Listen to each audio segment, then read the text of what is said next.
good morning and welcome. We are glad that all of you are here.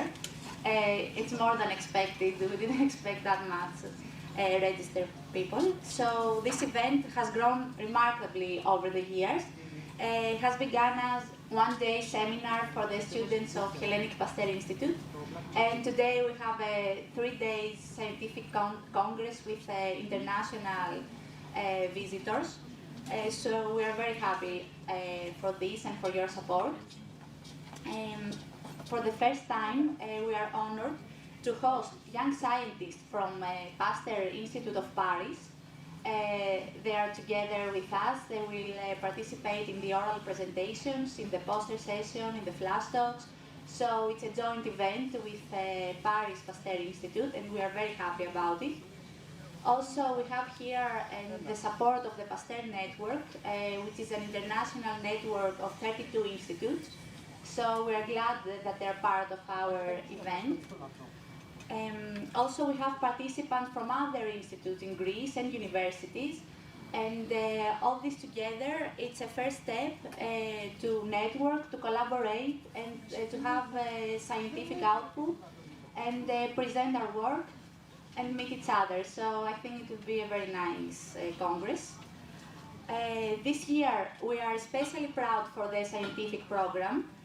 We have 4 keynote speakers and 112 abstracts that will be presented during these 3 days in different ways with oral presentations or posters. But this is a great opportunity for all the young students to present their research and be part of this congress. So first of all, I would like to invite Professor George Chrousos, who is the president of the board of Hellenic Pasteur Institute, for his welcome remarks. Thank you.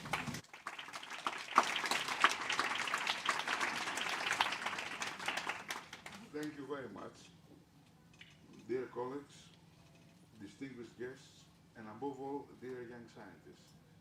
It is a great pleasure and honor to welcome you on behalf of the Hellenic Pasteur Institute to the 8th meeting of our institute, co-organized with the Institut Pasteur Paris. This conference represents the vibrant tradition of scientific excellence, innovation, and collaboration that the Pasteur Network has cultivated for more than a century. The heart of this meeting lies in you, the young scientists. Your creativity, dedication, and curiosity are the true driving forces behind the future of science and medicine. This annual gathering is designed not only to showcase your research, but also to provide fertile ground for dialogue, exchange of ideas, and the building of strong collaborations across borders.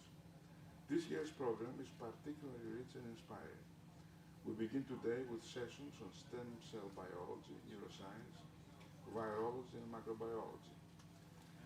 These are highlighting cutting-edge work on neurodegeneration, organoids, viral pathogenesis, and new diagnostic platforms. We're honored to host plenary lectures such as Invisible Invaders, Chronicles of Virus Discoveries by Professor Jean-Claude Maligurat. Tomorrow we'll continue with biotechnology, structural biology, and immunology, complemented by a roundtable that aims to shape a sustainable network of young researchers within the Pasteur Network. The day will be further enriched by plenary talks on innovation, pathways, and artificial intelligence in medicine.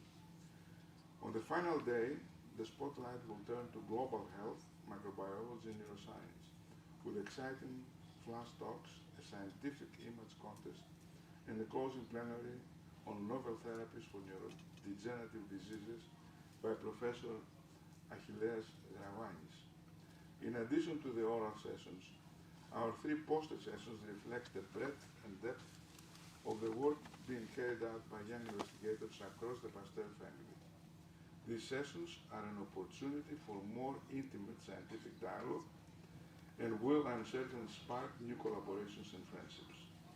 I warmly thank the organizing and scientific committees for their hard work in preparing this outstanding program.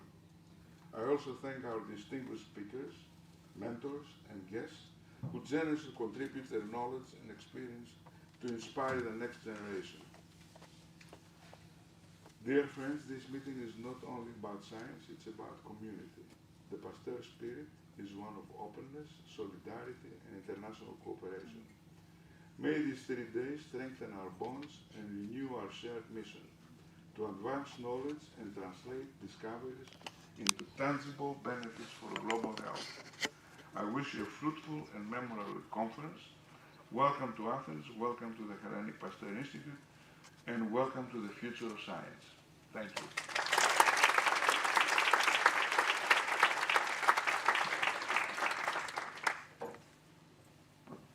Thank you very much. I would like to invite Professor George Patrinos, Director General of Hellenic Pasteur Institute.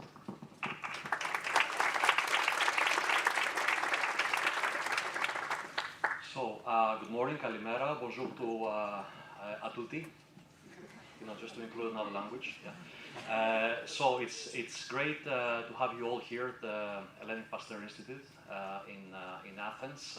Well, the weather is not so welcoming, but it's better because you will perhaps appreciate more when the sun will come up. And as you probably know, we're going to have a special surprise for you because on Wednesday evening we're going to have the party at the Gardens. And the Gardens will open specifically for this event, and hopefully it's going to be the first time that will open also for future events. So our chairman of the board told everything about the program.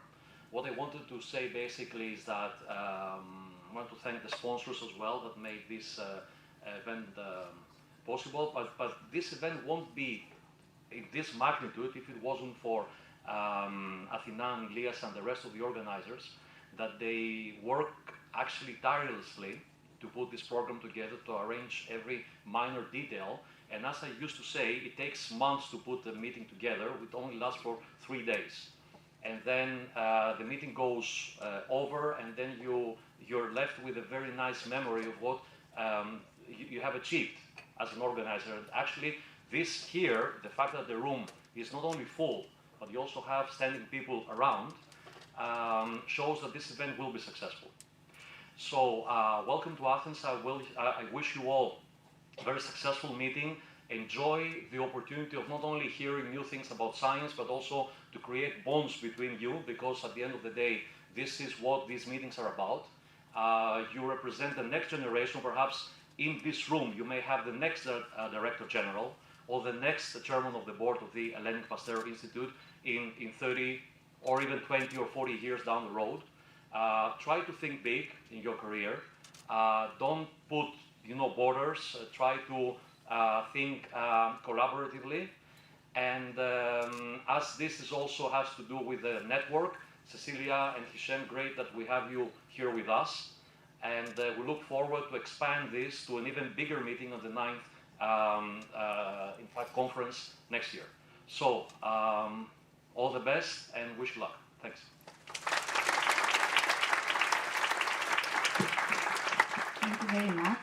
I would like to invite Cecilia Castillo, Regional Strategic Development Officer of the Pasteur Network. We are very happy to have her with us today in Greece.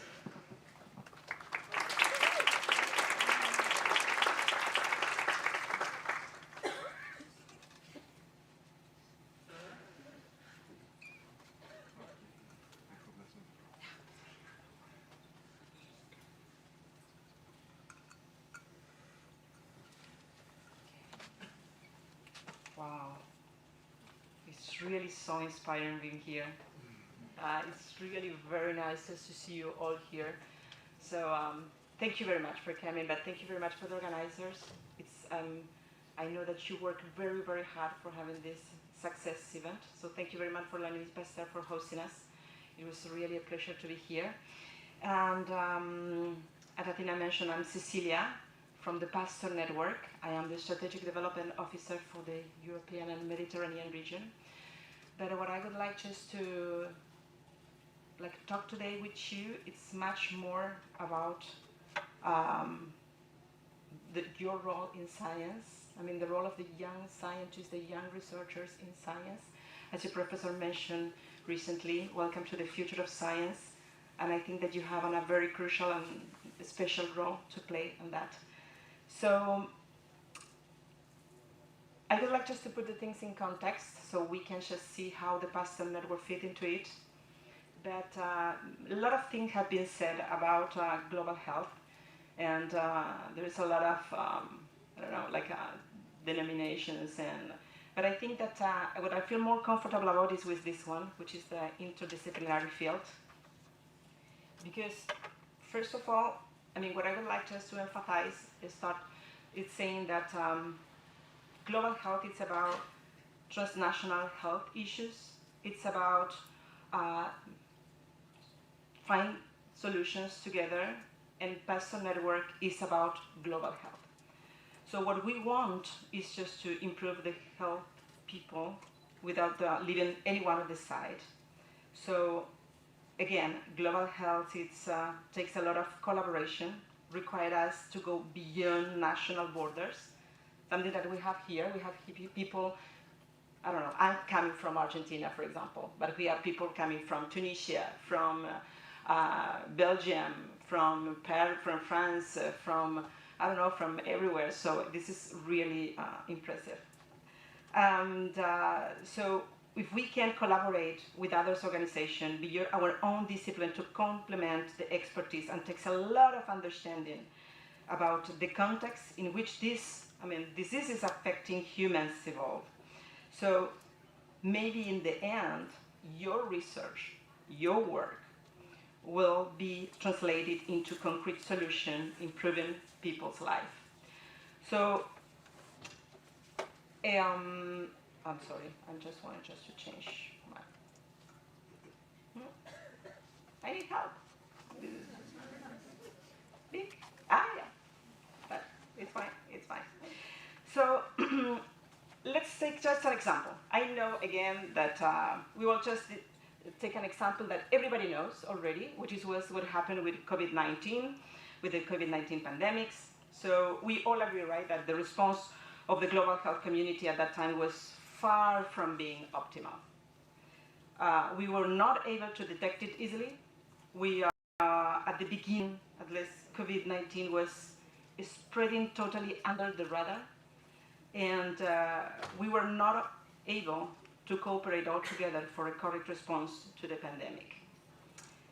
And even before the start of the pandemic, if we had invested in research and in approach that recognized the link between humans and the change in their environment caused by climate change, we would have been better able to detect and prevent this emergence in advance and contain it, and maybe before the start or spread. So, okay, we can say that we managed to develop vaccine quite rapidly. We can say that, of course, we agree on that. But I'm not pretty sure of that, because we live in some part of the world, and we live in the other population without any access to these vaccines for a long, long time. And this is absolutely not an efficient way to respond to a pandemic that affecting the entire world. So, again, okay. So after COVID, what will happen after COVID? There was an important investment? Yes, there was. There is still gaps of that. We are facing challenge, and one of them is that we often focus only in humans, when in fact 60% of infection disease come from animals, and 70% of emerging ones like Ebola or SARS-CoV-2.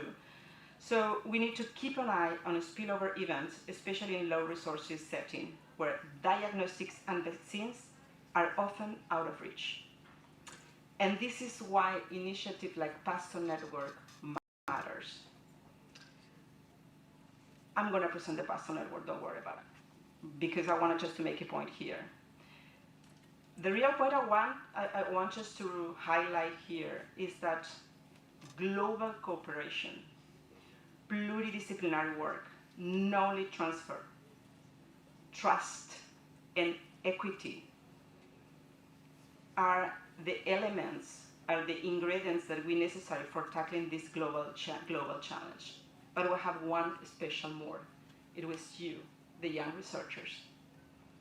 we need to start building collaboration based in trust, in knowledge sharing, in equity, because we need just to continue to build in a different way to the science. So this is us.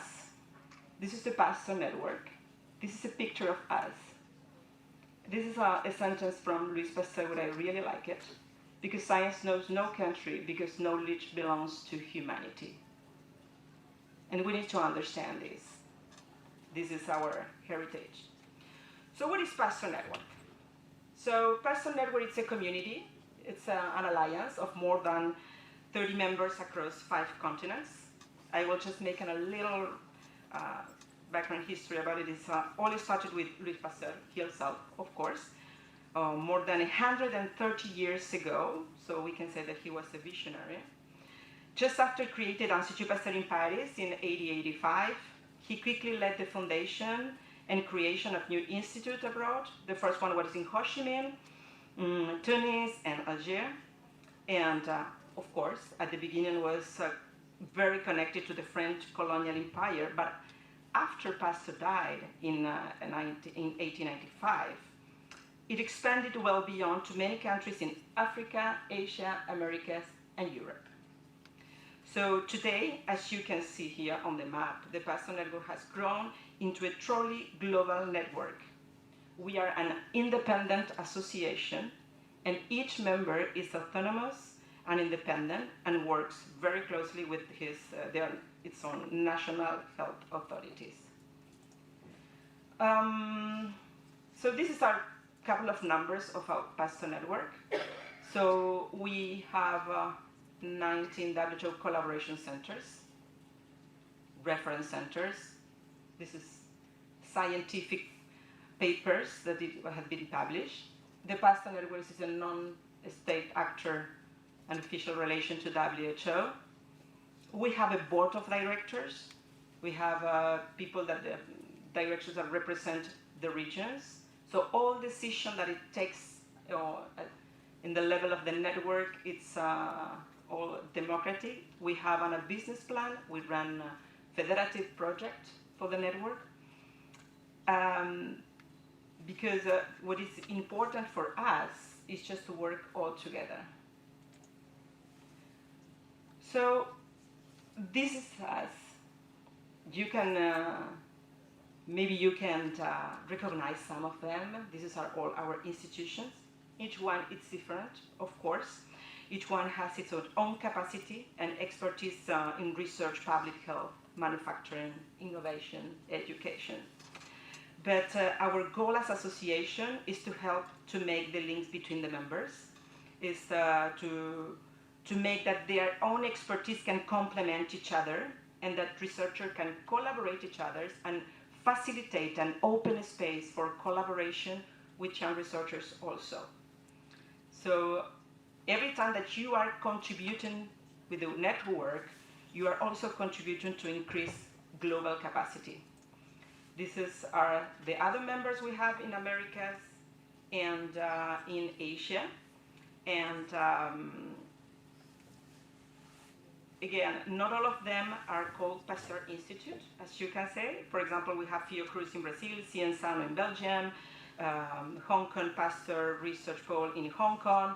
So, but we all share the same values.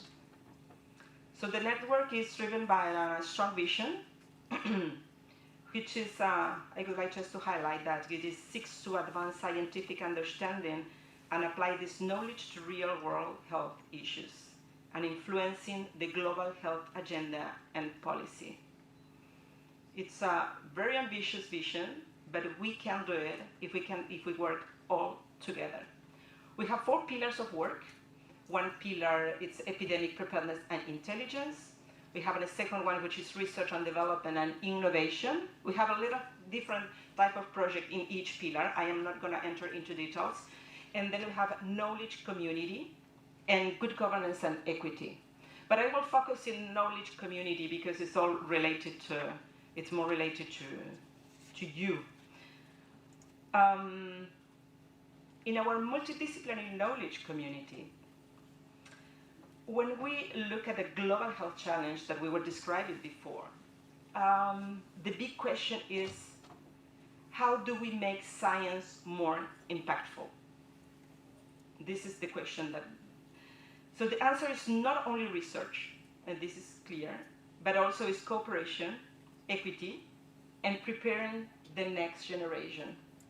So the real vision that we have as a network is to empower young scientists.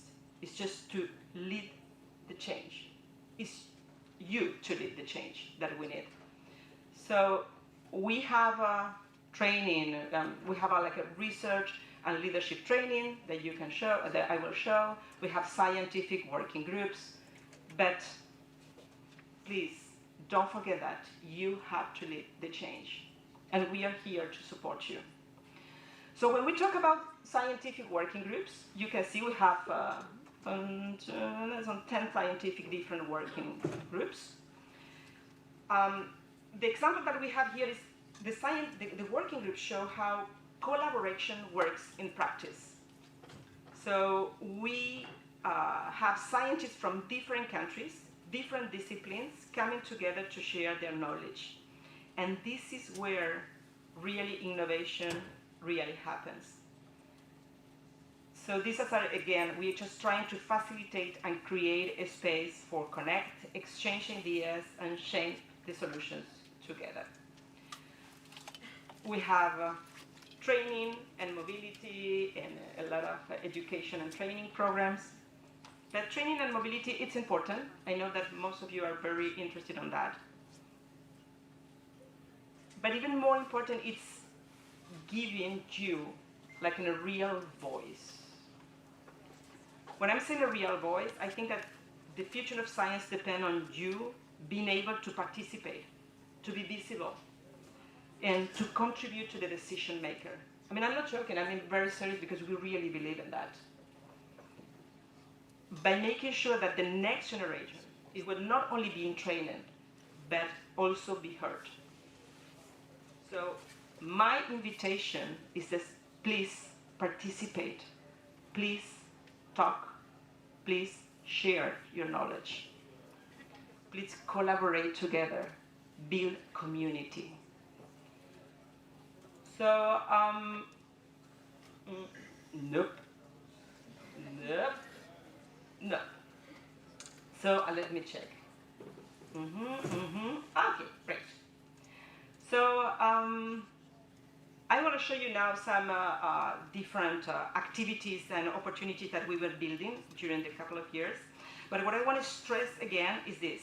It's not only about skills. We could have so many skills. We can be very well trained. It's about building community. It's about working in transversal project and collaboration. We are much more stronger when we share and when your voices are part of the conversation. So, for example, last year, we have the opportunity to develop this TAPA retreat, took place in Sofia. So we have over 40 young researchers and from 10 nationalities joined the event. So it's really nice to see how this is growing and how this is moving forward. And as George said before, next year we're going to have one bigger one. So this is we have to envision that. And they even foster networking, collaborations, and the creation of future links between Stefan Angelos Institute of Microbiology in Bulgaria and SAPA and other research. Then other good momentum that we have in March this year was, well, within the Pasteur network, we have what we call monthly seminar. So we always invited people coming from the network or like external partners just for make the presentation. And it's virtual, so it's open to all members of the network. And this was also on a very good momentum. We have more than 100 participants online in the presentation. Athena was there, Dora, where are you? Dora is there from Tunis, and Leah also. Leah, where are you? Okay, so Leah was there. And it was really interesting to see how the young researchers need this space for collaboration. And if I am not wrong, I think after that we start just to have a conversation, and this is the result. More than 400 people here. So I'm very glad. Thank you for participating. Do you see what I mean? I mean, this is important. If they don't be participated in the monthly seminar, we are just only the vehicle for that. Maybe this is not going to happen today. So again, thank you. And the other thing, oh la la la la la la. Attends. Okay, great. Sorry. So tomorrow you will have you will participate in a roundtable, which will be led by my colleague Hisham Ben Hassim. I don't see you, Hisham. Where are you? Okay, you are there. Okay, so Hisham. So Hisham will moderate this roundtable towards a network of young research in the Pasteur network. So this roundtable objective is to share initiative by young researchers across the Pasteur network initiative. And they will discuss forming a broader network of young scientists. So this is the place just to discuss how we can become bigger and bigger, and how we can strengthen the links between young the education association. And the last one, it's this year, as a Pasteur network, we are going to have celebrating our annual meeting in Vietnam. Every year we have our Pasteur network annual meeting. This year is going to be in Vietnam, and the focus of this year will be something that we call 40 under 40. Could give you an idea what I'm talking. It's will spotlight the 40 outstanding early career scientists under the age of 40 from across the Pasteur network. So this initiative highlights our commitment to fostering the future of the science and public health within our global community.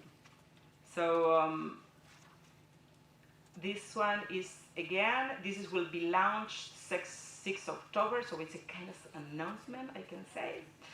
And from October 6th, you all are more than welcome, and you are invited to register, but we have to wait until 6th October. No?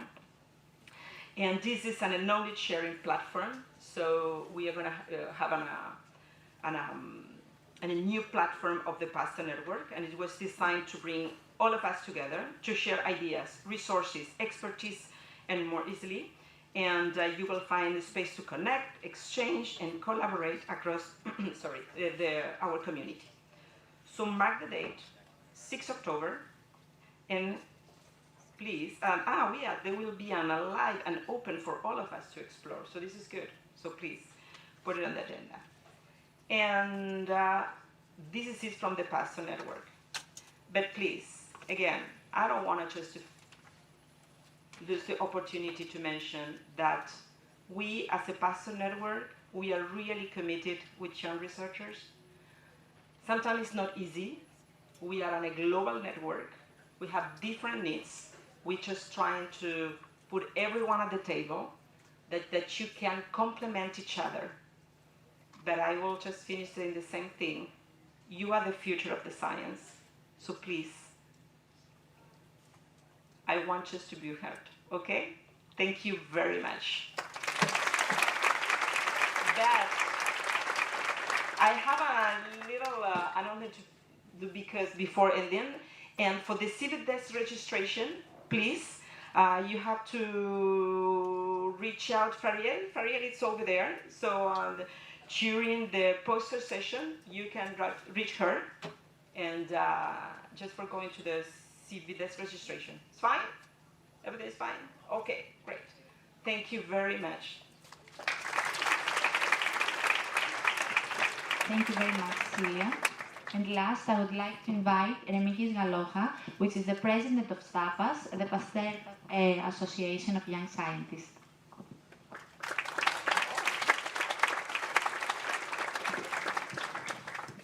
So, hello everyone. My name is Remigis, but I think you can call me Remy, it will be easier for everyone. And first of all, really sorry because I think that from Paris you bring all the clouds and the rain stuff, so really, really sorry. We wanted to have some sun. but actually we didn't succeed to have it. I hope. So first of all, I really want to thank the organizers from the Hellenic Institute Pasteur, so Ilias and Athena, but also from Sapapart, Rafael and Leah. They made like an amazing work, and if you are here together, it's just because of them. So really, thank you so much.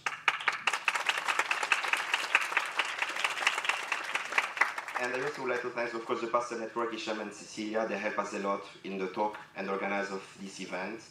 And especially also want to thank all the other people from the Pasteur Network, the students that are here, so Dora, Lydia, Elise, and Sharon, that some of them are already here, other parties coming in the afternoon. So really thank you to be here, to discuss with us, and trying to push a little more these boundaries of connection in the Pasteur Network. So also an applause for you. Just a few words. We are coming from different backgrounds, from different cultures, different countries, and this is like a real place of diversity for us. Every one of us is different, we have different backgrounds, but we are sharing one common thing, which is science. And the passion for science, the wanting to grow and to learn, to understand better what we have around in the macro and micro world is something really strong, and this is why we are all here. So let's really have the best on this occasion, trying to learn a lot about science, but try also to connect each other, to discuss with different people that we have here, and I really hope to see you maybe soon in Paris. Bring some sun, please. So really, thank you so much, and enjoy the conference. Thank you.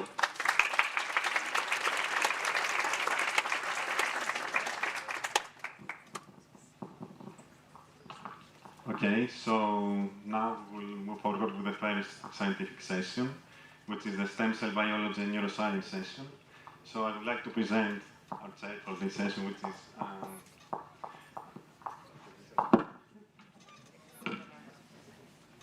okay, so we have Dr. Dimitra Thomaidou, who is research director of the neurobiology department here at the Pasteur Institute. Dr. Thomaidou studies adult neurogenesis, neural stem cell biology, and she has developed an innovative imaging reprogramming approaches to explore brain repair mechanisms. And also we have Dr. Ena Taufik, a senior researcher also in the neurobiology department. She investigates cellular molecular mechanisms of neurodegeneration and neuroinflammation in several CNS disorders. So, please.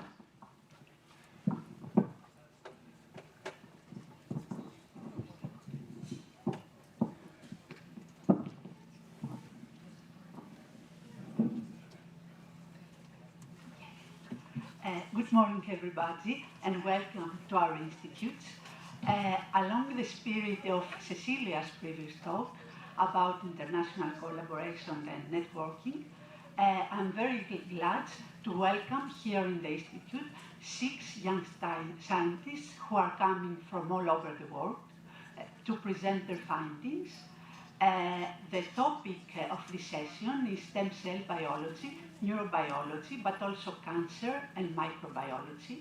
And thus we are going all to hear during the next 1.5 hours the topics of the 6 presenters span from animal and cell-based models of Parkinson's disease, depression, aging, to cancer stem cells biology, cardiac development and regeneration, and also exit mechanisms from bacteria.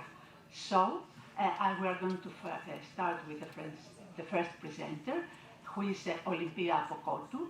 Olympia is a PhD student here in the Hellenic Pasteur Institute in the Laboratory of Cellular and Molecular Neurobiology, and her scientific field is the use of induced pluripotent stem cell technology in order to study the interactions of astrocytes with neurons during Parkinson's disease progression.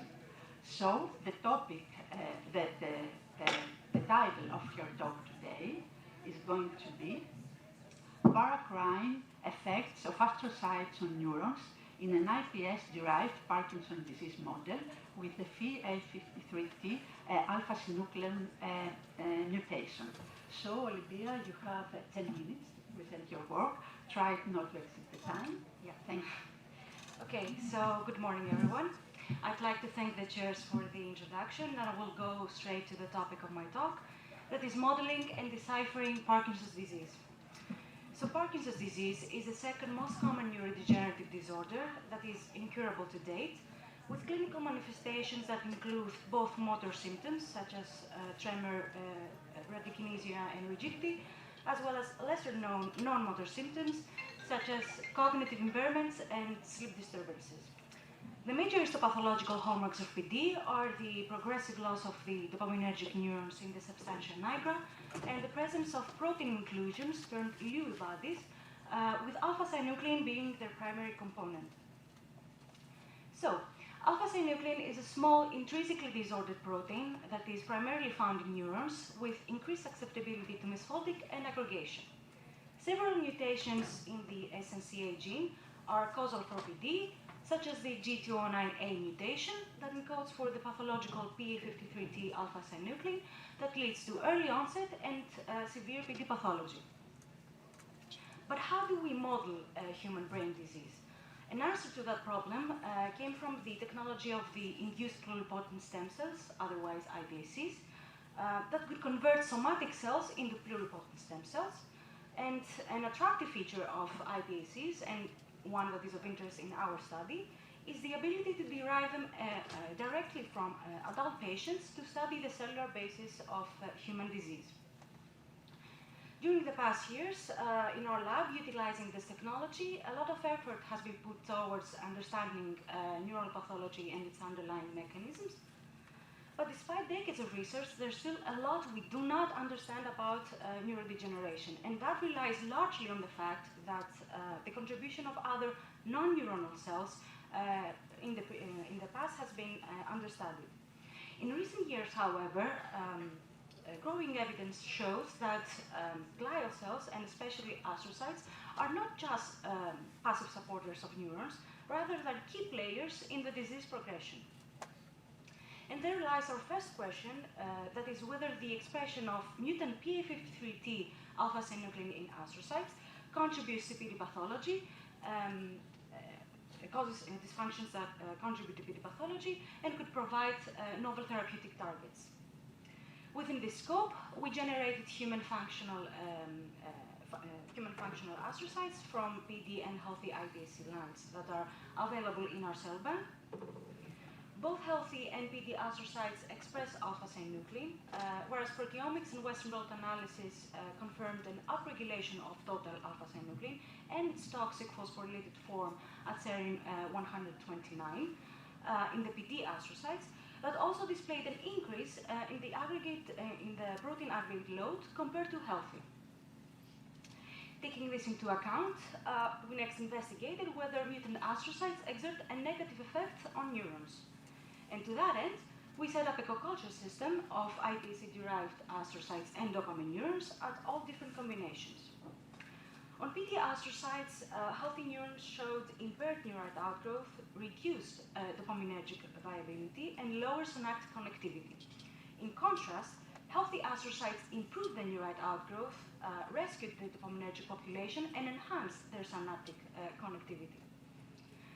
Live calcium imaging further showed aberrant activity of healthy neurons on PD astrocytes, while PD neurons were functionally rescued by healthy astrocytes. By immunostaining for phospho-alpha-synuclein, we identified typical neuropathological hallmarks of PD resembling those found in postmortem tissues of PD patients. Most of the observed formations were positive for known constituents of Lewy bodies, but most importantly, these inclusions were also eosinophilic with an electrodense score, as shown by electron microscopy, evidence enough that what we're seeing are in fact Lewy-like formations. Measuring these exact formations revealed that PD-related neuropathology was introduced in healthy neurons by PD astrocytes, whereas healthy astrocytes were able to alleviate the neuropathology of PD neurons. A co-culture experiment, also with PFF-loaded neuroblastoma cells, showed that healthy astrocytes could relieve them from the alpha-synuclein fibrils and subsequently clear them more efficiently than PD astrocytes. Evidently, a proteomic analysis in healthy NPD astrocytes showed disturbances in pathways that are involved in major catabolic processes, findings that were further validated with assays confirming reduced autophagic flux and lysosomal clearance. So to sum up so far, PD astrocytes displayed increased alpha-synuclein accumulation and dysregulations in clearance mechanisms. In addition, the co-culture experiments demonstrated that PD astrocytes have a deteriorating effect on neurons, whereas healthy astrocytes are able to restore the physiology of PD neurons. And that part of the story is now under review and hopefully out very soon. On to the next part of our story. Considering the vast ways astrocytes influence neuron physiology through ECM remodeling or metabolic coupling, to name a few of the paracrine signaling pathways, our next question is if any of the phenotypes we saw before were mediated by secreted factors. And for that, we treated healthy NPD neurons with conditioned medium from healthy NPD astrocytes. So to cut a long story short, our results revealed that the astrocytes secretome alone has more or less the same effect on neurons in the sense that PD-ACM impairs the viability and dopaminergic, the viability and connectivity of healthy neurons, whereas healthy ACM reestablishes the integrity of PD neurons.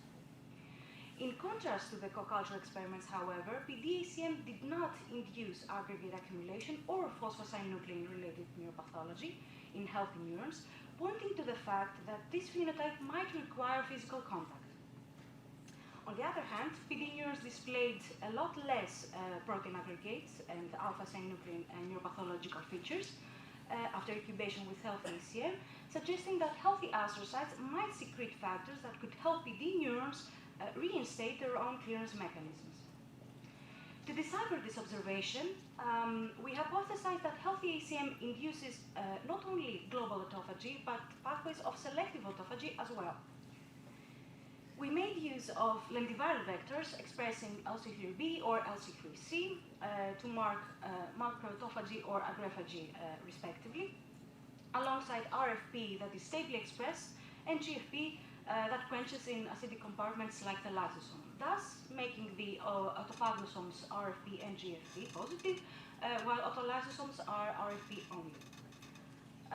These are preliminary data, and for that experiment, more replicates are needed, but so far, our results show that indeed, healthy astrocytes might secrete factors that induce global autophagic flux, as well as LC3C autolysosome formation, turnover.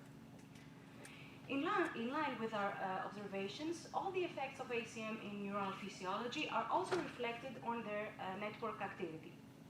By use of our multi-electrode array system, we saw that PD-ACM diminished the network of healthy neurons as they displayed reduced firing rate and more irregular activity. On the other hand, PD neurons after incubation with healthy ACM displayed longer bursting and more synchronous events. So naturally, the ultimate question is, what is in the astrocyte medium? To answer that, we made use of an antibody array of 500 targets in which we detected several proteins in A53T astrocytes and its isogenic corrected control, of which 209 were shared. These are preliminary data also, but it seems that some of them are differentially secreted, mostly upregulated, but further experiments in our non-isogenic lines are needed to validate this finding. This experiment also complements the work of Christina Pascu, who will share insight on astrocyte senescence in poster session 3 on Wednesday. And to conclude, we now know that the aggravating effect of PD astrocytes and the protective role of healthy astrocytes are mediated, at least partially, through secreted factors that could serve as potential therapeutic targets. Future directions include delving deeper into the metabolic coupling between neurons and astrocytes, as well as an attempt to decode the causality of our differentially secreted proteins in the neural pathology by knocking down some of our top hits. And with that, I would like to thank all the people involved in this work, the members of the lab that are past and present, our funding bodies, collaborators, and of course, all of you for your attention, and I'm very happy to take questions.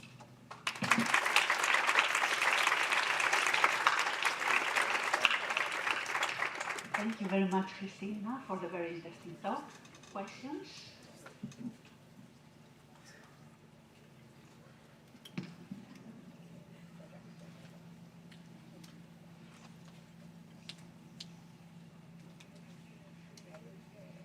Is there a differential aggregation of alpha-synuclein between astrocytes and neurons? And if yes, do you have an explanation for that? If by differential you mean the amount of the cargo, given the fact that neurons express a lot more alpha-synuclein compared to astrocytes, yes, aggregates are found more in more vast amounts, let's say, in neurons compared to astrocytes. They're usually larger, and neuropathological features, I'm not aware of any in astrocytes, as described in this study with the phospho-alpha-synuclein. So the answer to the question is yes, it's possible.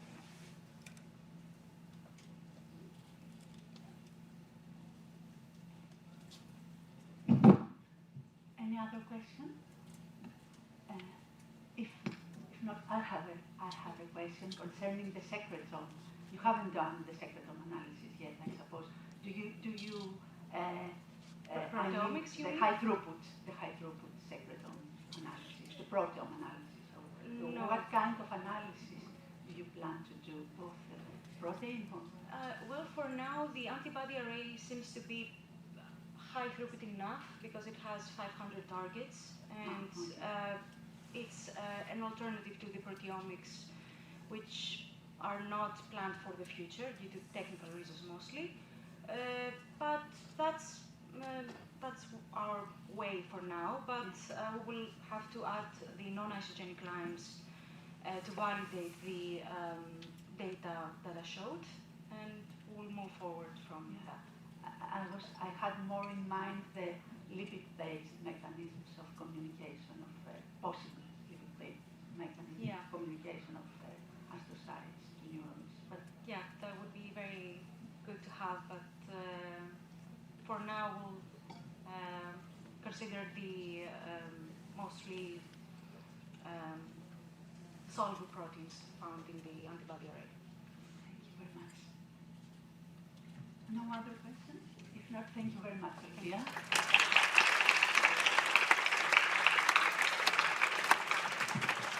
Hello from me as well.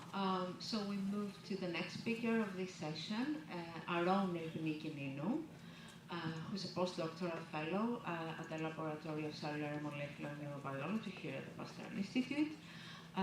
So Elpiniki is working, and she's studying on transition states of microglia and molecular profiling in different models of familial Parkinson's disease. Hello, and thank you, Era, for the kind introduction. I would like also to thank and congratulate the organizing committee for bringing this conference together. Bravo, guys. Today, I will be sharing some of our ongoing projects, so I would love to hear your feedback and thoughts. Olivia just made my life easier as she gave us a great introduction to Parkinson's disease, alpha-synuclein biology, and the A53T mutation. I just want to highlight two things before moving on.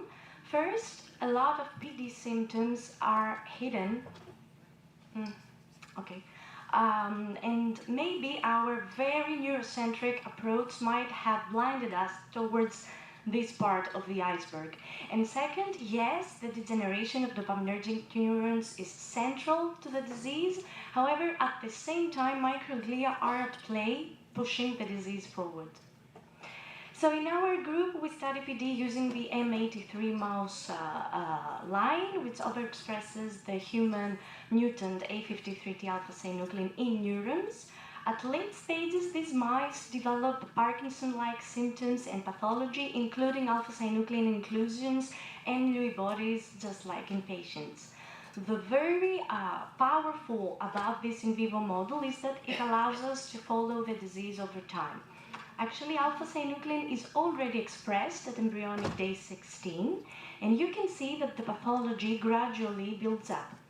But here's the gap.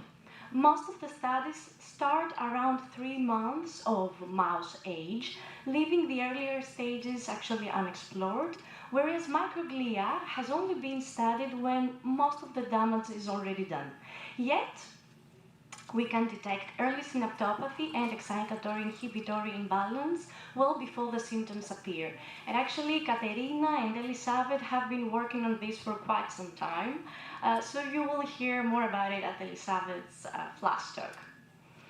Now, if we look at the late stage of the M83 model, let's say around 12 months old, where the mice are actually sick, microglia don't appear dramatically altered. Their phagocytosis capacity is unaltered, and we don't see strong microgliosis or many disease-associated microglia. However, when we turned our attention to earlier stages, let's say the embryonic and postnatal stages, we see clear alpha-synuclein clusters in the microglia, which points to a critical idea that these microglia may be sensing and responding to mutant alpha-synuclein during development, and these early responses might set the stage for later disease progression. So from then on, we focused on postnatal day 7, which is a particularly important time point for microglia. They are highly active, shaping synapses and refining circuits. So when we zoomed into the P7 stage with CJ, we started to see clear alteration in microglia of the A53T mice. First, they are fewer in number in the cortex, and they are structurally different. Actually, they are less round. Second, when we look at their lysosomes, these are fewer and smaller, suggesting a reduced capacity to degrade material. And third, we already see an accumulation of neutral lipids in the mouse A53T brain and the primary mouse microglia cultures, pointing to metabolic stress and buildup of byproducts. So altogether, these findings suggest an early onset microglial dysfunction, meaning that these cells are not starting off on the right foot. In order to better understand what's happening with these cells at P7, we isolated them from mouse pups, and we performed bulk RNA-seq. The results were actually striking, 652 differentially expressed genes, and as you can see from the volcano plot and the heat map, the transcriptional profile of the A53T microglia is clearly distinct from the wild type. Almost 80% of the genes are downregulated, suggesting a broad suppression of core microglial programs. And also, we were able to confirm that SNCA itself is not expressed in microglia, meaning that all these transcriptional changes are not because microglia make mutant alpha-synuclein, but because they respond to signals from neurons, including mutant alpha-synuclein. And among these responses, one signal really stood out, the interferon-stimulated genes. So when we looked closely to those genes, which were significantly upregulated, they pointed to a type 1 interferon response. And this is particularly interesting for us because it has been shown recently that type 1 interferon responsive microglia shape cortical development and behavior at this stage with clear upstream targets that can trigger the pathway. And I want to highlight here that most of the RNA-seq data analysis was led by Sophia, who did an excellent job during her master's, and she will be presenting the whole story at her poster, so stop by to hear more. So we then asked whether these microglial alterations impact neurons in our model. We didn't see at this stage any significant changes in GABA and VGLUT1, but we did see decreased number of parvalbumin interneurons and also a shift of CTPT neurons from layer 5 to layer 4, suggesting that these microglia might be already affecting cortical organization, consistent with recent studies in the field, and especially this amazing work there.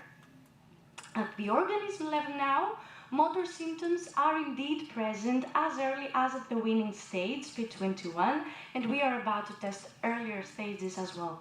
This line of work is ongoing with Katerina Karabeidou, who is systematically piecing together neuronal and behavioral consequences of microglial dysfunction. So the next question is, what's the cue from the neurons that flips microglia that early? One candidate, okay, is the A53T mutant alpha-synuclein taken up by microglia, although we don't see aggregates at this stage. Another candidate comes from recent work showing that neuron-derived double-stranded RNAs can trigger interferon 1, type 1 interferon response in microglia. And actually our very preliminary, very fresh data point exactly there. We can see increased number of double-stranded RNAs in the cortex of P7A53T mice, in mouse primary A53T neuron cultures, and in human iPSC-derived PD neurons. But how do these double-stranded RNAs arise? Well, one explanation could be altered RNA editing and actually using an older human neuron RNA-seq data that we had. Our collaborators managed to identify hundreds of genes with differential isoforms or differential editing, or with both when comparing control and PD human neurons. Obviously, there are still missing pieces of this puzzle, but we are optimistic that we will make it and complete it soon. So now, if we zoom out of the molecular details, I like to see microglia as brain's little detectives. They are there from the very start, always on patrol, checking on neurons, stepping in when needed. They rely on the same developmental toolkit, pruning and immune tricks, in order to keep balance. But after decades on duty for humans and constant stress, they eventually burn out. So if I had to make a bold statement here, I would say that synucleinopathies like PD are neurodevelopmental stories that only show their full drama later in life. A finale we call neurodegeneration. And that brings me to the finale of my talk. I want to warmly thank all the people involved, my lab mates, my supervisor, our collaborators, and our sponsors. And I would like also to invite you to Fotini's poster on human microglia and alpha-synuclein, and CJ's poster on science communication and animal research. And thank you all for your attention and time. Thank you.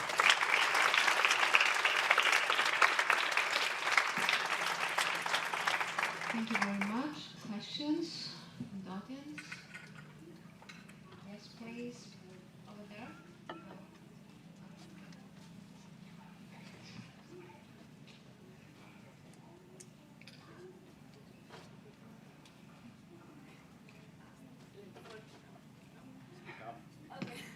I was just wondering, the first part where you showed that microglia is active in the early development, did you do that only in males? Do you do it in females? And what do you think, it would be the same or it would change? Great question. First, at the earlier stages, we showed you that they are not actually more active, but they take up synuclein, and actually we've seen the opposite, that they are like bland. However, you're right, there are major differences between male and female. We use the males. Sad story, I had an LDEC grant submitted for the sex differences, but it didn't go through. We will try to do it. I really believe that there are differences. There are differences between the genders also in Parkinson's disease. We know there are differences in human microglia between the sexes, so it will definitely worth to try it. Thanks. Other question from the audience? There is not. There is a question here from Rika. Oh, there is one over there. Go ahead. Can I ask, did you manage to get iPSC-derived microglia in the lab, being an iPSC facility? Yes. Yes, we have an expert on this, Fotini. That's why I invited you to her poster, number 53. She's working on iPSC-derived human microglia. Because it would be interesting to see in vitro. And also, have you ever combined the previous astrocytes with microglia and this? Well, this I think that that would be an ultimate goal. If we manage that, I mean, we would be great. Thank you. Okay, thank you. We have one more question. Very nice talk. Thank you very much. I have a question. From what you have seen, it seems that at these very early stages, A53T aggregation in microglia is not the triggering factor, so it is the double-stranded RNAs that are probably the causative reason. Is there any link between these two? Well, that's the million-dollar question for our project, actually. The interesting thing is that we don't see alpha-synuclein aggregation very early, but it's there, the protein is there, and is being taken up by microglia. We haven't extracted yet the information whether this all comes from alpha-synuclein, all double-stranded RNAs, or interferons. Maybe everything is at play at the same time. We also have to keep in mind that this population at P7 specifically is very heterogeneous. So maybe something is happening to a specific subpopulation, something else to someone else. But yeah, if you ask me, my hypothesis is that everything goes on at the same time. There is evidence of alpha-synuclein being involved in RNA metabolism. This is a very frightening and difficult task and project, but there are. Yeah. Thank you. Okay, thank you.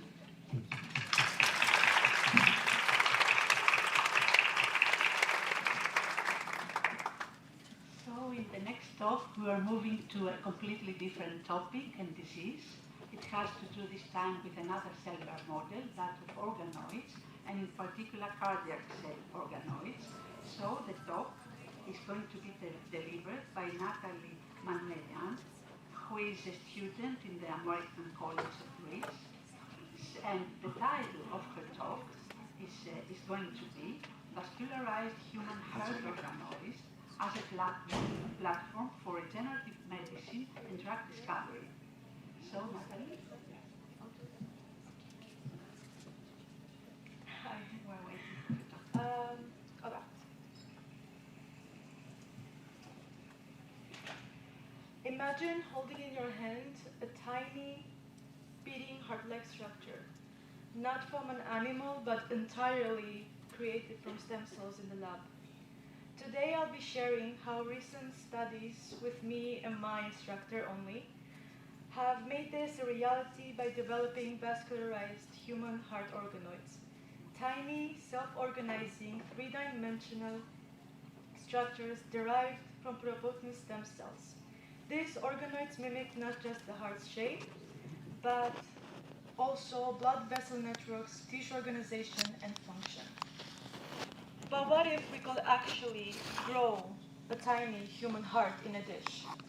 Not just isolated cells, but living, beating structures. Scientists and us have long dreamed of accurate models to study the heart, whether to understand its development, test treatments, or model diseases. But here's the problem. Our current models fall short. They lack blood vessels, and without vascularization, they don't really function like a real human heart. This is where vascularized organoids come in. These tiny self-organizing structures don't just sit there. They form blood vessel networks and function and mature more like a real human heart. They allow us to go beyond basic heart studies, offering a platform to improve drug testing, deepen our understanding of cardiovascular disease, and open new avenues for regenerative therapies. Here we can see step by step of how cardiac organoids are generated. We started with human-induced pluripotent stem cells that can be programmed to become any cell type inside our body. Then we directed implantation, they are guided to become cardiac mesoderm, an early stage of heart development.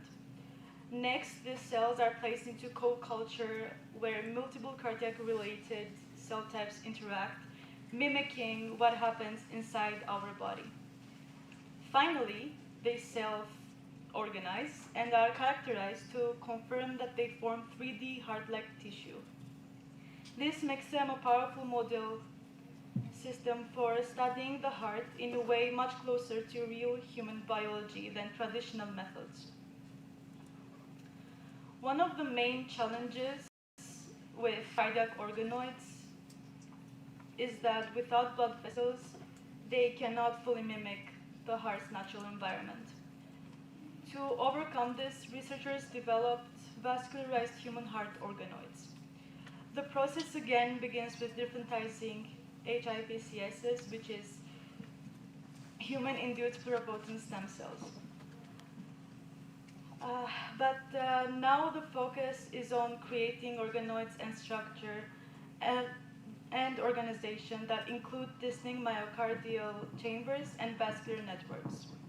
This vascularization addresses the major limitation of earlier models by allowing better nutrients and oxygen delivery, making these organoids more physiologically relevant and much closer to the real human heart.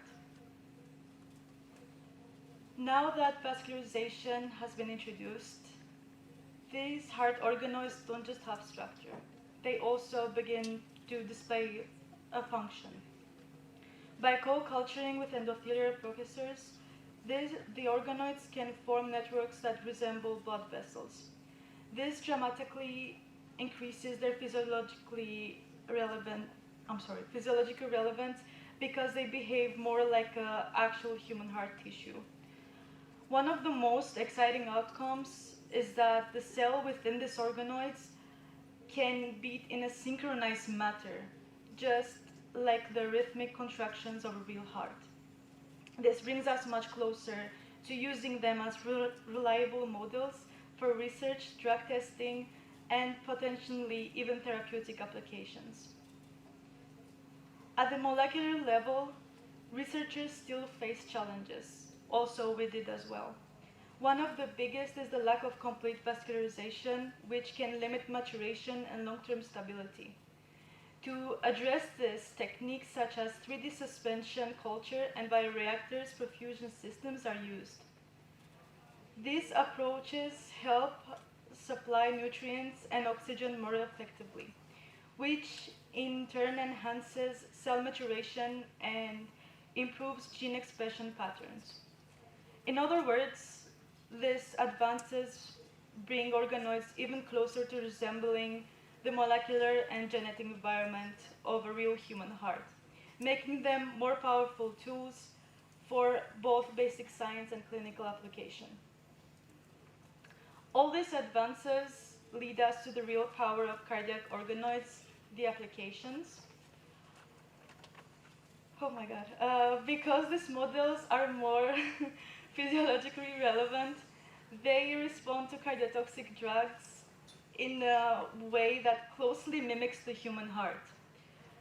This makes them highly valuable for drug testing and safety testing.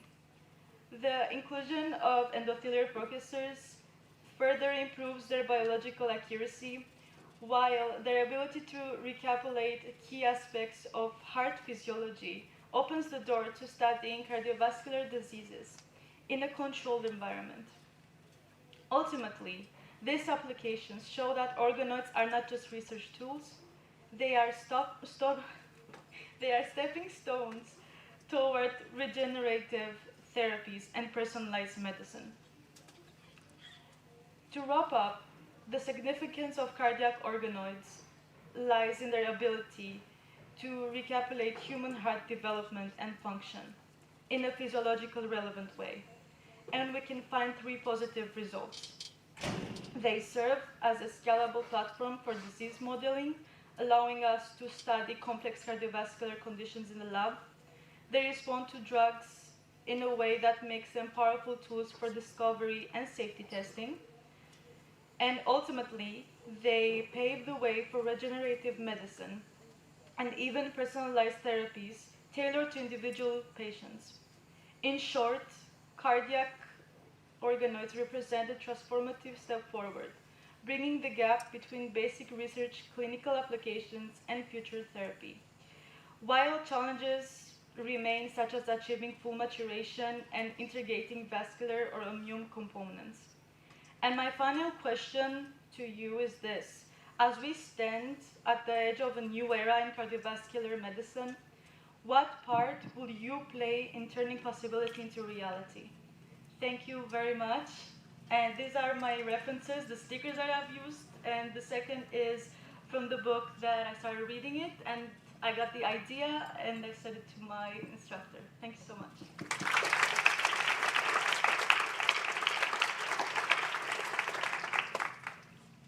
Thank you, Natalie. Are there any questions? Yes.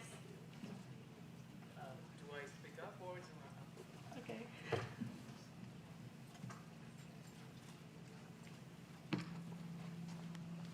There are some opinions that I've seen in other articles that speak of decellularized organ models that keep the vascular network, that when reintroduced with endothelial cells and stem cells, could be the key to keeping a well-retained vascular network.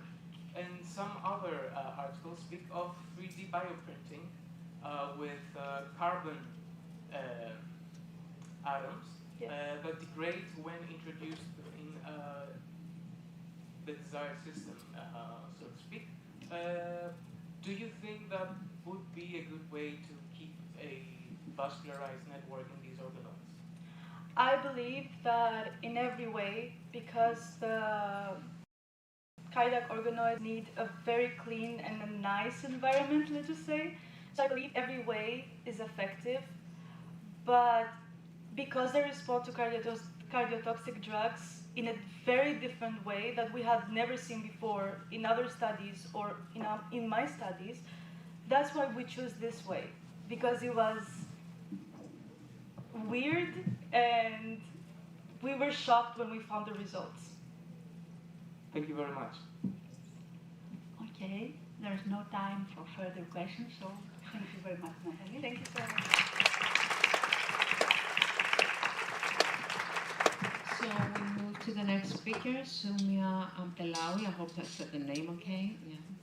So she's a almost final, I presume, PhD student in neuroscience at Paris Cité University and the Institut Pasteur under the supervision of our colleague, collaborator and friend, Dr. Litsa Katipardi.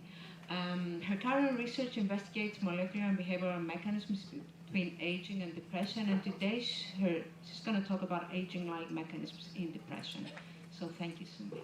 Thank you. Thank you for this kind presentation. So yeah, I will talk to you about aging-like mechanism in depression. And let's start with a quick introduction. So aging. What is aging?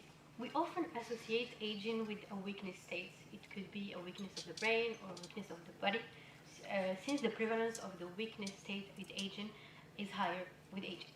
But we don't have to forget that it is completely possible to age without developing any of these diseases, such as these beautiful people who stay play soccer, jump, and also build muscles. So, and this is why the goal of research is not only to extend the lifespan, but also the health span to protect our body from all these diseases, diabetes and cognitive decline, for example. And there is many research that have been done that prove that it is quite possible, like studies in physical activity, caloric restriction, vitamin supplement, etc.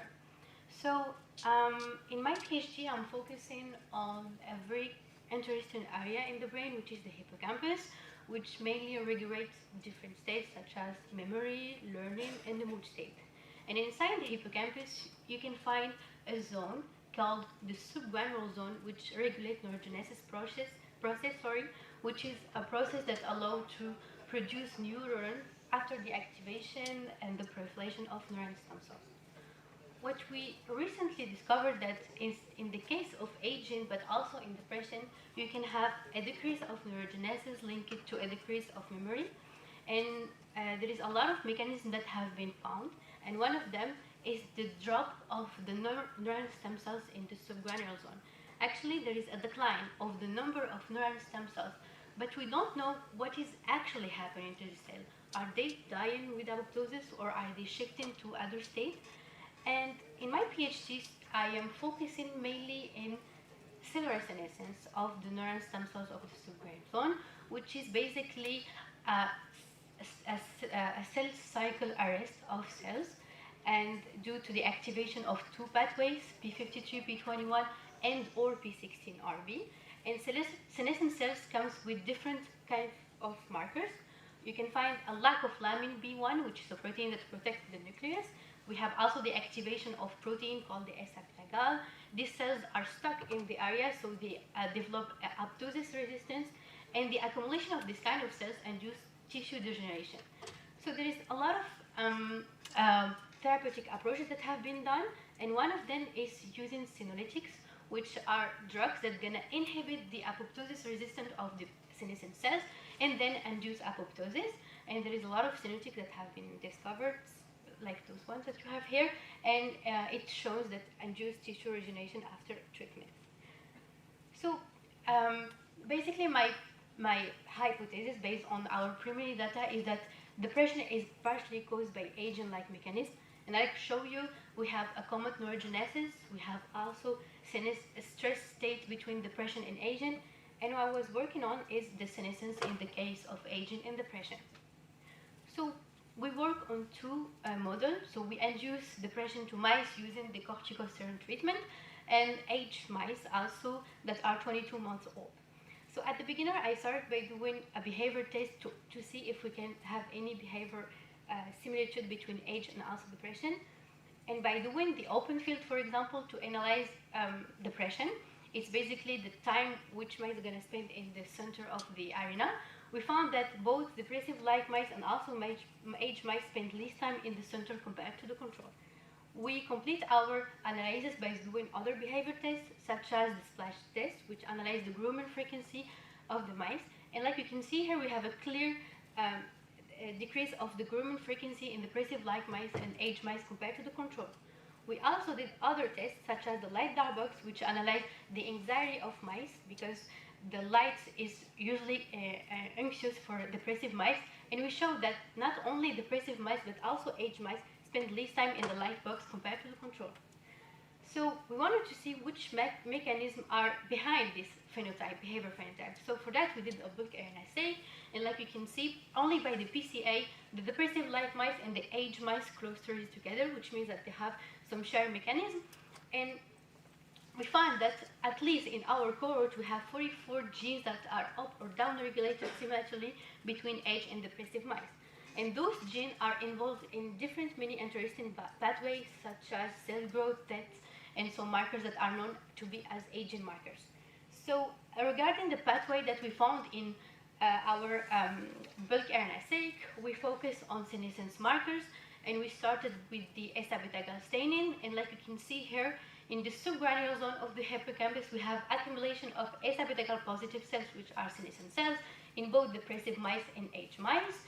And added to that, we have also a lack of the expression of lamin B1 in depressive-like mice and also aged mice compared to the control.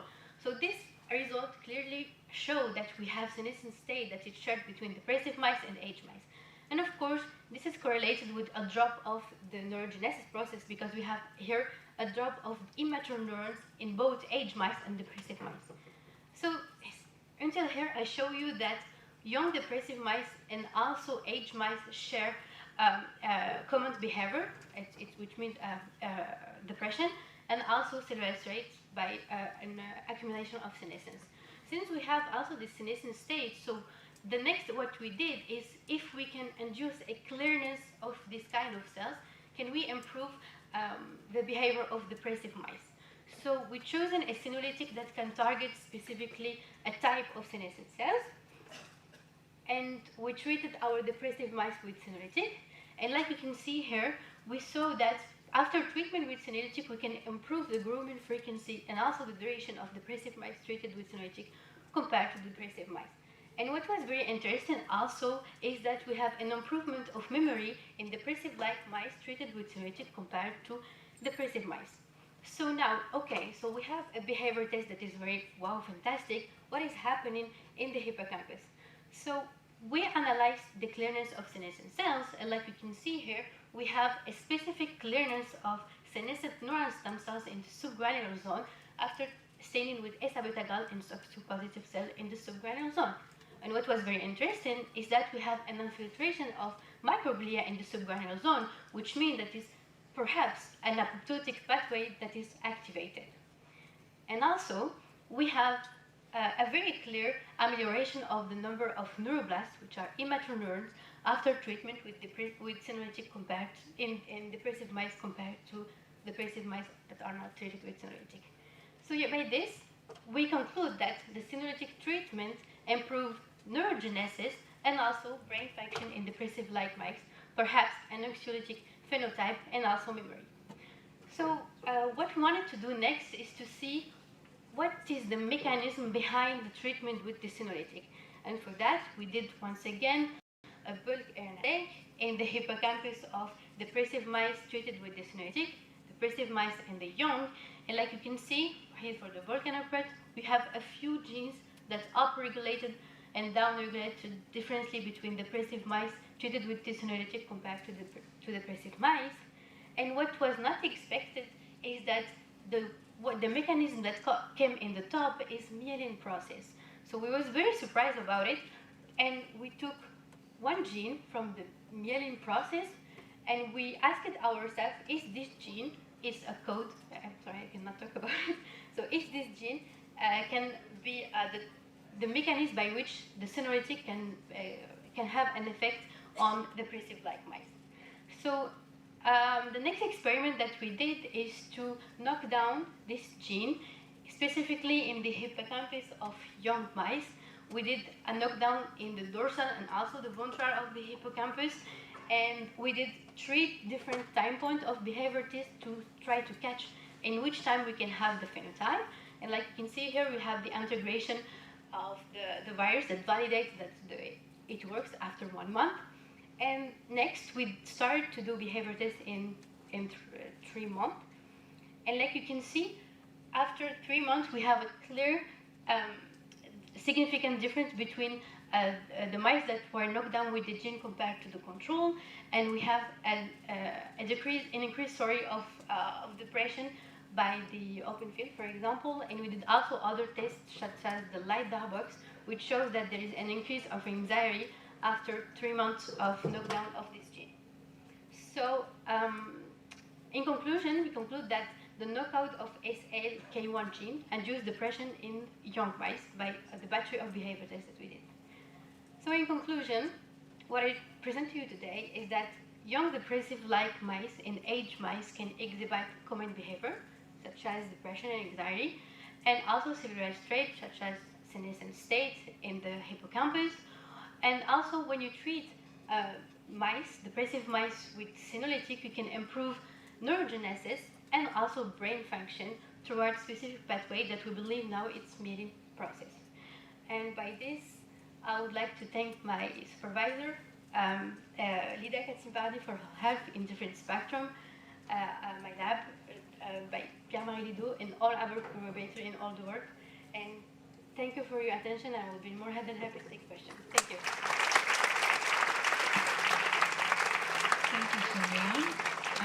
Questions from the audience? I will start from here. So maybe it's just a little bit out of the but I was wondering, usually in the neurogenesis stuff like that, there is a lot of epigenetic control. So if perhaps you were wondering, I was wondering if you check also a little bit about this, if there's like an epigenetic control on the cell that perhaps can also help to record the neurogenesis. That's a very good question. It's very known that even with aging, there is an epigenetic alteration with myelinization process, I guess. But in my case, I didn't check epigenetic, but I will not surprise if in our case it can be. I'm sorry, I didn't check that. No, I knew that it was like a little bit off, but thanks. Okay, next we have another question over there. Spiros? What is the function of the SALT gene in the myelin process? actually it's involved in the myelin process, and it's help the neurons to become to secrete more myelin. I cannot say more than about this, but yeah, it's very known to be in the myelin process. It's a myelin? Myelin process, yeah. Neurons secrete myelin? No, oligodendrocyte. Oligodendrocyte. Yeah. There's another question over there. I have a loud voice, very loud voice. Two questions. One is a follow-up of a previous question, the previous talk. Did you do this only in male mice? Because we all know that there's a big sex difference in depression, stress response, and so on between the two sexes. So were these only male mice or both male and female? So it's unfortunately only male mice, and there is a reason why. Because the protocol that you use to induce depression doesn't work in females. So we tried at the beginner, but we was not able to induce depression to female mice. And also the senescent state in aged female mice is very, there is a lot of variability between the mice in the same group. So unfortunately we stopped working on female. But we want to try to understand first the senescent state in age and depression, and I hope that someone could really focus also in female mice to analyze this. The second question is, maybe I missed it. Most of the work, most of the analysis you did is on a model of depression. In these mice, you give chronically corticosteroid. Did you do any studies in behaviorally induced depression? Like, there are many behavioral tests. And have you done any of these analyses on a behaviorally induced depression model? Yeah, it's well known. It's the UCMS, I think. But in our lab, so we have two different groups: the ones that work on corticosteroid and the ones that work on behavior. But we were not able to do all the battery of behavior tests in the UCMS because there is a lot of parameters that have to be very clear. And for us, it was very difficult to use the behavior one. So this is why we use the corticosteroid. Thank you, and good luck. Thank you. We have time for one more question. Olga? Thank you for your nice talk. I would like to ask a more general question. There is an indication for senolytics to use not also in therapeutic protocols, but also in prophylactic protocols. There are indications for prophylactic treatment with senolytics. Prophylactic? Yes. I'm sorry, I didn't understand. I mean, not in the after the late age actually, but in the early age of the human. Cognitive improvement. In cognitive, yeah, senolytic was used for Alzheimer's disease, and it's also known to be it was used for Parkinson's disease also, and it showed a very good impressive result. And what was impressive for us, for example, that it's well known for our senolytic that works for memory, and we obtain the same result and the same battery of behavior tests that work for memory. So. Okay, the last question, senolytics are considered as a toxic treatment? I think, yeah. Also, it took us a lot of time to manage the protocol and how we can wait before starting doing behavior tests, because those mice are receiving corticosteroid, so and the senolytic after, so there is another inflammation that can start. So this is why it's depends how you manage the experiment. So and manage also the inflammation. Thank you very much. We need to move, so please cut Sumia at the break. So we need to move to the next speaker. Thank you.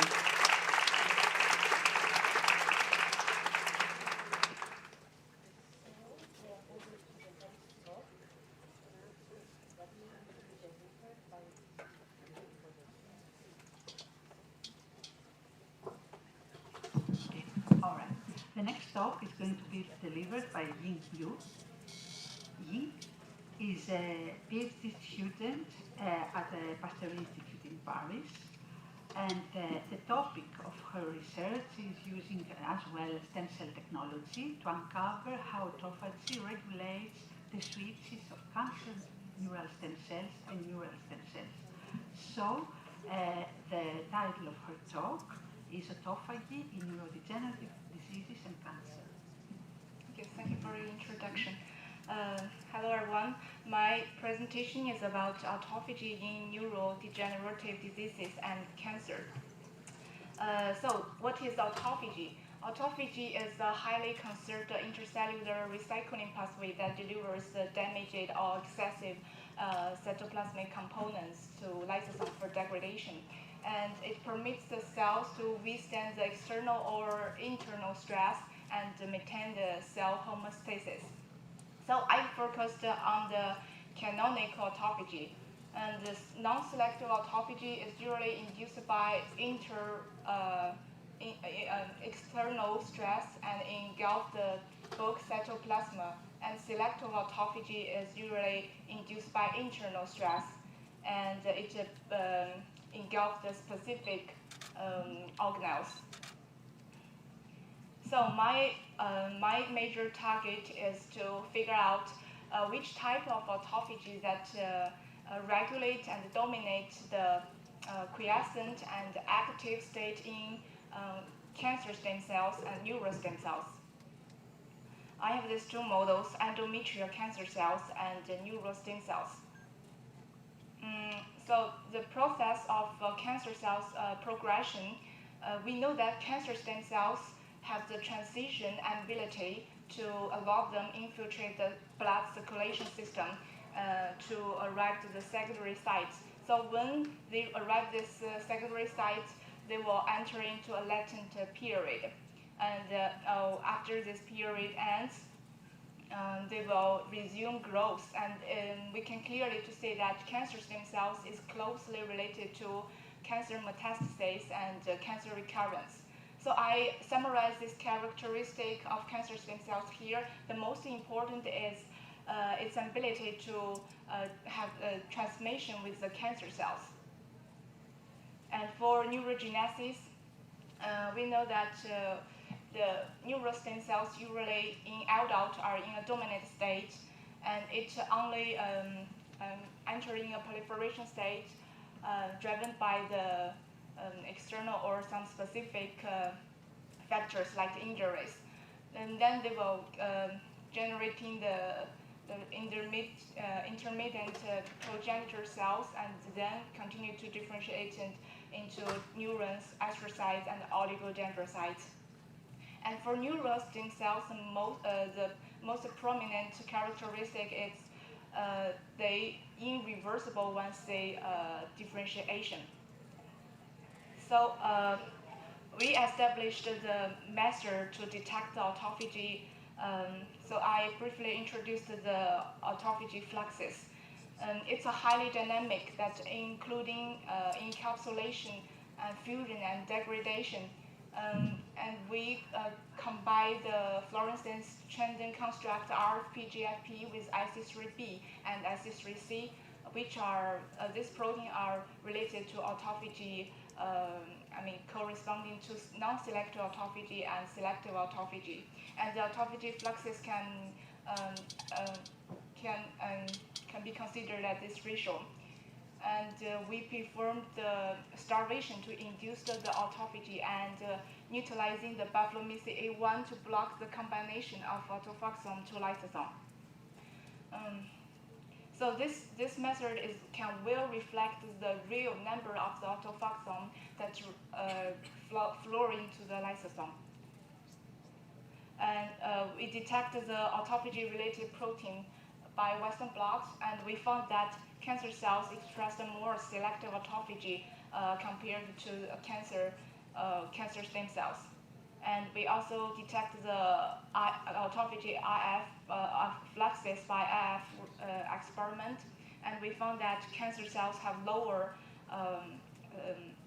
autophagy efficiency in contrast to cancer stem cells. So based on this result, we draw the preliminary conclusion about the mechanism of non-selective autophagy that resist the external stress in cancer cells and in cancer stem cells are basically the same. However, the mechanism of selective autophagy that resists the internal stress are totally different. And we can see in cancer stem cells, it have a higher, more selective autophagy efficiency than cancer cells. It's probably related to the characteristic of the cancer stem cells. Because it might have stronger and higher requirements for their intercellular quality control and for their long-term survival and dormancy. So our next step is to mainly focus on the selective autophagy related factors that inducing like mitophagy and agrophagy. And for neural stem cells model, because the neural stem cells in adults are usually in a dormant state, so we mimic and induce the quiescent state in vitro, and to clearly separate it from its active counterparts. And we also curious about the different depths of the quiescent neural stem cells. Here refers to as shallow quiescent and deep quiescent. With this in mind, establishing this model requires several conditions. First, that I need to identify the quiescent neural stem cells with its active neural stem cells, and to distinguish the quiescent neural stem cells from quiescent differentiated astrocytes, and to confirm that the neural stem cells are in a quiescent state. It's a reversible state, but rather than in irreversible senescent state. And the last one is to find indicators to identify the deep quiescent and shallow quiescent. So by comparing the concentration and the duration, we harness the BMP4 and Pautracline to induce the shallow and deep quiescent. In the shallow quiescence model, we can see that the tendency of the gene expression of that's related to quiescent and stemnase are consistent with the literature. And in deep quiescent model, all these genes downregulation, so which is consistent with the signature of the deep quiescent cells, where the cells enter into a dominant state with downregulation of RNA expression or the protein synthesis. And I further measuring the proliferation marker. It observed that decreasing tendency of this protein, Ki67, and further demonstrating that the cells enter into a non-proliferation state after treatment. So for neural stem cells, my next step is to first to verify the function restore experiment, and then establish the autophagy related protein system on this model. And I found these two papers, it's very interesting. It shows that autophagy is highly associated with maintaining quiescence and stemnase in cancer cells. It's given me a lot of help. And the last but not the least, how can we translation the scientific discovery into practice? We know that autophagy functions decline with age, and we can adjust our lifestyle scientifically and expose occasionally our body to stress. For example, the intermittent fasting and the exercise challenge. So if this two behavior are not easy to acquire, I recommend the sit meditation, because I have been practicing this myself. it's essentially to decrease your metabolic rate, stimulating a state of energy deprivation. It's similar to the principle of intermittent fasting, but it's achieved by the neural regulation rather than the actual food deprivation. And this is my lab numbers. Thanks for your listening.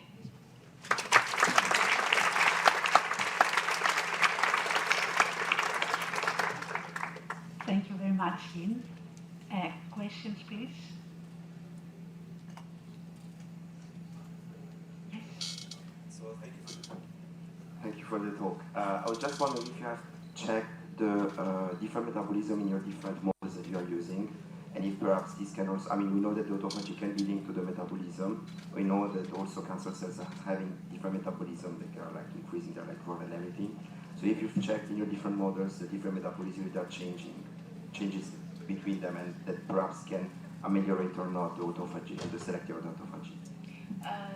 You mean that in these two models, the autophagy can, whether the autophagy can change the metabolic rate in these two models? The opposite. Based on the environment in which the cells is, if the metabolism that they have is directly impacting the selective autophagy or not, and if it's changing in your different models. First, I just detect the autophagy fluxes in cancer stem cells model, and for example here. Here we can see that under starvation, the autophagy is totally different, especially the selective autophagy is different in the cancer cells and cancer stem cells. So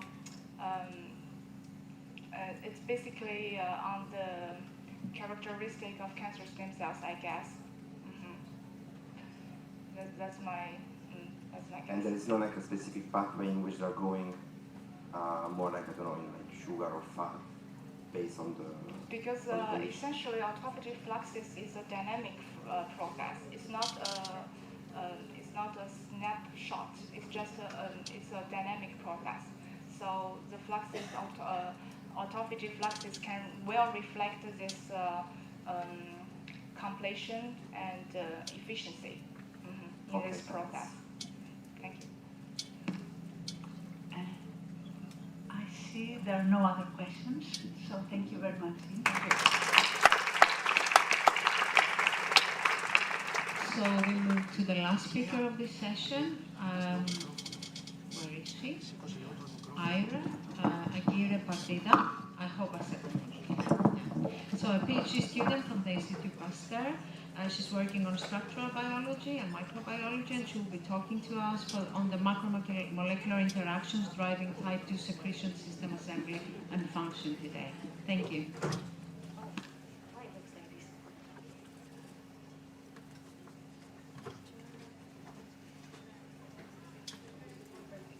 Sorry, I'm so short. Hello, everyone. It's a pleasure for me to be here with all of you. Today I'm going to talk about something quite different from the talks that we have here before.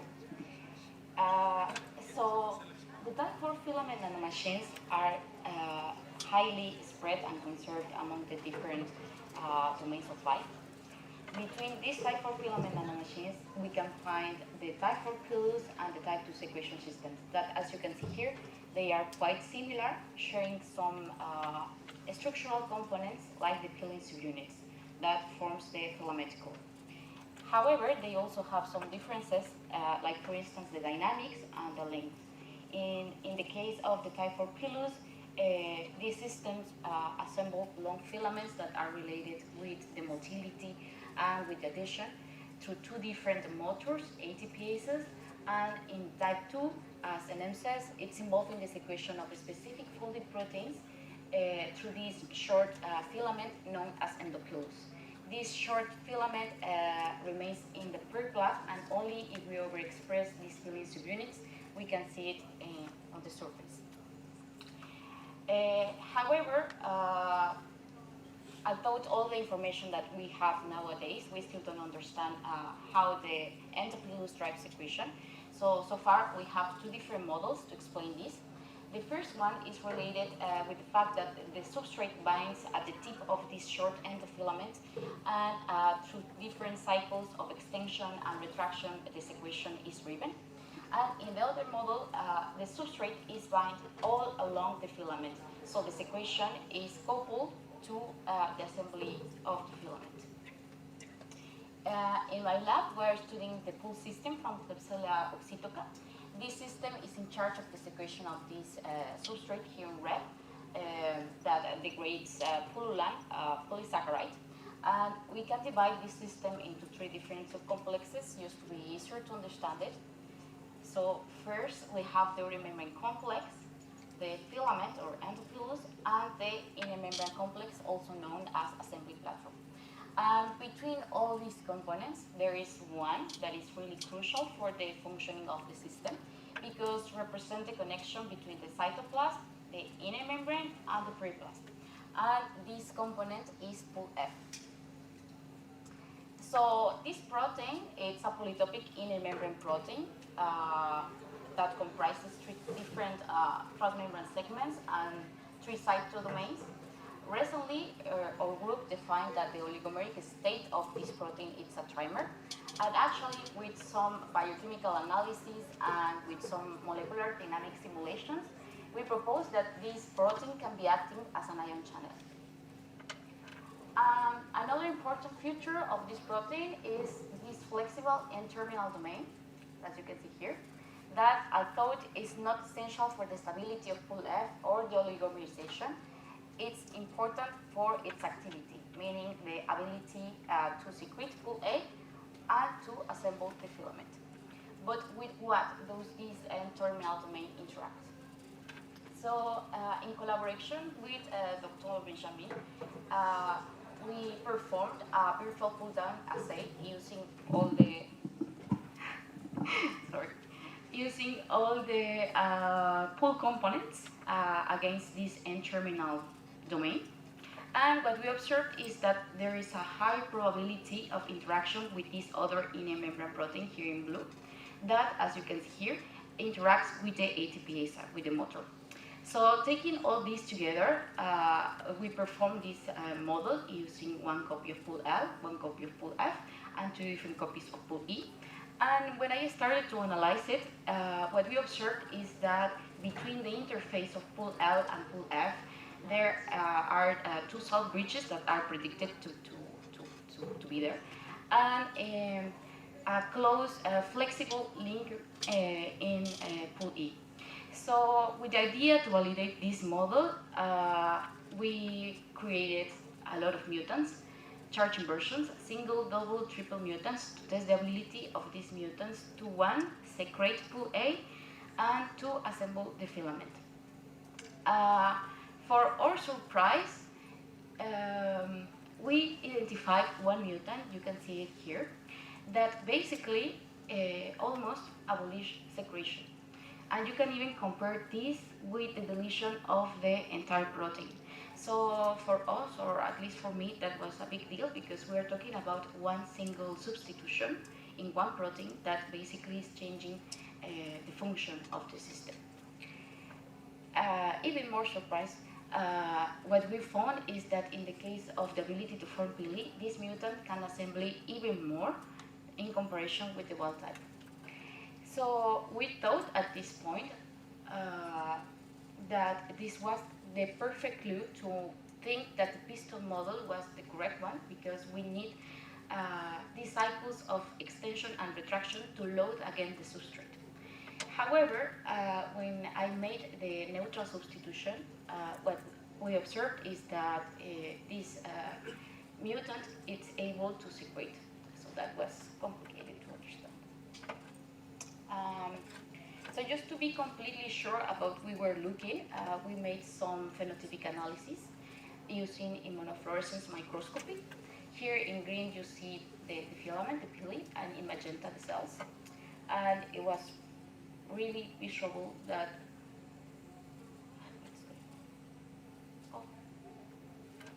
indeed we have more filament in comparison with the wild type.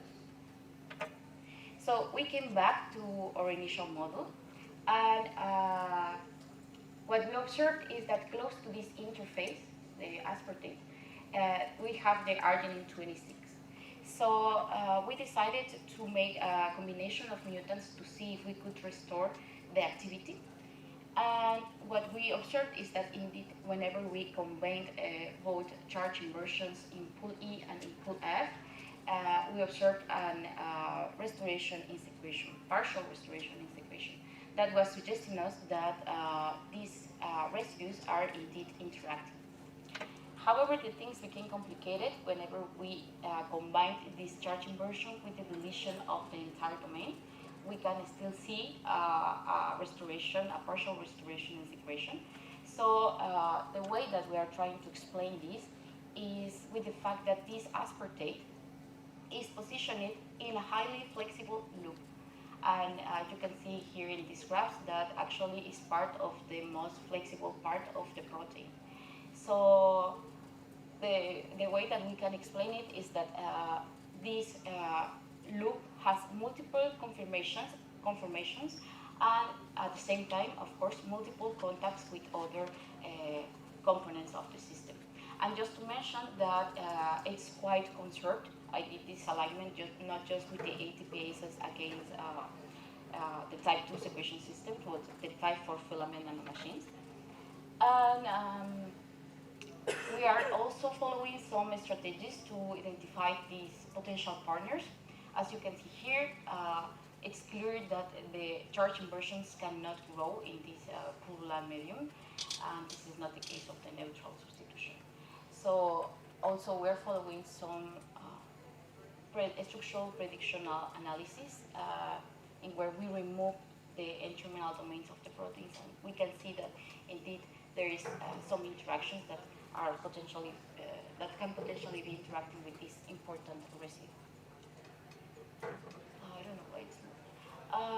And just to finish, we would like to bring all this together to answer our main question, that is to know if these ATPases are bifunctional, like in the case of other type 4 nanomachines.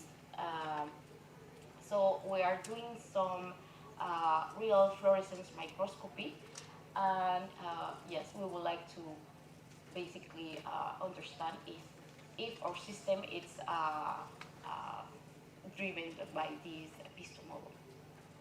And with this, just like to thank my group and of course to you for your attention. I don't know why I see that. Thank you very much, Anna. Questions from the audience? If there isn't a question, maybe I'll ask something, but not on the structural biology, but on the biology. Does this system, or the knowledge of this system and manipulation through different mutants, has anything to do with the bacterial virulence and infection, and how potent a strain can be? If we understand the assembly and disassembly of these pilus formations? Yeah, actually, maybe you don't know a lot of secretion systems. I don't. But I'm sure that you have heard about cholera. Yeah. So cholera, the toxin, is secreted by one of these systems. We cannot study in the lab, but we are trying to use other models that are not virulent to be able finally to yeah. Okay. Any other questions? Okay. If not, thank you again for the talk. So we close the session. First of all, let's thank all the speakers for keeping the time, very important, for showing and sharing with us beautiful presentations of very strong science. So let's applaud all of them.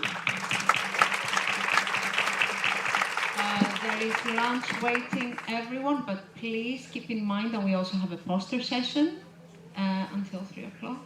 So guys, please go. Before you leave, I just want to let you know the pavilion where the poster session is in front of number 1, of building number 1.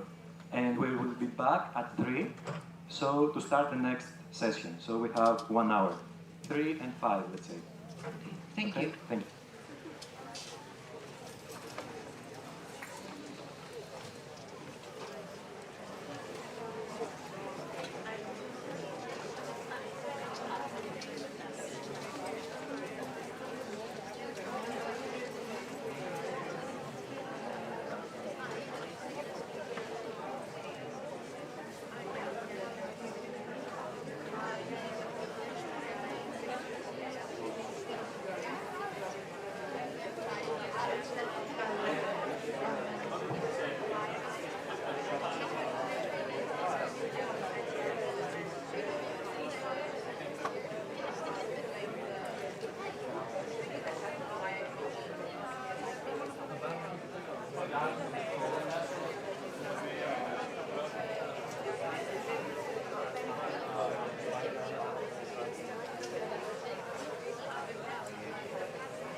Απλά ρωτάω γιατί αν δεν υπάρχει να αλλάξει κάτι στην παρουσίαση, δεν μπορώ να πει.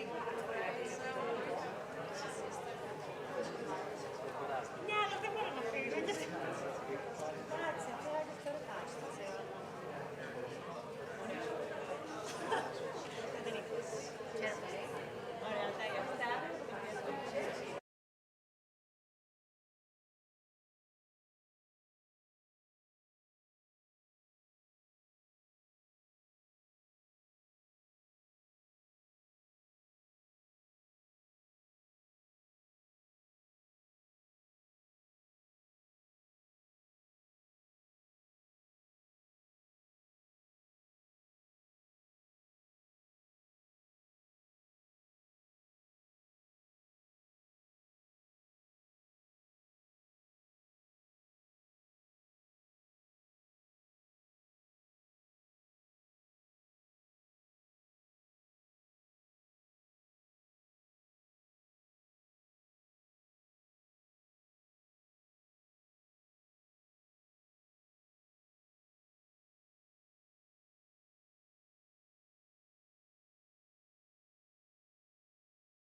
our keynote speaker, and then followed by drinks and music to have a nice welcoming drink together. So I have the pleasure to introduce our two moderators for today. So the first one is Niki Vasilaki. I hope I pronounce your names correctly. She's a senior researcher here at the Hellenic Pasteur Institute, and she leads very important studies on the replication, pathogenesis, and host interactions of major human viruses, such as SARS-CoV-2 or hepatitis C and B. And then we have the pleasure to have Orania Giorgopoulos with us. And she's a research director at the Hellenic Pasteur Institute, and she leads studies on adult neurogenesis and virogenetics, host interactions and immunity across diverse viral families. And she really advances translational virology and therapeutic innovations. So a round of applause for our moderators, please. Thank you very much for this nice introduction, and we have the pleasure to welcome you to the first session of virology and microbiology. It will be another one on Wednesday morning. So we move to the first speaker, Vahid Baniasiadi from Hellenic Pasteur Institute. He is a research scientist in the diagnostic department, experienced in infectious diseases, virology, public health and outbreak response, and he will talk to us about integrating a biobanking platform within the diagnostic department of Hellenic Pasteur Institute, the case of the European Virus Archive Global. You're welcome.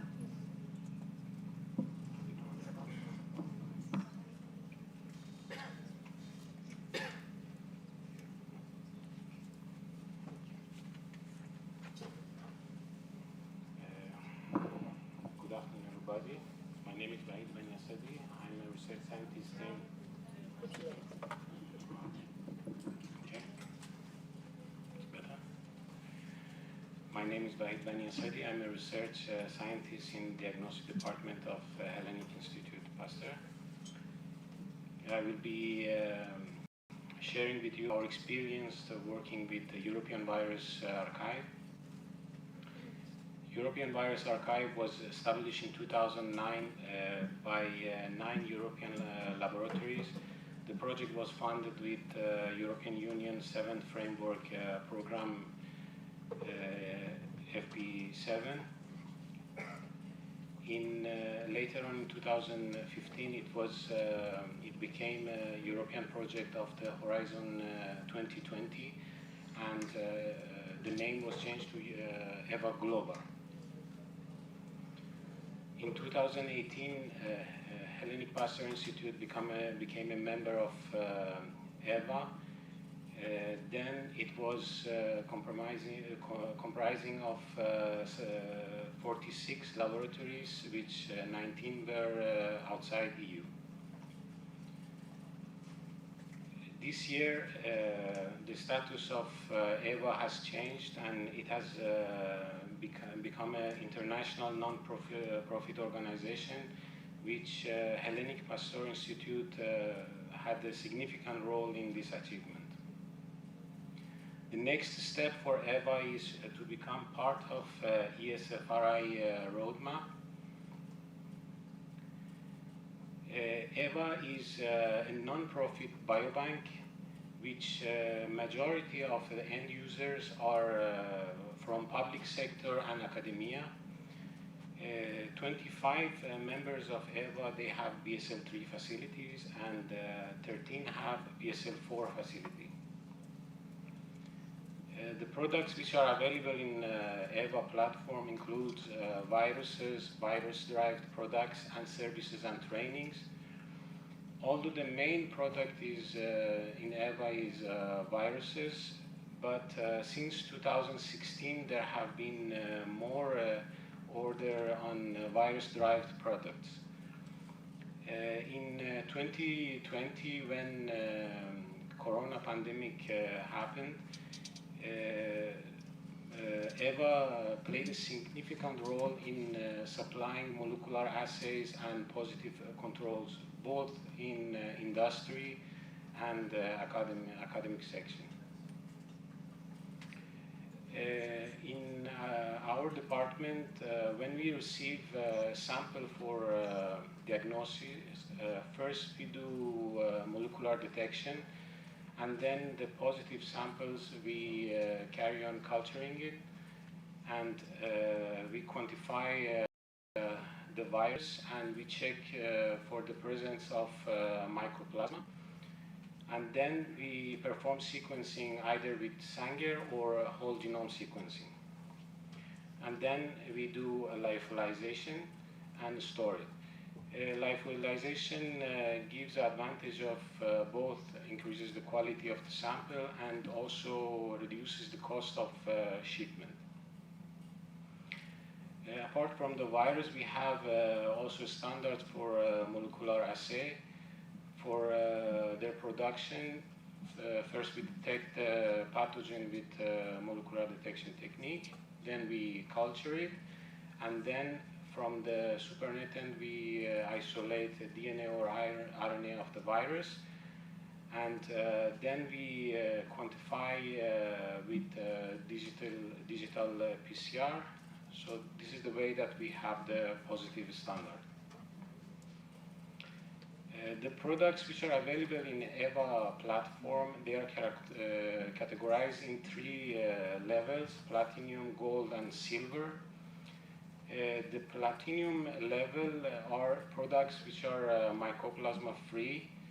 Their infectivity is tested and quantified. They are completely sequenced, and they could be frozen or lyophilized. Likewise, other products which don't have one or two of these characterized, they are characterized in gold or silver. Here I show one of our products which is in the platform. The shape is more or less same for all the products. On top you see the name and the origin of the product. Then we have a box on left which it's not very readable, but it's the information about the virus which is given by the producer. On right there is information on kind of virus which could be animal, human, or plant. On the middle is the grading, which could be platinum, silver, or gold, and on the right is the risk group of the sample. In the lower section there is information about grading, which I mentioned before, is the presence of mycoplasma, partial or complete sequencing, quantification, and the mode of storage. On the left, there is information on producer of the product. Middle is the availability of the product, and on right is the price of product. And there are more information on the lower section, which include the sequencing, the cell line which the virus is in it, the quantification and shipping condition, and also information about where it was collected and from which source it was collected. Similarly, we have a range of products which is available in the platform.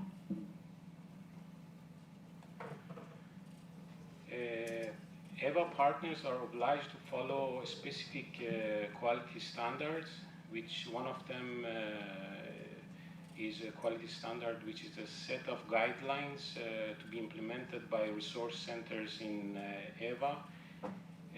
We have achieved 92% rate for our products in the platform.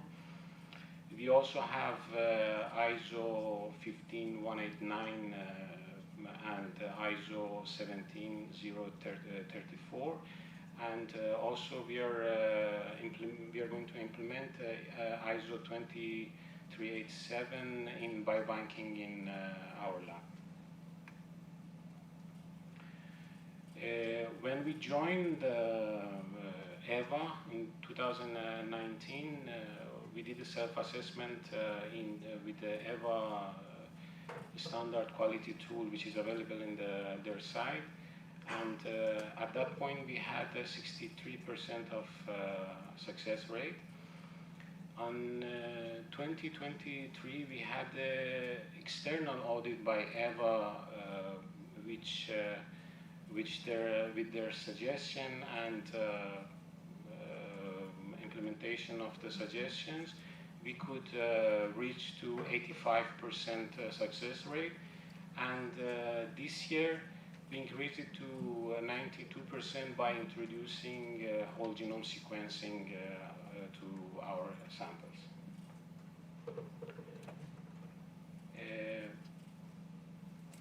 We have state-of-art instruments in our laboratory, which has helped us to create a biobank with a range of different viruses, respiratory, like SARS, influenza, RSV, adeno, and other viruses like enterovirus, monkeypox.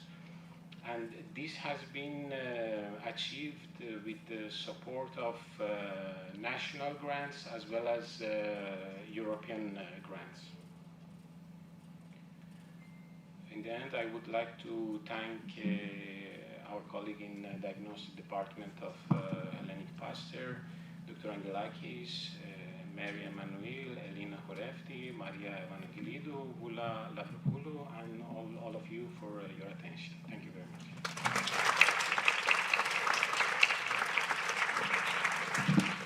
Thank you, Wahid. Questions? The presentation is open to questions.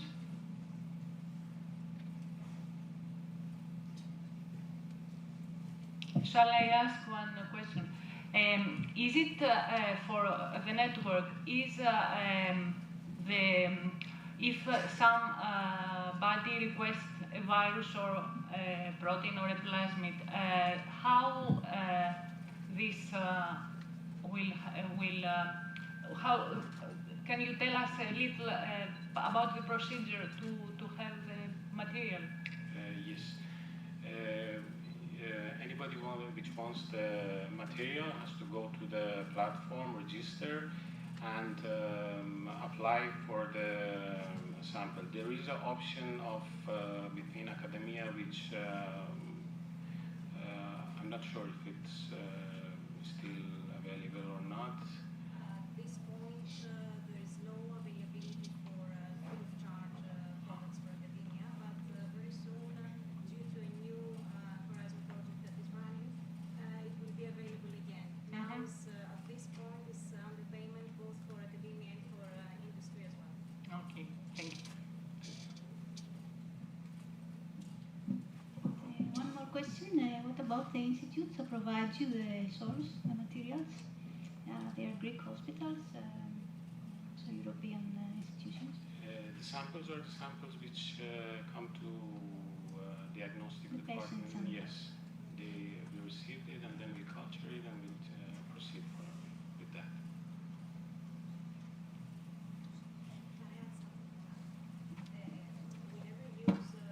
The microphone. We never use clinical samples as they are. We always culture and we get the virus, and the products are always derived from the viruses. Yes, because for samples it is a question of bioethics. Yes, also, of course. We never use clinical samples, and in all of the cases of the products, that comes only from the virus. Thank you.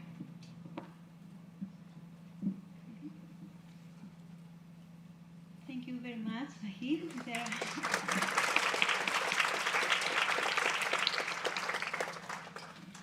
We would like to welcome our next speaker, Sofia Maka. Sofia Maka is a PhD candidate in the diagnostic department of the Hellenic Pasteur Institute. Her research focuses on the use of scanning electron microscopy in the diagnosis of infectious diseases. And the title of her talk is The Use of Scanning Electron Microscopy in the Evaluation of Possible False Positive Blood Cultures. Thank you very much.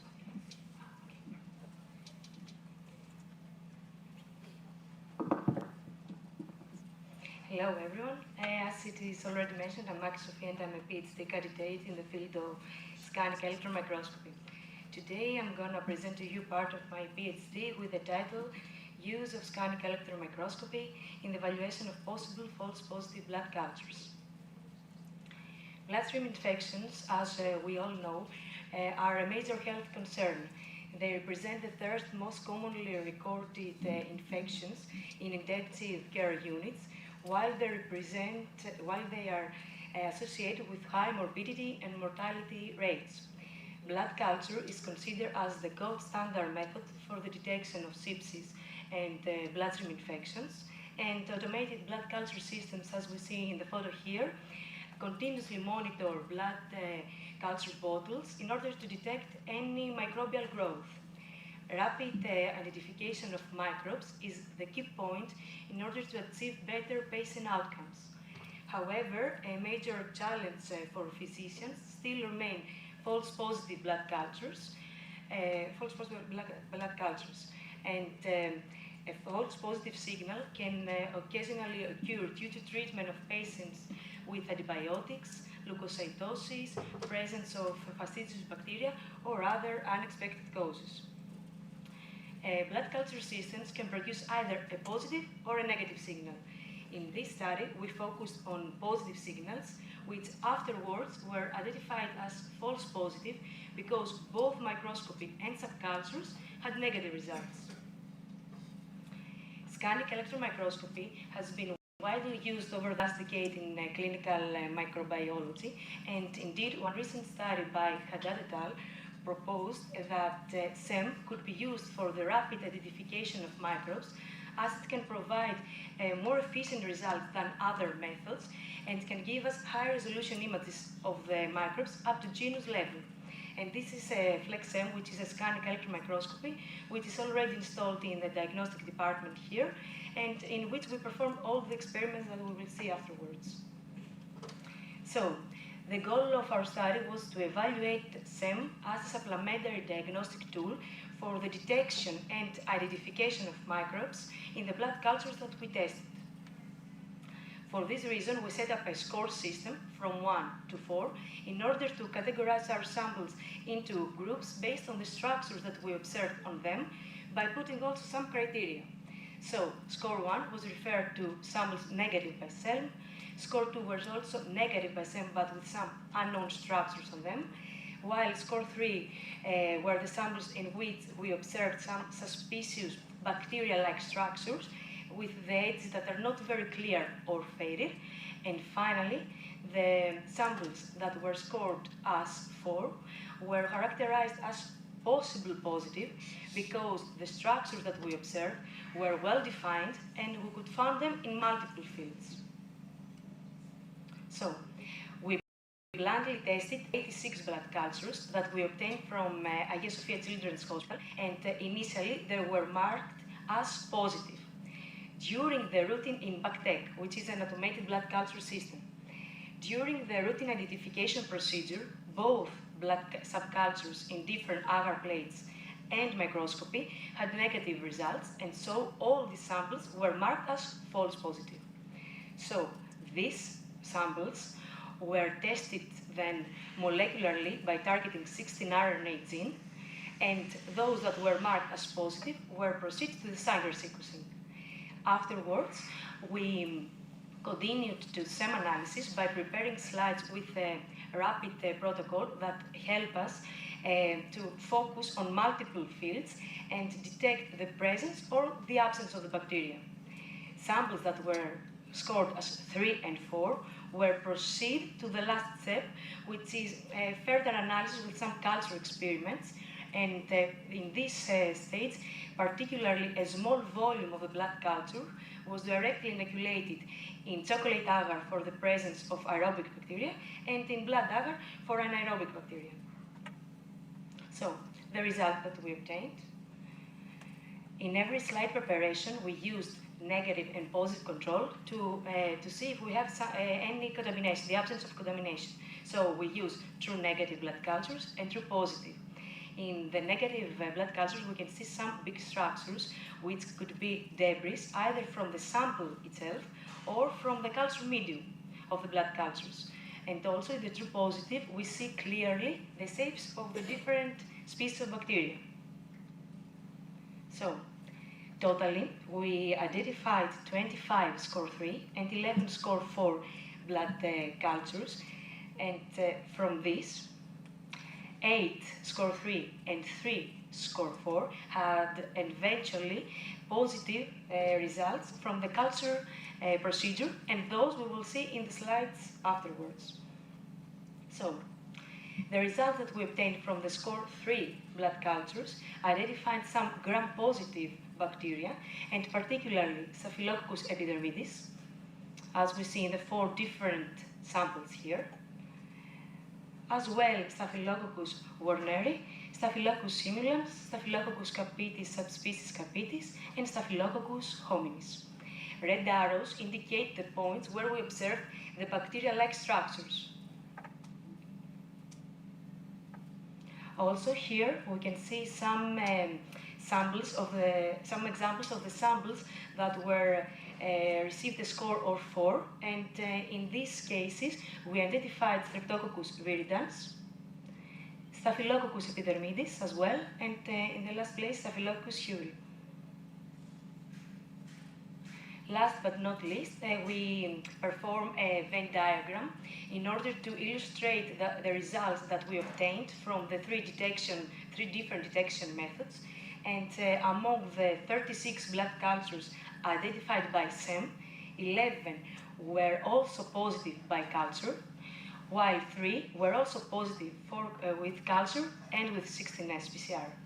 The remaining samples, the 22, were exclusively identified by SEM, the score 3 and score 4.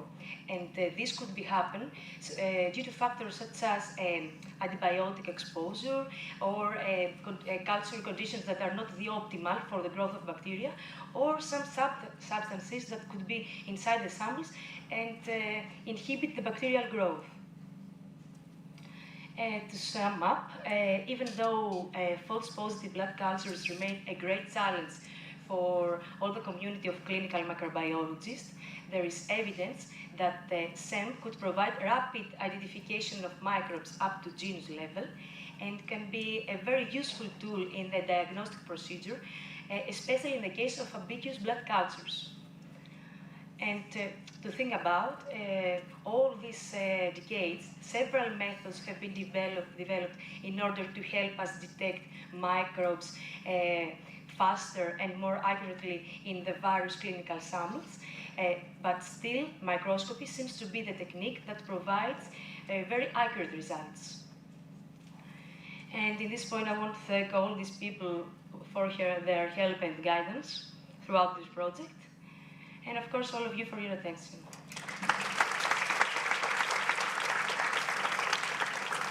Thank you very much, Sophia. Any questions from the audience, please?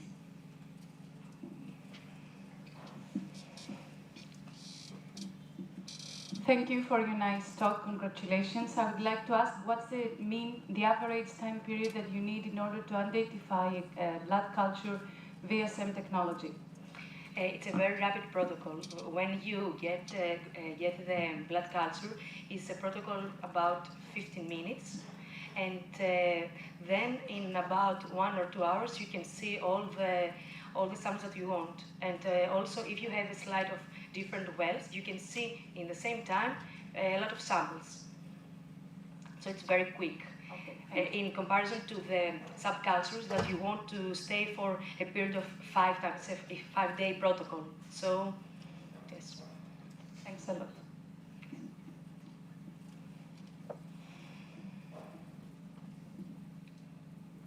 Then, can we say that it's more rapid than the molecular biology applications? Let's say sequencing, PCR and sequencing? Molecular biology is something different. You can recognize up to species up to species. With the SEM, you can see if there is bacteria inside, up to genus. More rapid, yes, but it's different. You can do it together to have a result.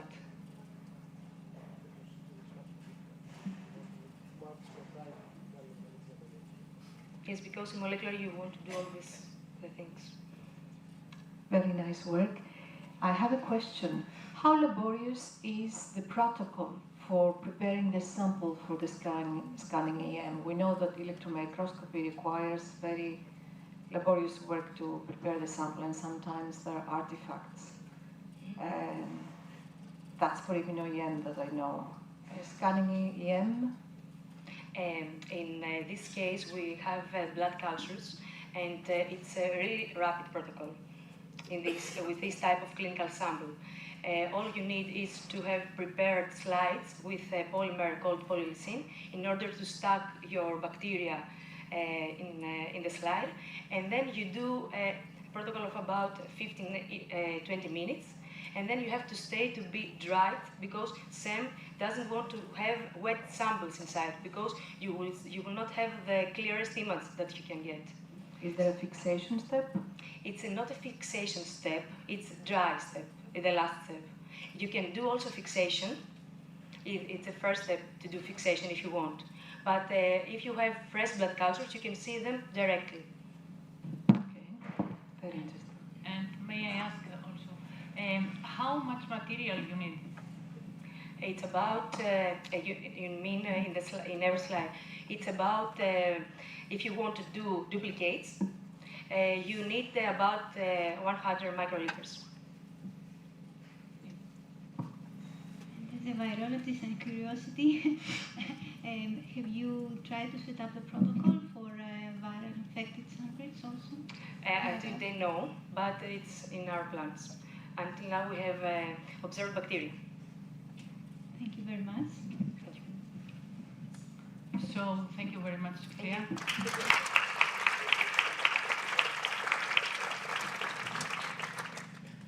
And now we will move to the next talk from Eleni Paksimadi.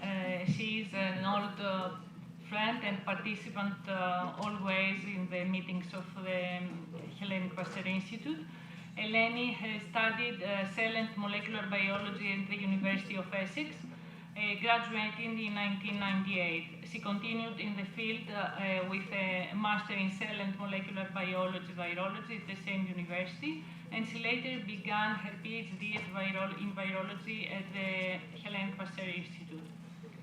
So Eleni will talk to us about human endogenous retroviruses implicating to long COVID-19. Thank you very much. To tell you the truth, I'm very happy being once again here with you, and I'm touched that once again you accepted my presentation, and I'm really happy that I'm between all of you, old friends and fresh new students, fresh PhD students from Greece and from French. Well, let's start.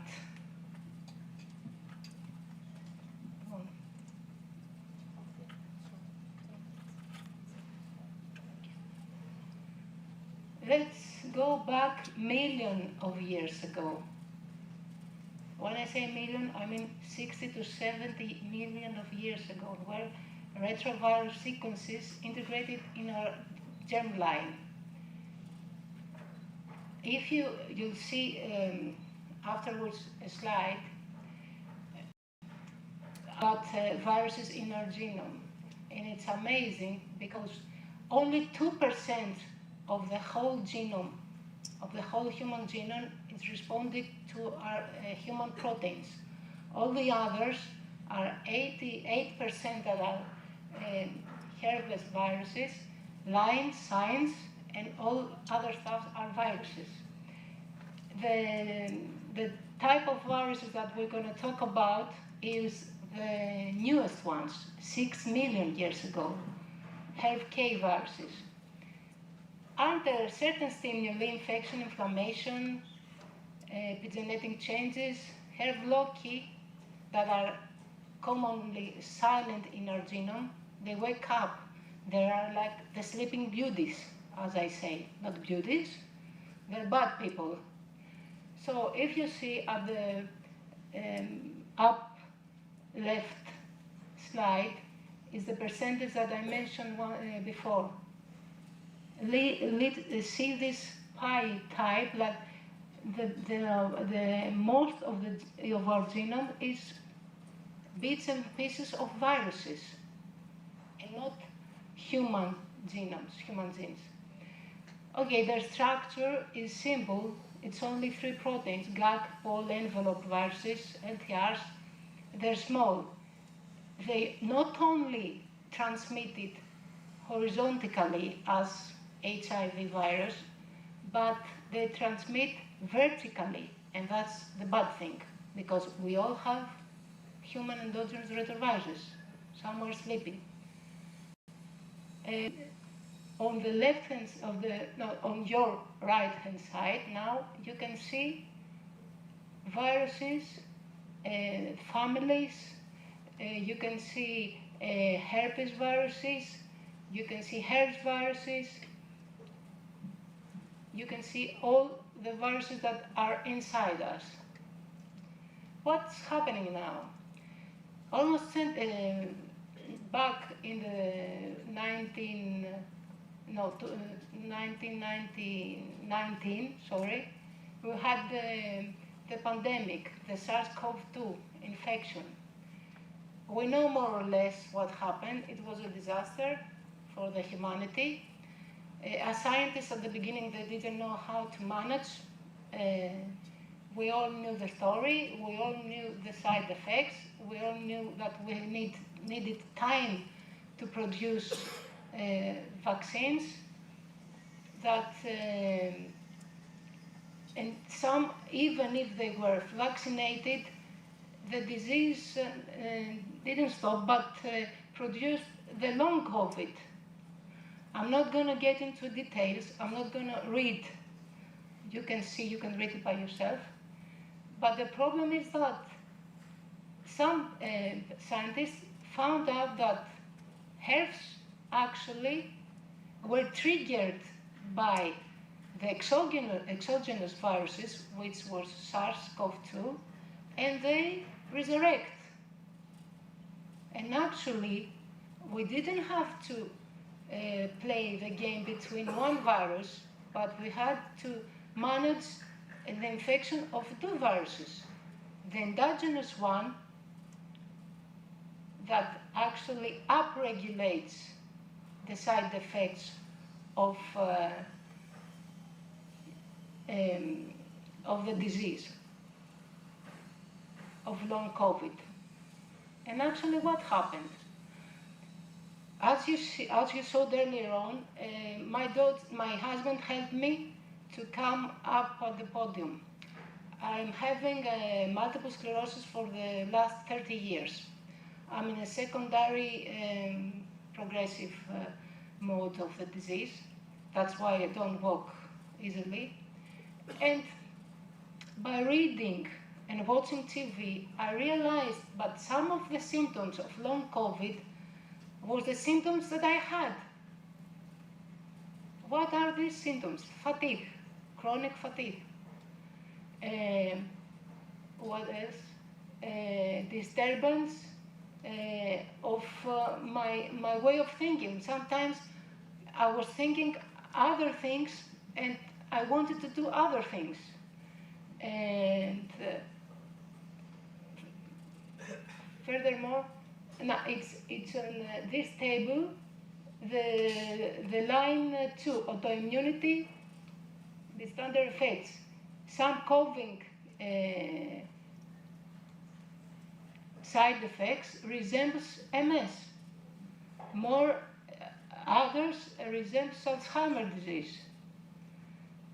Is not only the symptoms of gut and breath, and short breath, and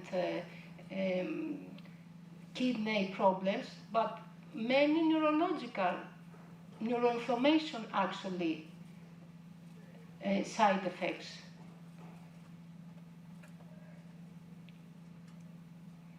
That's a very good graph. It says all of the side effects of long COVID. Brain fog, confusion, sometimes mental exhaustion, even after hours of sleep, and you felt like you were digging in the garden. It was amazing. And that's why, because firstly I was researching about herbs in aspects of MS, because there is many research done about how herpes viruses, especially herpes K and W, interferes in the immune system and actually promotes MS, ALS, and other autoimmune diseases. But now I noticed that the same happened with long COVID. And that's why some people, after the disease, after the infection, the majority, let's say, after a few weeks, a few days, were feeling better, but many patients had long COVID. And even for months to years, they came into this situation. Many challenges, many things to go up, many things we should do about antiviral drugs like Paxlovid, vaccines, because not all vaccines do well to everyone. I needed to do the mRNA vaccine against COVID. And in general, I have done many vaccines in my life in order to take the next, let's say, medication sets. Interferons were really good. Interferons works against viruses. And now, immunomodulatory, like Mason treatments. Maybe some of these treatments will do well to long COVID, not only to MS patients, but also they need to run tests to use immunomodulatory treatments to long COVID patients. That's what I just said about therapies, management, and treatment for long COVID. Like Paxlovid, another one. Future directions, I believe I said most of them by heart. Many genetic and epigenetic studies must be done, and new protocols needed. I believe we should take tissues and work with samples from areas in the body that we couldn't take material, maybe unfortunately from deaf people, because the majority of people, especially at the beginning before vaccines were produced, died. So we need to have that in mind in order to work better to the next pandemic. I'm not saying that it's going to happen, but we must be prepared. So in summary, what I've told you earlier on about damages and dysfunctions in the whole body, not only respiratory and brain. Furthermore, I want to say something, maybe some of you know about that.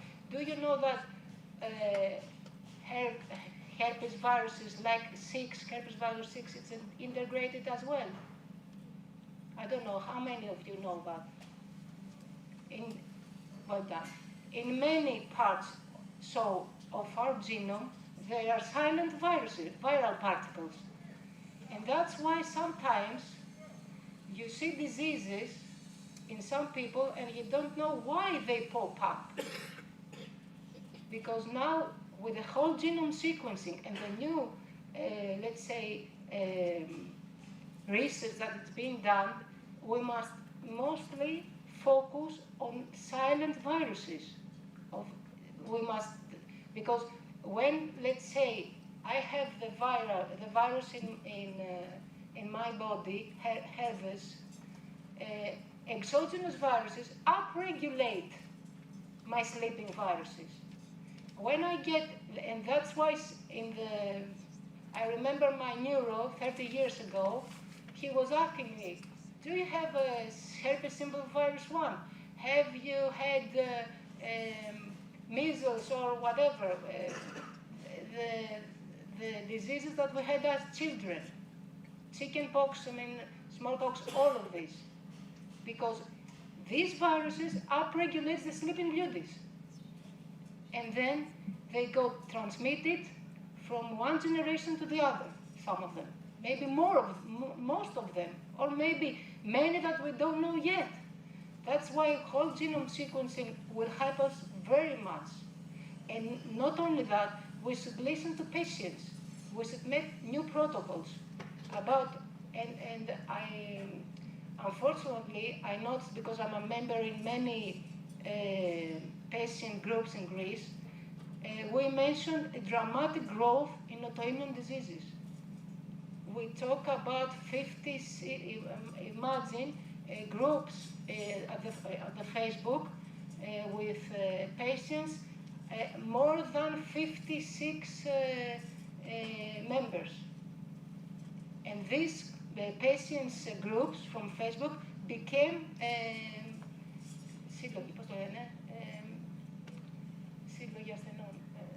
collections, patients groups. Thank you very much. Sorry if I got more of your time. Thank you very much, Lenny, for describing the complex interplay between viruses and immune diseases. And the presentation is open to questions.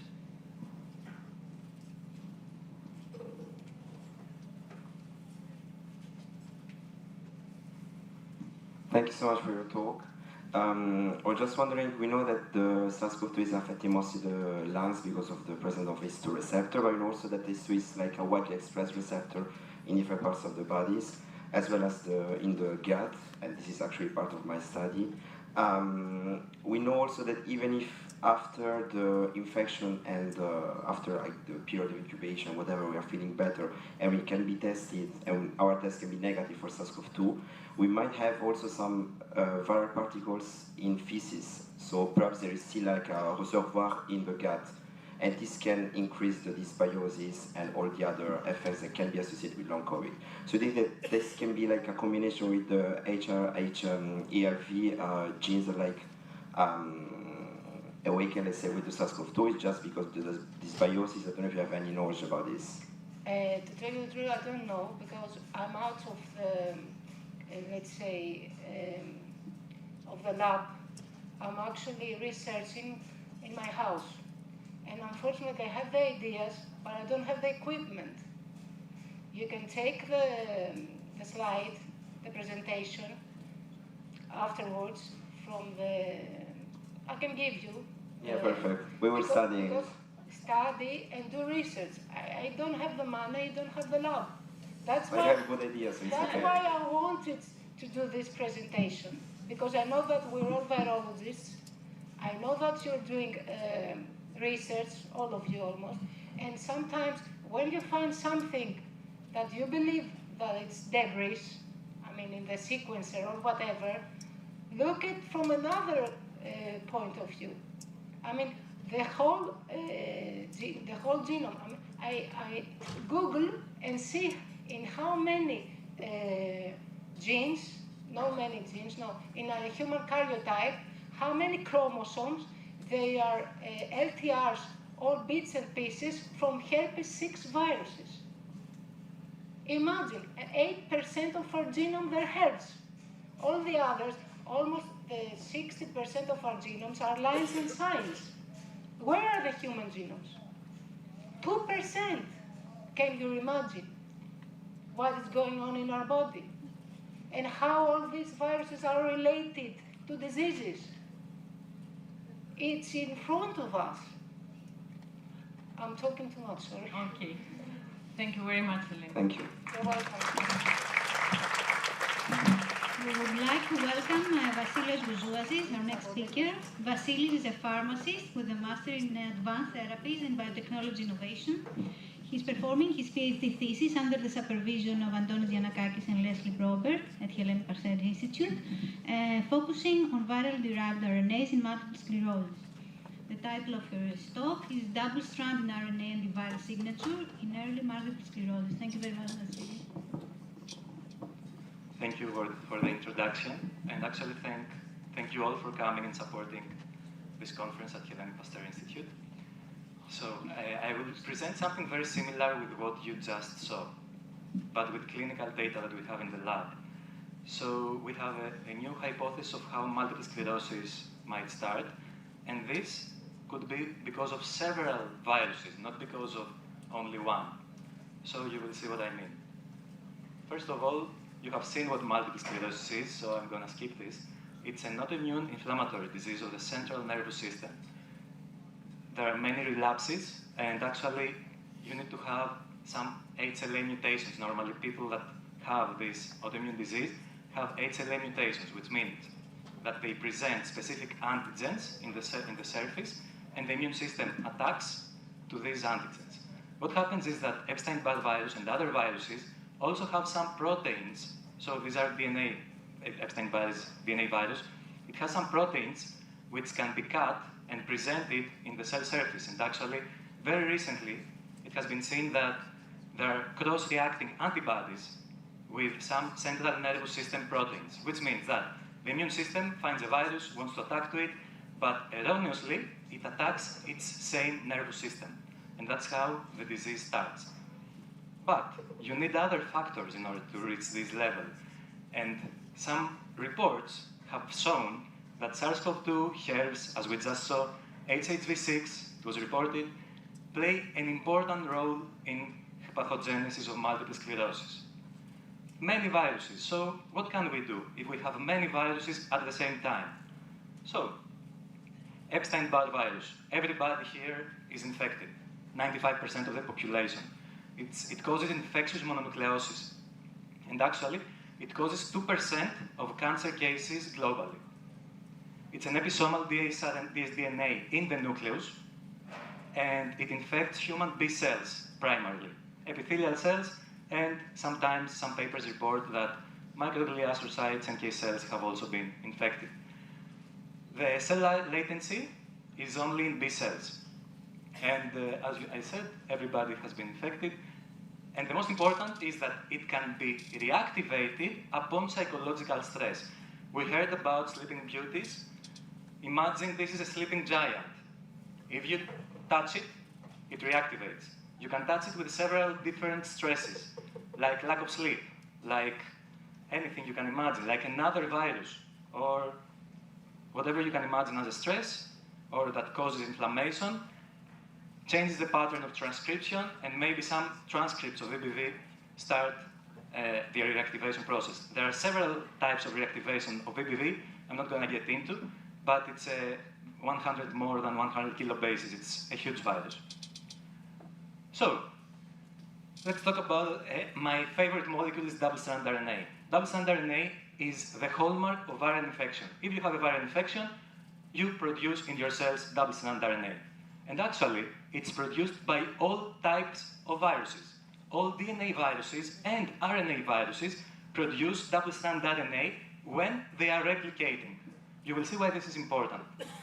So, our immune system identifies this double-strand RNA, and it has some pattern recognition receptors in order to create cytokines and initiate a defense for our body's immune system.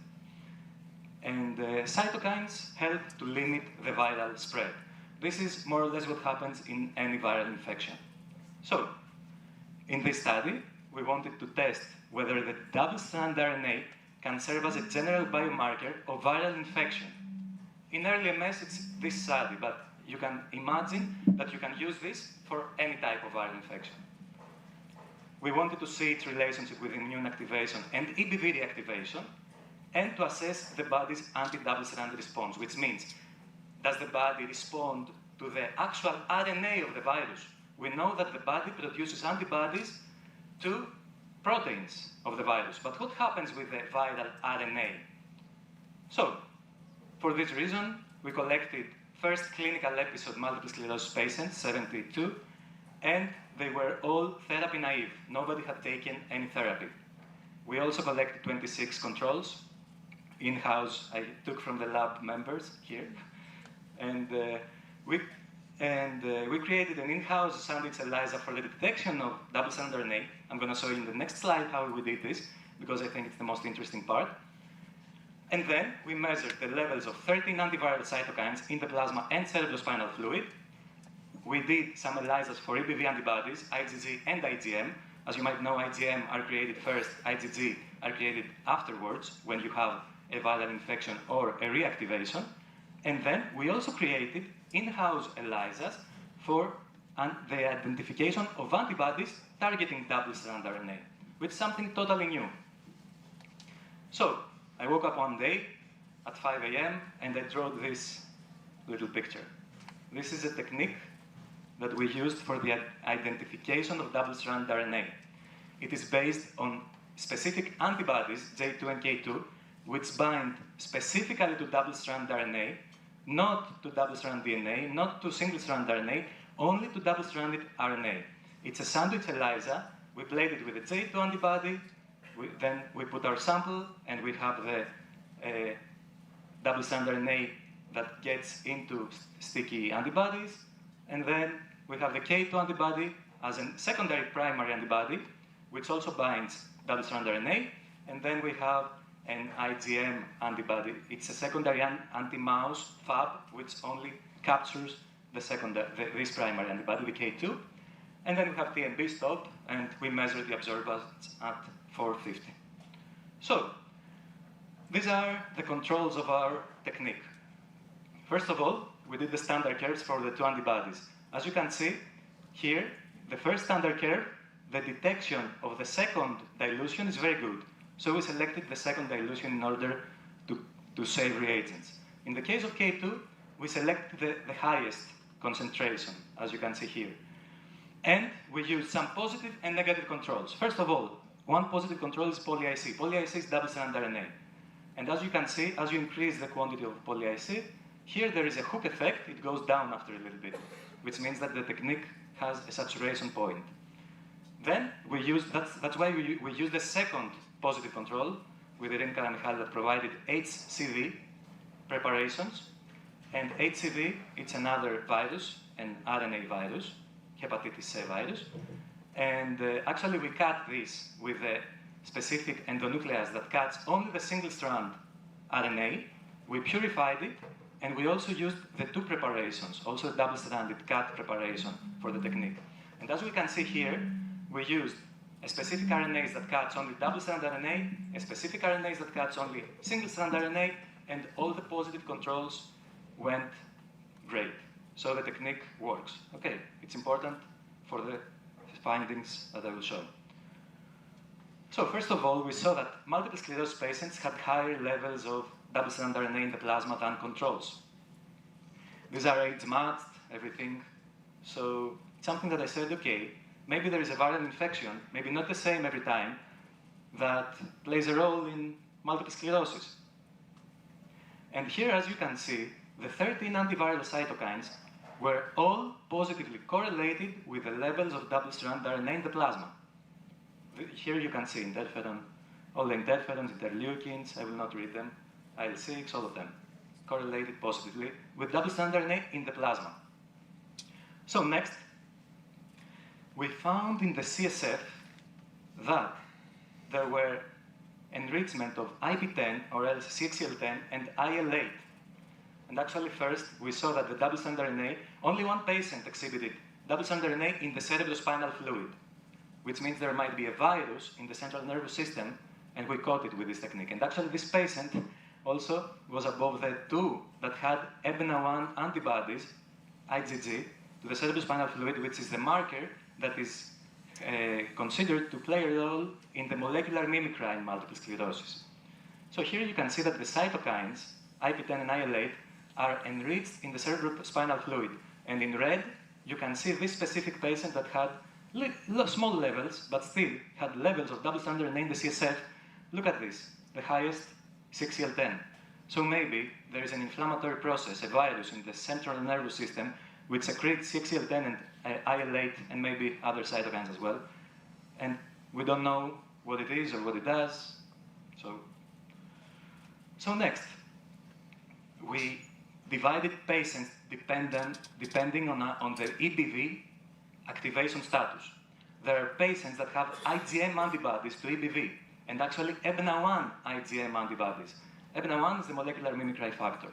So we saw that the atypical reactivation group had higher levels of double-stranded RNA within MS patients than the seropositive, and the seropositive with probably reactivating state, which means it's in a latency stage, but also it has some markers of reactivation. Some of the antibodies were positive.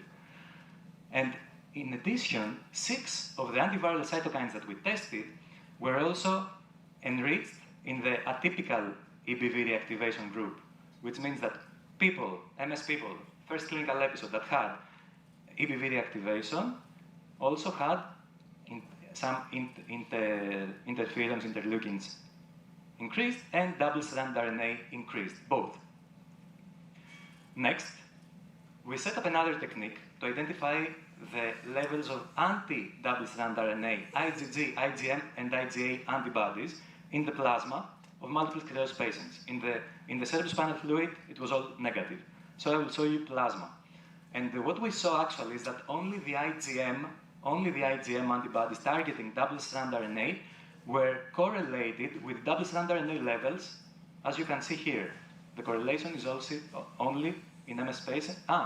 And controls also had the same correlations only for IgM antibodies, only for IgM. So the hypothesis is that when we get infected, the virus gets in the cell, and somehow the RNA is also presented in the cell surface and recognized somehow, and not only the proteins of the virus. And actually, Raina Flynn from Harvard has found that RNA binding proteins accumulate in the cell surface upon viral infection, and they have RNA, glycoRNAs. So the proof of principle is there. We have the anti-dsRNA antibodies, so we need to check many more things, many questions, and so on. And actually, the IgM antibodies, which are primarily involved in acute infection, when time passes, we create IgG antibodies. They were more strongly correlated with the 13 antiviral cytokines than IgA and IgG. As you can see, these are more correlated than these and these.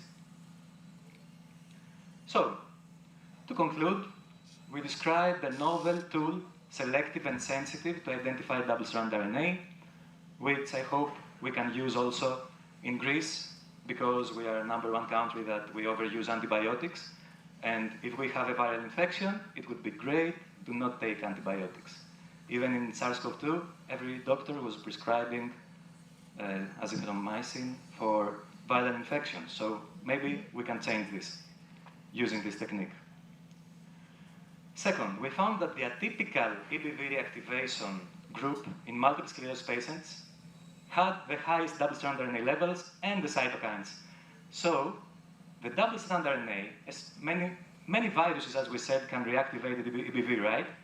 So maybe some viruses reactivate EBV in MS onset and maybe trigger, exacerbate the disease.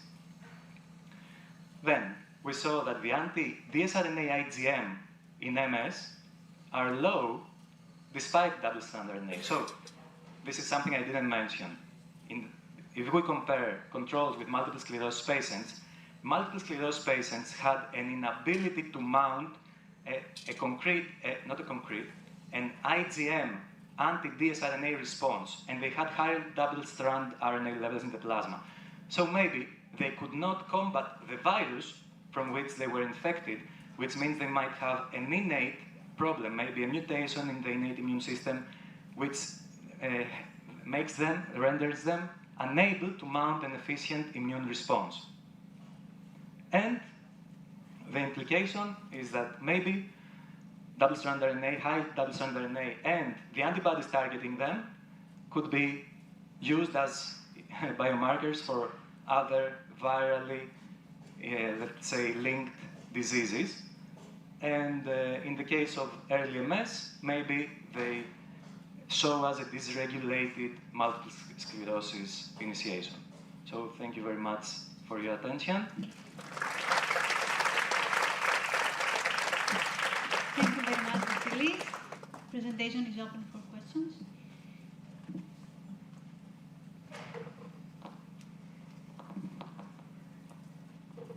Firstly, congratulations for your patent and for your research. I want to give you some feedback. Maybe it was worth taking samples from not only from early MS patients, but also patients under relapse, because there you might find, sure, you're gonna find cytokine storm, because all cytokines will be upregulated, even maybe from viruses, from herpes viruses, and all other viruses. That will be a great research area. Thank you very much. You're welcome.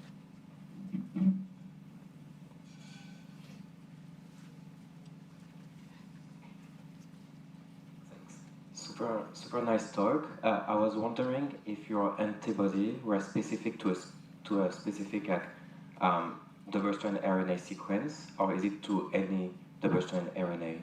So it's a very nice question.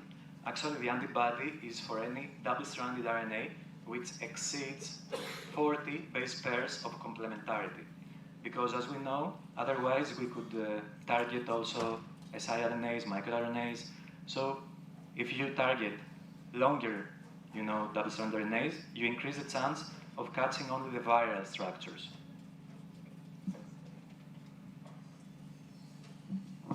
Yes. Vasily, do you think that these double-stranded portions of RNA you detect are somehow protected in the blood, in the patient, in the... Thank you very much for the question. So what happens is that there are reports that in long COVID, there are increased viremia, viral RNA in the plasma, which means double-stranded RNA also in the plasma. What happens is that we don't know if it's a viral, let's say a whole virus. It might be fragments of many viruses. What we know is that, for example, in the case of our study, we have identified together with Nikki Vasilaki, we have identified that some of these patients had actually SARS-CoV-2 sequences. So we know that one of the viruses of the double-stranded RNA identified by qPCR is SARS, and actually it has the same, it has fatigue, the same, let's say, symptoms as multiple sclerosis. The chronic fatigue syndrome sometimes is because of reactivated EBV, chronically activated EBV, reactivated, because the immune system cannot bring it down. So it tries to attack, but it cannot. So it's a constant situation.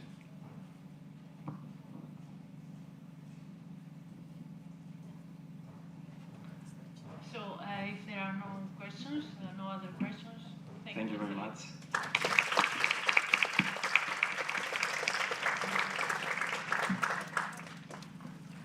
We can move now to the next speaker. Konstantina Dragoumani is a bioinformatics scientist at the Hellenic Pasteur Institute, specializing in viral pathogen analysis using NGS technologies. And she is a PhD candidate at the University of Thessaly, focusing on RNA stability and obesity-related research. She has begun to engage to the development of computational pipelines for viral surveillance and molecular data analysis. And she will speak about genetic characterization of 2024-2025 season influenza A and B strains by whole genome sequencing in Greece.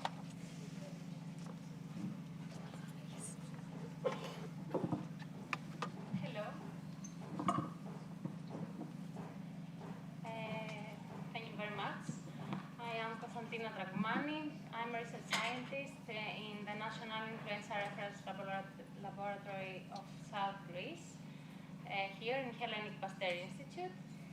And I'm going to talk to you about the genetic characterization of influenza A and B strains by whole genome sequencing for the period 2024-2025 in Greece. Let's begin with the background of influenza. Seasonal influenza causes 3 to 5 million cases of severe illness and up to 650,000 deaths worldwide annually, according to WHO.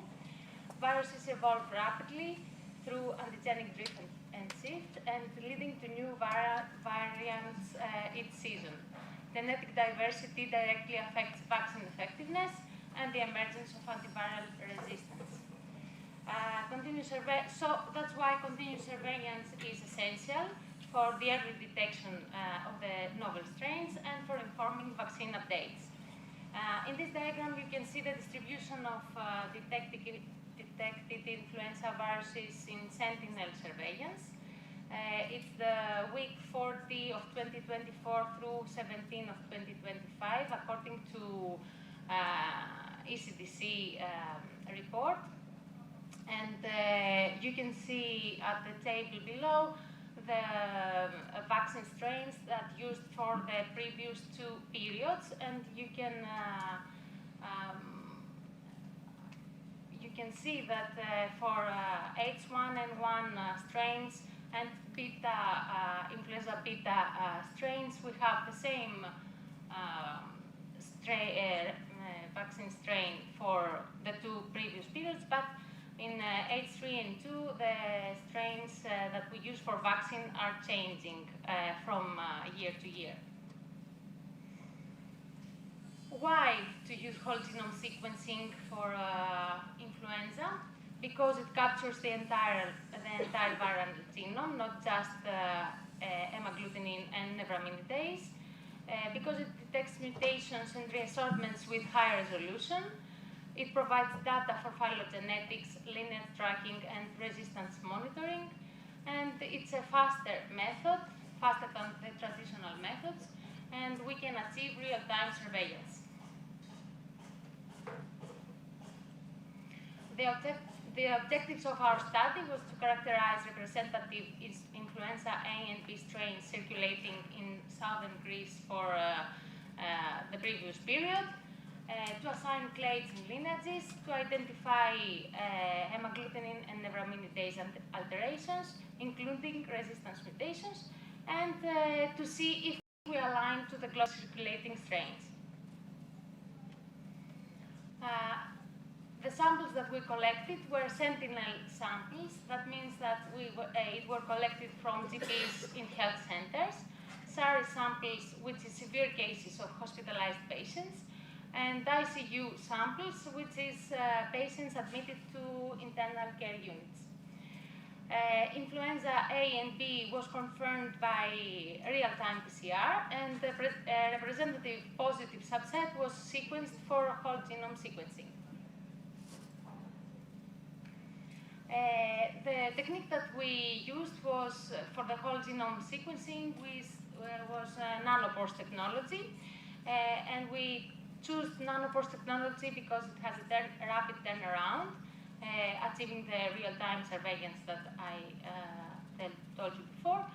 It's a portable platform suitable for national labs, and it's a low resource settings. Also, it enables continuous monitoring of influenza evolution. The methods consist of 2 parts. We have the wet lab sequencing, and then we have the bioinformatics analysis. For the wet lab part, we took high-quality total. We made high-quality total RNA extraction. Then we continued with targeted whole genome amplification of influenza virus. We constructed the library using the protocol of Oxford Nanopore Technologies with some alterations. Finally, we sequenced on MinION flow cell,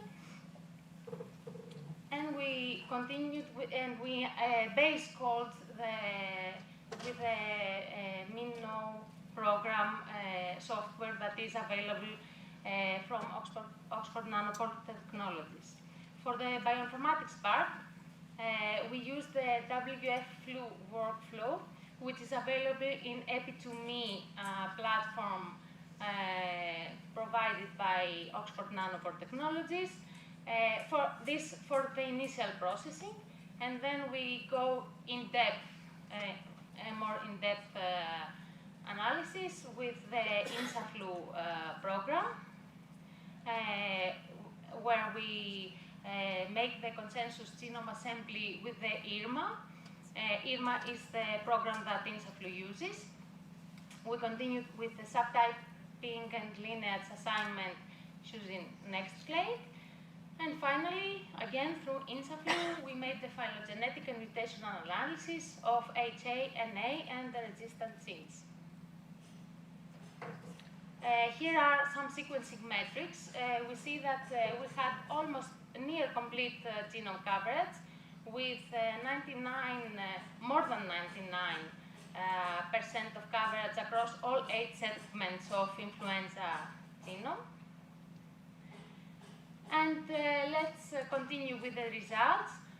For influenza A, H1N1, the strains that we analyzed were in line with the globally circulating strains.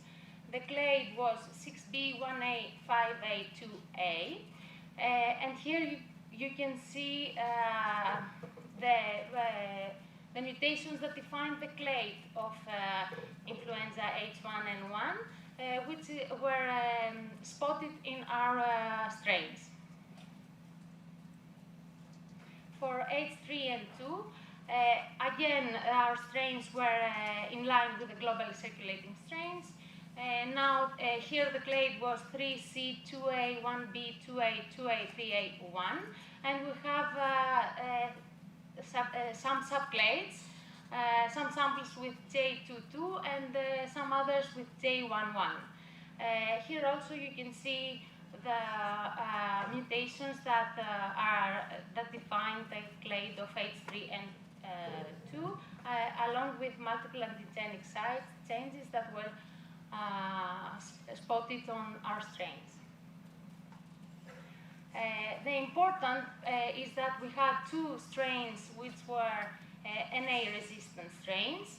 It was the Athens 21-2025 and 63-2025. And we have a substitution in the neuraminidase gene in the position 275, where there we have a histidine that was changed with a tyrosine.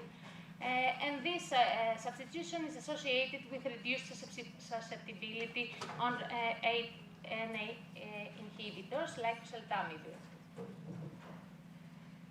For influenza B, all samples belong to Victoria lineage, clade V1A3A2.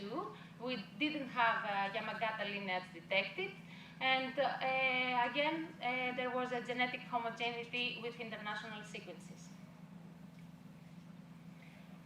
On the phylogenetic analysis, we saw that influenza A and B strains clustered with global contemporary strains. There was no evidence of novel reassortment. HA substitutions were consistent with the ongoing antigenic drift. And here is the table that you can see the references that we used for the analysis. The references are similar to the vaccine strains that were used for the previous period, along with the substitution in HA, NA, and the clades of our strains. The analysis of whole genome sequencing for influenza is important because it supports the WHO vaccine strain selection. It provides an early detection of resistance mutations and strengthens our contribution to the global influenza surveillance. In summary, we had a co-circulation of influenza A and B strains. We had two NA-resistant influenza A strains that we identified. The phylogenetic clustering with the globally circulating strains of the same season. The nanopore whole genome sequencing give us a rapid turnaround for real-time surveillance, and our findings supports vaccine strain selection and antiviral resistance monitoring in Greece. Thank you very much in the National Influenza Reference Laboratory, Manolis, Mary, Maria, and Vula, and thank you very much for your attention.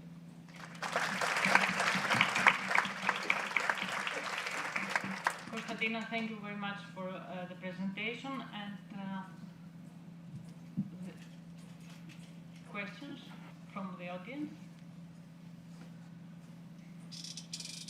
Maybe I have one myself. I wanted to know if you were considering monitoring the virus strains also on animal populations such as pigs or wild birds in Greece, especially for influenza A. Yeah. You mean about avian influenza? Yes, and also for H1N1 and H3 for pigs. I think it's in the future projects of the lab.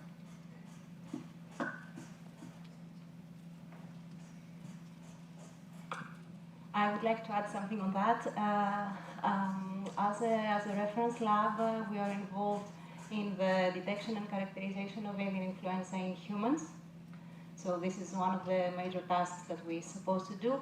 Regarding animals, we cannot have also animal detection in the same laboratory. We need to have a separate space. That is a prerequisite for such studies. Overall, we can identify. We have the methods to identify different types of influenza in animal samples, but this needs to be done in a separate space than what we use for the human samples.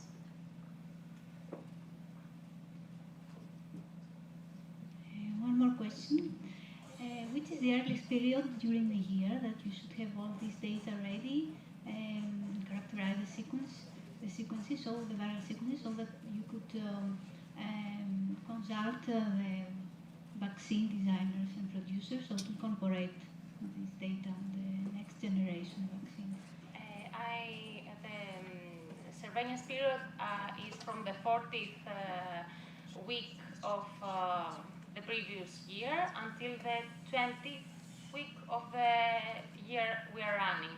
So after these weeks, we should prepare our results and write the report. Thank you.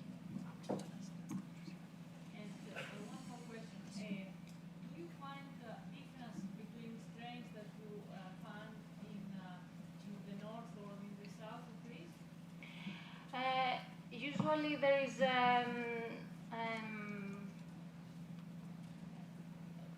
it's consistent. The results are consistent, and we are consistent with the whole Europe strains. Usually. Thank you very much. Thank you.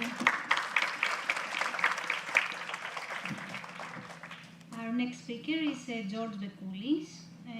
George is a PhD fellow at the Hellenic Pasteur Institute, focusing on molecular virology, specifically on virus-host interactions of RNA viruses such as hepatitis C, dengue, and SARS-CoV-2. The title of his talk is Modulation of NLRP3 Inflammation by L-dopa decarboxylase dampens COVID-19 progression. Good afternoon. First of all, I would like to congratulate the organizing committee for the preparation of all the conference here, and as well for giving me the opportunity to present our preliminary data regarding the modulation of NLRP3 inflammation by L-dopa decarboxylase and the implication of this relation in COVID-19 progression. So, I'll start from scratch and explain what is the catecholamine synthetic and metabolic pathway. One of the most important metabolic pathway of the cell that is already reported to be involved in viral infections is the biosynthetic and metabolic pathway of catecholamine. The pathway begins with the conversion of L-tyrosine to L-dopa from tyrosine hydroxylase, which is then in turn converted to dopamine from L-dopa decarboxylase, or DDC. The dopamine that is produced or enters the cell through its receptors or transporters can then move to cytoplasmic vesicles through the action of VMAT2 for secretion, storage, or even to be further for the synthesis of norepinephrine, which is catalyzed by the activity of dopamine beta hydroxylase, which in turn can be converted to epinephrine. The excessive catecholamines in the cytoplasm may be subjected to autooxidation, producing reactive oxygen species and toxic for the cell kinones, but this can be abrogated by the activity of monoamine oxidases A and B, which catalyze the oxidative deamination of catecholamines into the cytoplasm.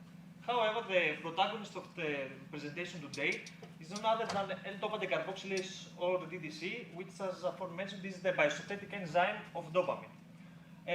Due to its role, initially was studied in the context of neurotransmission.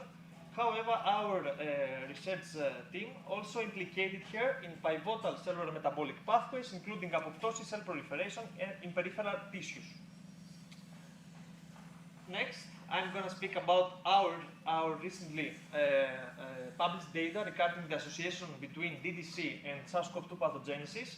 First of all, we negatively associated DDC with SARS-CoV-2 infection in clinical specimens, and more specifically in nasopharyngeal swab samples and whole blood samples from patients with mild or no symptoms, while also implicated DDC in an orchestrated antiviral immune response of the cell due to a strong positive correlation between the expression of this gene with that of DAC2, which is a truncated in the N-terminal isoform of S2, which cannot bind the spike protein of the virus, but it's considered as an interferon-stimulated gene.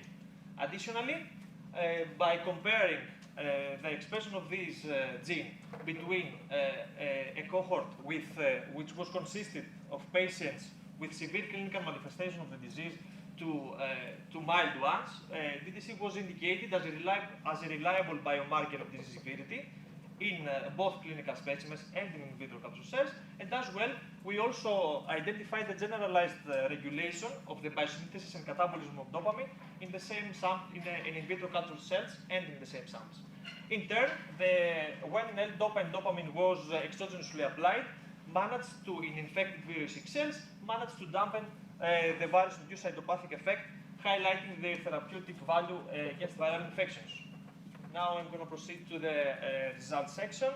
First of all, we had to ensure that the association between the L-dopa decarboxylase expression with the severity of the disease and the immune response of the host.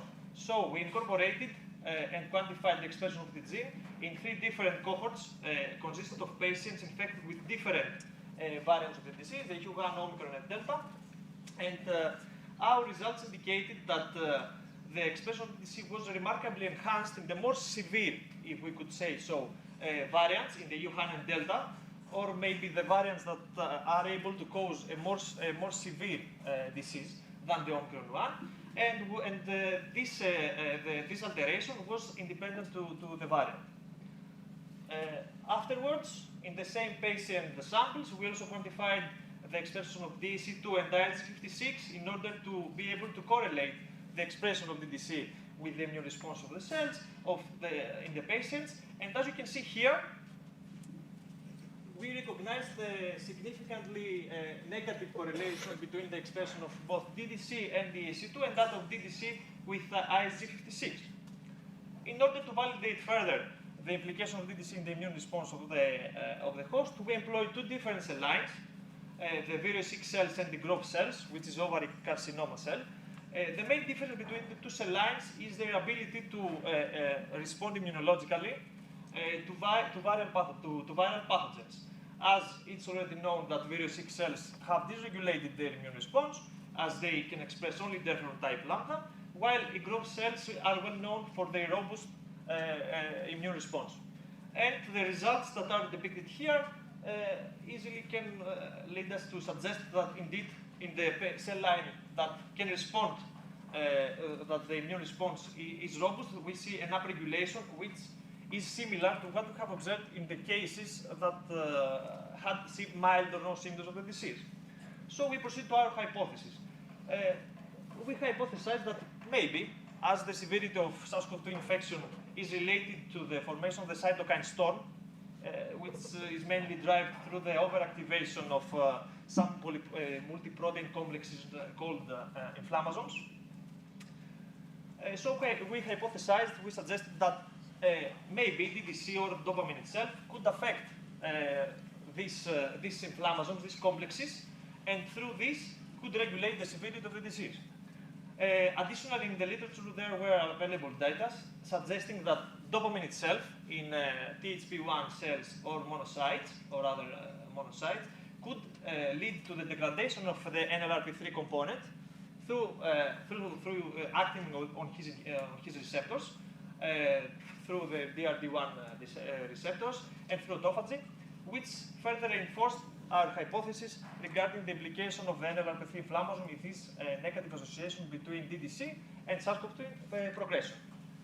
So first of all, we conducted some experiments in vitro under no infectious conditions. We generated a stable cell line in Virus6 background, and we've seen that DDC silencing alone could affect the expression of NLRP3 and interleukin-1B significantly, while in turn the external administration of both L-DOPA and 5-HTP, which are the precursors of the enzymatic activity of this enzyme, led to a significant decrease in the mRNA of all associated genes. Now, we also did some experiments in infectious conditions. As we will see, the infection with any of the SARS-CoV-2 variants here led to increase in the NLRP3, while significantly decreased the DDC protein in the Western blotting. While in the silent cells, we see that the silent cells were, first of all, more prone to virus infection, as we can see from the nucleocapsid levels here, which is in line with what we have observed until now for other RNA viruses, such as HCV adenovirus. And additionally, these results were combined with lower coca space 1 levels and increased, the third and the fourth line, increased cleaved interleukin-1 beta levels, while DDC was silenced up to an 80% in these cells.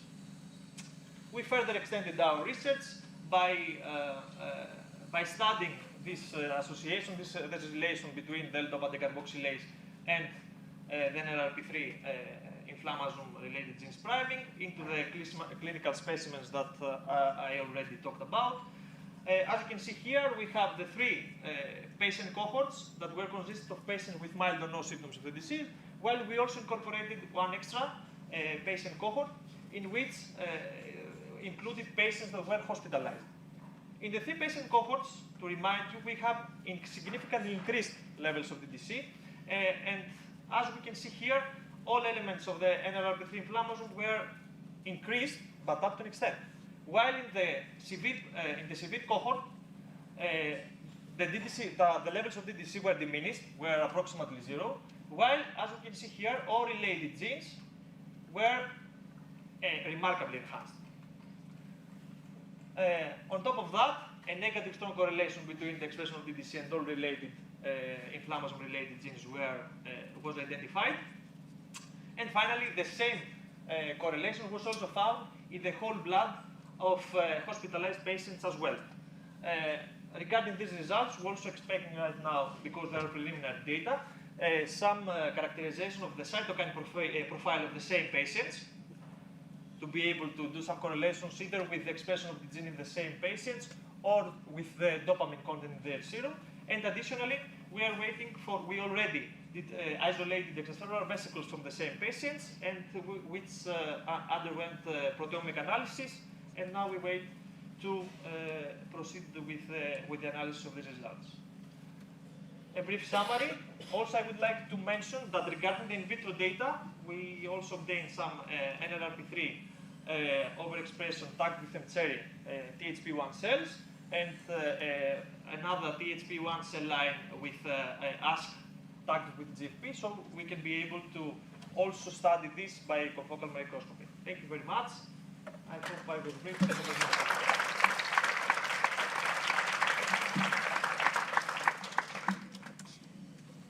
Any questions from the audience? Yes? Please.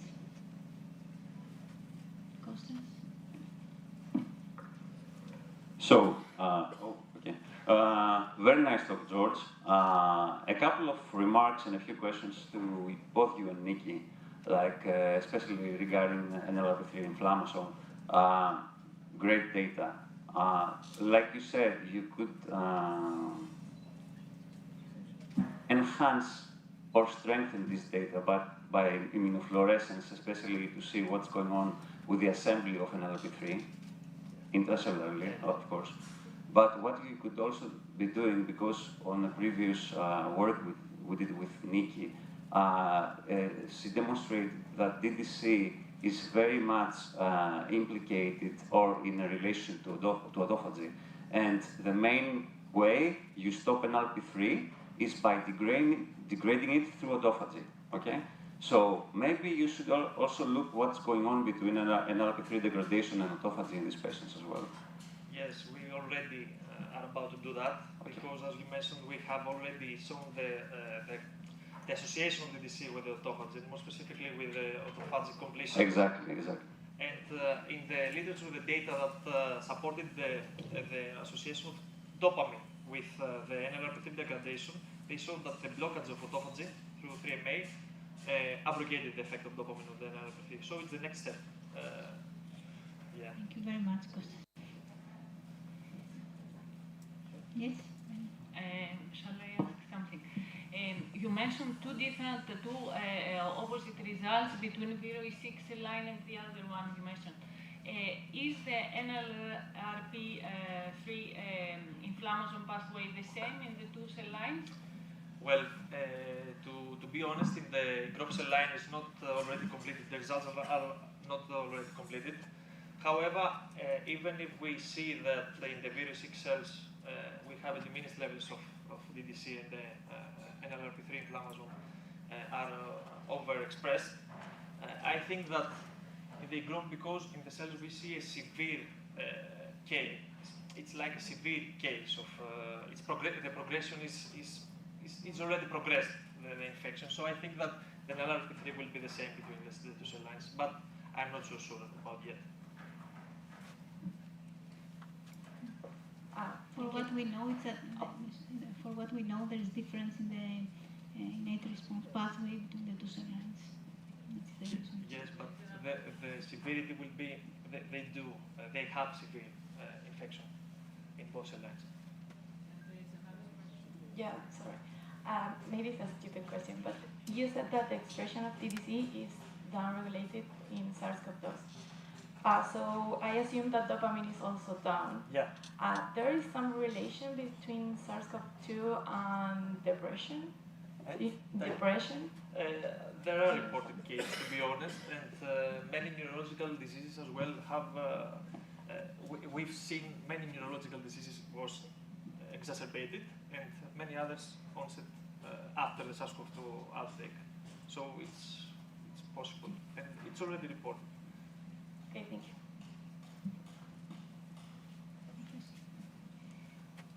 I understand that you consider that the effect of DDC is mediated through dopamine. Possibly, but not. But it could be partially. Partially. It could be. Now, my assumption is that it's through dopamine, but until now. Through intracellular dopamine or extracellular dopamine? And do you have a hypothesis on how can dopamine be secreted? First of all, regarding the extracellular dopamine, we quantified the dopamine in the serum. So the reduction in the dopamine content was in the plasma of these patients. Now the dopamine can be secreted through vesicles, or in the vesicles that is transported through the mud, if we can go there. It can be. However, I think that inside the cell, it's probably to affect the replication of the virus itself when it's inside. But when outside, I don't know. For the intracellular dopamine, for sure, it affects the replication of the virus, if I could say so. Because we see the same pattern against other viruses that have many commonalities with SARS-CoV-2. Now, the extracellular dopamine, I'm not sure because we have not yet set this part of the... We have some ongoing work using proteomics analysis of extracellular vesicles, and we're going to look for the effect of dopamine on viral levels, the extracellular vesicles also. So let me ask you quickly, have you tried to do also some of these analyses in like more like human cells, like healthy cells Coming from they're not cell lines like organs, stuff like that? We have not yet the opportunity to do so. The fact that the PBMCs cannot be so much easily, it can be infected efficiently. So we have not yet the instrumentation or the accessibility to this kind of experimental approaches, to be honest. So we're going to study in human PBMCs the association between NLRP3 and EDC. However, under infectious conditions, I don't think that right now that we are able to do so. Because I think it would be really nice to see, since I'm also responsible between the gut and I don't know if you might know, but ACE2 is correlated with the BZRT1, which is like a tryptophan transporter inside. And they're always going together, and we do see like reduction of both of them during infection. And this might affect like the SARS-CoV-2 infection, whatever. So in our lab, we're also combining human blood, because we're working with organ on chip. So we can have like human blood downstairs, so we can see like perhaps this. So if you might be interested in it, so we are. In any case, great talk. Thank you so much. Thank you very much. Thank you. Thank you very much for the amazing talk. I would like to ask something more mechanistic, if you know, if there is any immunoprecipitation data with NLRP3 or with DDC, to see the interaction, if there is a direct interaction with NLRP3, or with dopamine. Regarding DDC, there are no reported data that could associate DDC with NLRP3. The only thing that could relate them was dopamine, and the reports are very few. There are not so many data. There are one or two. The moment that I was 1 year and a half before that I started to searching this topic, but I don't think that regarding DDC that there are no available data at this moment. Thank you, amazing work.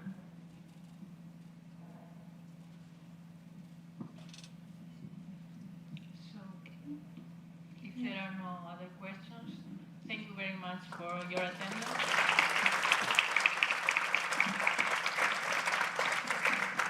I'd like to thank all the speakers for the amazing presentations. Thank you very much. Yes, and thank you very much as well for sharing. We will now continue to a plenary talk.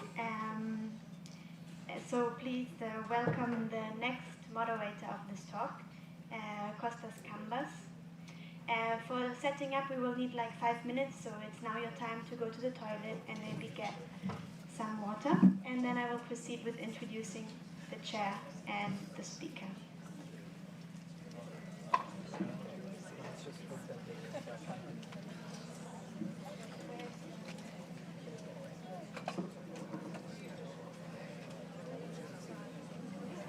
Oh, yeah, yeah.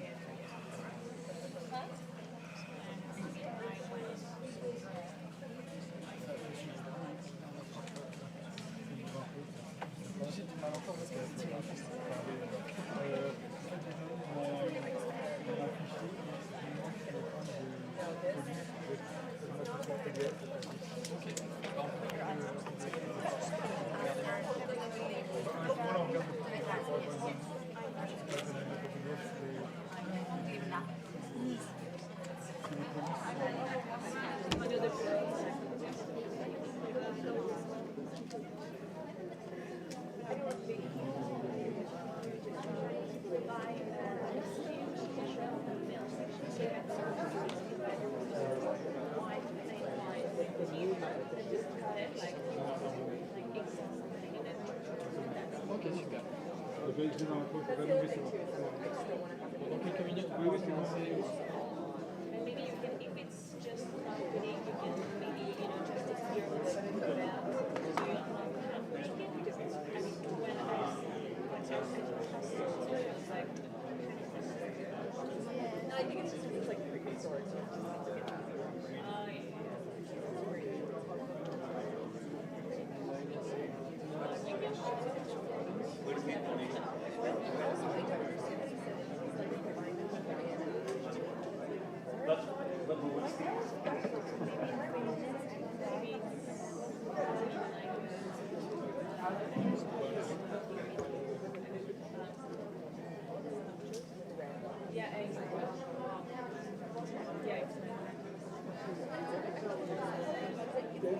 during the day.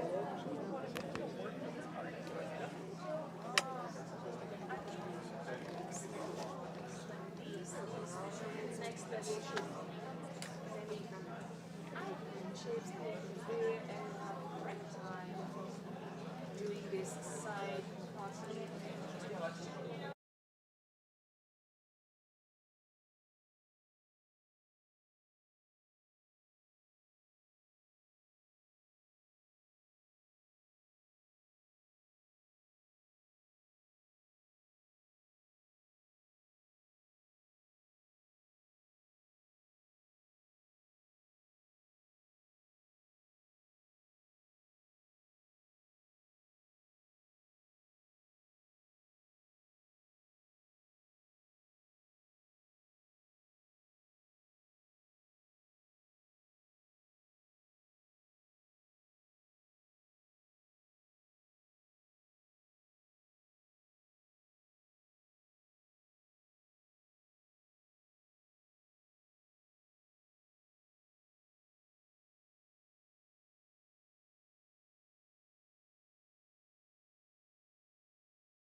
Okay, hello everyone. Please take a seat and we proceed with the plenary talk. And I have the pleasure to introduce the chair of the session, Konstantinos Kampas, and he's the main researcher here at the Hellenic Pasteur Institute. And he focuses on neutrophil biology and inflammation and chronic inflammation of the immune disease. So please welcome Mr. Kampas. Yeah, well, that was unnecessary because this hour is not about me. So it's my honor and pleasure to introduce our next speaker, who will be talking about on the plenary talk, Jean-Claude Manguera. Please take the podium. And well, probably we could fill in the whole hour talking about his impressive and really vast resume, but I will try to be as brief as possible.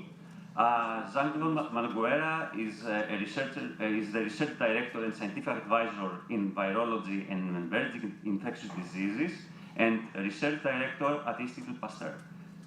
He's also a research unit.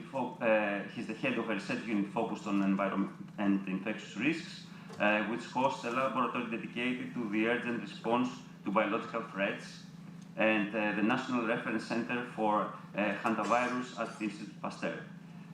He's also a key researcher of the World Organization for Animal Health for the detection and identification of emerging animal pathogens in humans and the development of diagnostic tools. So he started his career with his first degree as a veterinarian, and then he moved on to, I think, his second PhD in virology at the Institute Pasteur. And then he moved on to completing his postdoctoral studies in the UK National Institute for Medical Research in London. Prior to his current role, he worked as a co-director of the National Influenza Center for North France from 1994 until 2003, one of the 13 laboratories of National Influenza Center for WHO laboratory network on SARS-1. And what is even more impressive is that he is an on-the-field scientist, and thus he went to Hanoi for the control of the severe acute respiratory syndrome SARS-1 outbreak in 2003.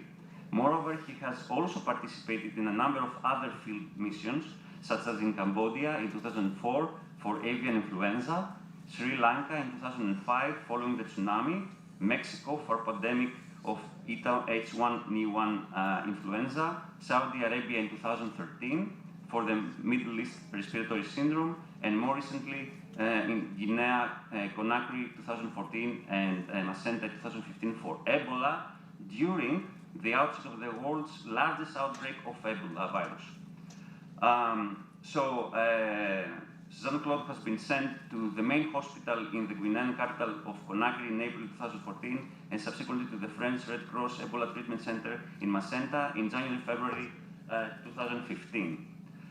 Amongst infectious diseases, Jean-Claude is mainly interested in epidemic-prone diseases, and in particular viral illnesses such as pandemic influenza, avian influenza, severe acute respiratory syndrome, Middle East respiratory syndrome, Ebola virus disease, dengue, chikungunya, Zika virus disease, and others. His contributions have been recognized throughout national honors, including Knight of the French Legion d'Honneur 2008 and Knight of the French National Order of Merit in 2003. Moreover, he has a very vivid research record. He has more than 150 publications according to Scopus, and even more impressive citation number that counts to more than 13,000 citations. So that for now. I will. So now our speaker can start. Thank you very much for your presence here. Evcharisto. So thank you very much, and I want to thank the organizers to have invited me here. You know, I love Greece. I studied ancient Greek when I was young, until my baccalaureate, when I had to have questions on the War of Peloponnese by Thucydide. So, and after I had the chance to come to Athens many times and to other places in Athens, but I never come before today to the Hellenic Pasteur Institute, and I'm very happy and very honored to be here. Thank you very much for the invitation. So I am going to start with my presentation. I called Invisible Invaders, Chronicles of Virus Discoveries, and I called it like this because Charles Nicole, one of the Pasteurians, who was director of the Pasteur Institute in Tunis for many, many years, wrote, and was also a Nobel Prize, he wrote that epidemics are like wars, but wars against an invisible enemy. And Frank Snowden also said that pandemics have shaped human history as much as wars or revolution. So let's go to the three types of viral emergence. You have the real, true emergence with an introduction of unknown virus into a new species or modification of the characteristic of a known virus.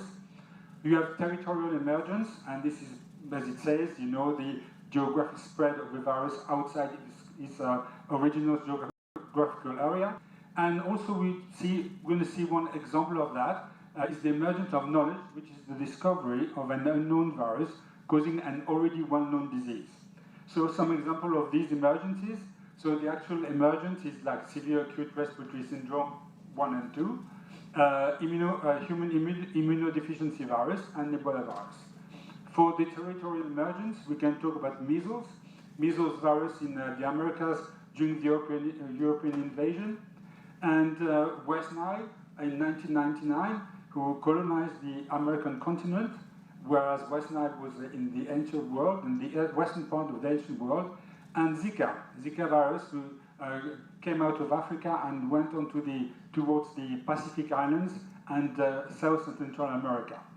And the last emergence of knowledge, we have the example of hepatitis C, and I'm going to talk about this later. So the emerging viral diseases since 2003, actually coronavirus, the SARS-CoV-1, started to circulate in 2002, but was only recognized in 2003. It was a true emergence. 2005, chikungunya, that was a geographical emergence. 2009, swine flu, that was a true emergence.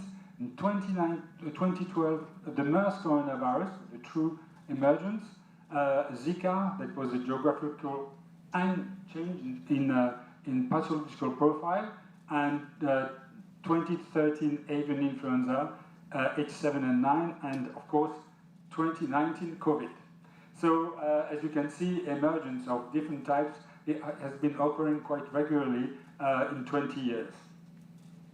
Now, what are for known virologists the key characteristic of variant? So the definition, which is still valid for classical viruses, led by the Pasteurian Wolf, who was also Nobel Prize, defined it in variant in 1953 as a mature infectious viral particle free in the external environment, which is the final phase of viral biosynthesis, with 4 characteristics. 1, single nucleic acid type, DNA or RNA, comprising the complete viral genome. 2, genome replication produces solely by replicating its genome. There's no fission or mitosis like we can see in bacteria for fission. It is an obligate intracellular parasitism which hijacks the host ribosome, transfer RNA, enzyme, no self-replication. And 4, outcomes is either lytic infection, cell lysis, or persistent infection with non-lethal cellular damage. Now, where the birth of virology starts maybe with plants. So Adolf Meyer in 1883 inoculated plants with agent that he named the tobacco mosaic virus, and it showed that the agent was soluble but could not be grown in culture, and so that the pathogen might be smaller than the bacterium. And we're going to go back to this idea of the size, because this is very important for the early discovery of viruses.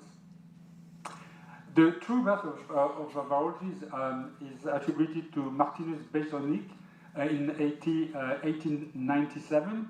So he found that this agent of the tobacco mosaic could reproduce only in the host and was not inactivated by alcohol. It basically is a naked virus. And he called it contagium vivum fluidum, or contagious living liquid, and clearly stated that the virus was not a bacterium, a fungus, and other cultural pathogen, and is known as the father of virology. And this is, I have some of these are saved from the bin that was discarded at the Institute during works. This is what is called the candle of Chamberlain, Chamberlain's candle. So basically, this was invented by Chamberlain, as you can see, filtre Chamberlain, that was dedicated to purify for hygienic reason because this is ceramic, it's kind of porcelain, and it's porous. And through it, only no bacteria can go through because the pore is too small. So the idea, you know, when to make sure the water was free of bacterium, then you will use one of them, and you make sure that, you know, through that there was nothing going through, at least bacteria. And you can see here that the system Pasteur. So this kind of idea of using porcelain to retain all known bacteria was applied by Dmitry Ivanovsky in 1892. He's a Russian botanist, presented the paper on the St. Petersburg Academy of Science, and it showed that the extract from the diseased tobacco plant can transmit disease to other plants after passage through ceramic filters fine enough to retain the smallest known bacteria. So this was a way to demonstrate that the disease was not due to bacteria. It was due to what was called ultra-filtrable viruses. By the time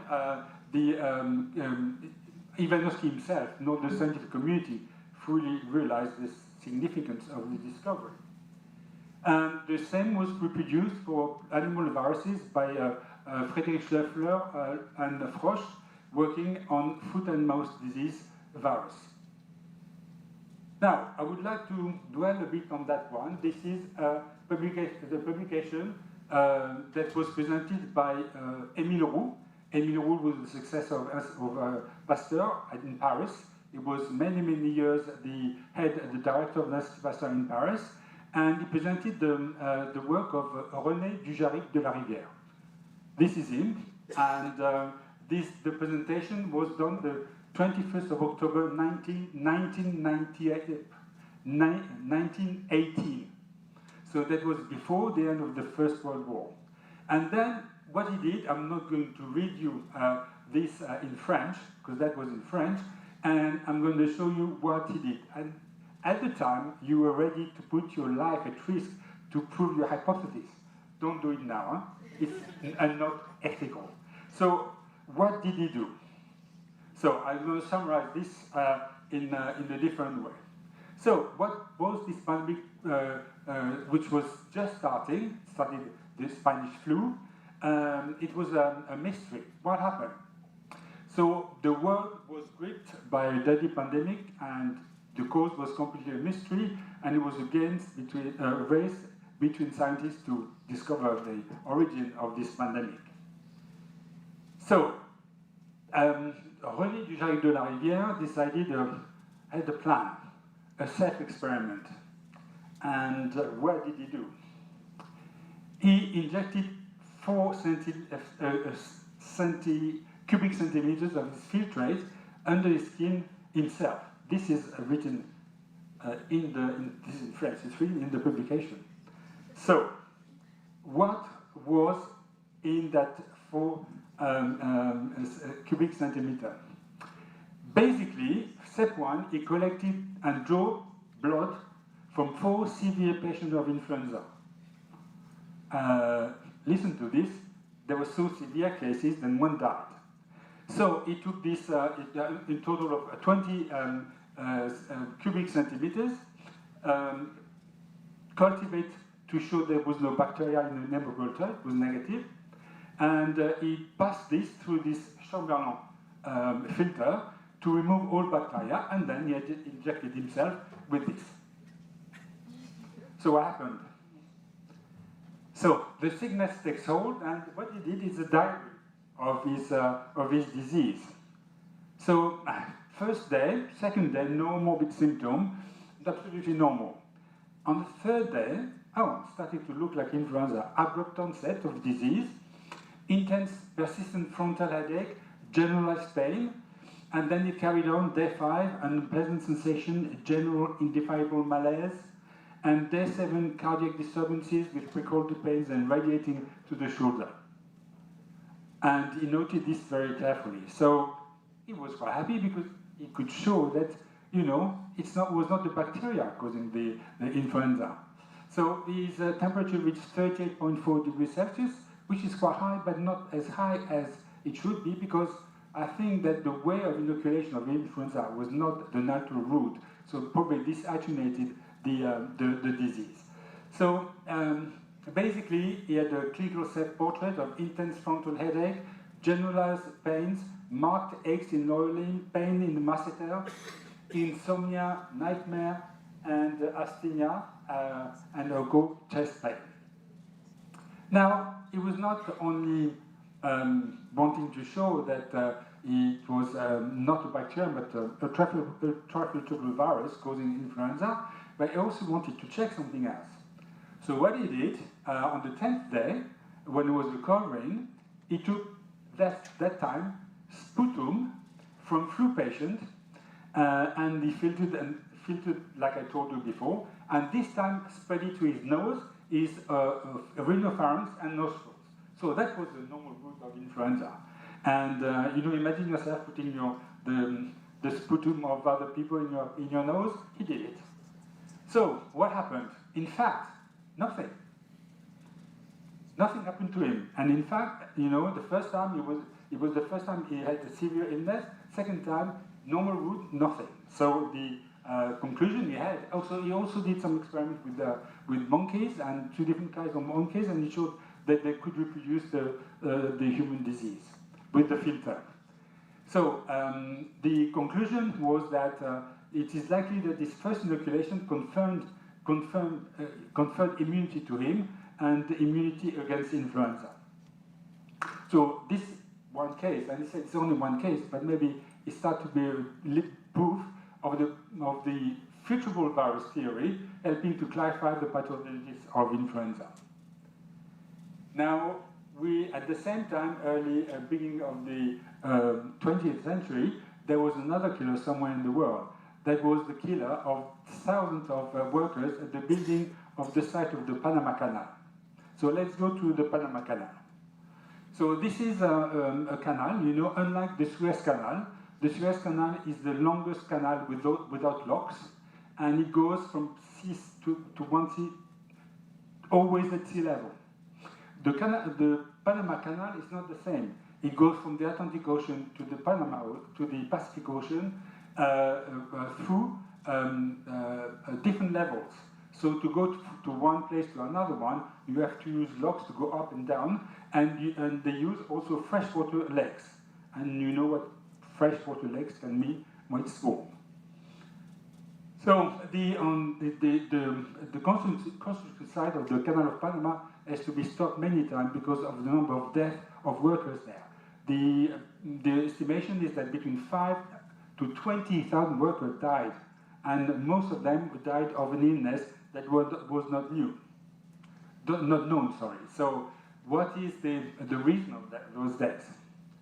So for Hideo Noguchi, Japanese scientist born in Fukushima, well known now for other reasons, but did his work in the US. For him, the culprit in 1897 said it was a bacterium, Bacillus icteroides. That was not true. It was wrong, and this guy died of yellow fever, but naturally when he was in West Africa. So the mosquito hypothesis. So one physician had a crazy idea that a mosquito could transmit a disease. So this is the Carlos Finlay, who was the first to propose that the specific mosquito transmitted the disease. And for people from Pasteur Paris, I was the one visiting Paris, you should know that there is Rue Finlay, Finlay Street, in the 15th arrondissement, the same as Pasteur, very close to the Eiffel Tower. So very important man. So the legend said that Finlay proved the mosquito transmission. In fact, he just proposed the correct theory but couldn't produce definitive proof. So how could you prove it? So there was the Havana Commission. So that was another important person, Jesse William Laser.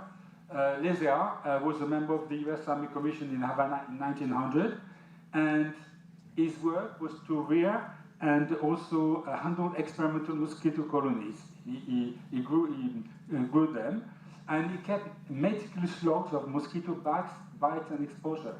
And he documented the crucial extrinsic incubation period in mosquito.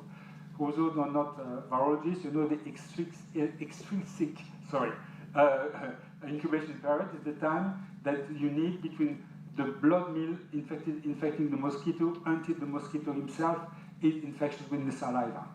And this period can vary according to the temperature, outside temperature. So what happened to this guy? This guy died at the age of 34. And when people looked at his logs and his laboratory notes, it suggests that he deliberately exposed himself to confirm transmission. So, you know, at the time, it was not rare that, you know, scientists would put life at risk to prove something.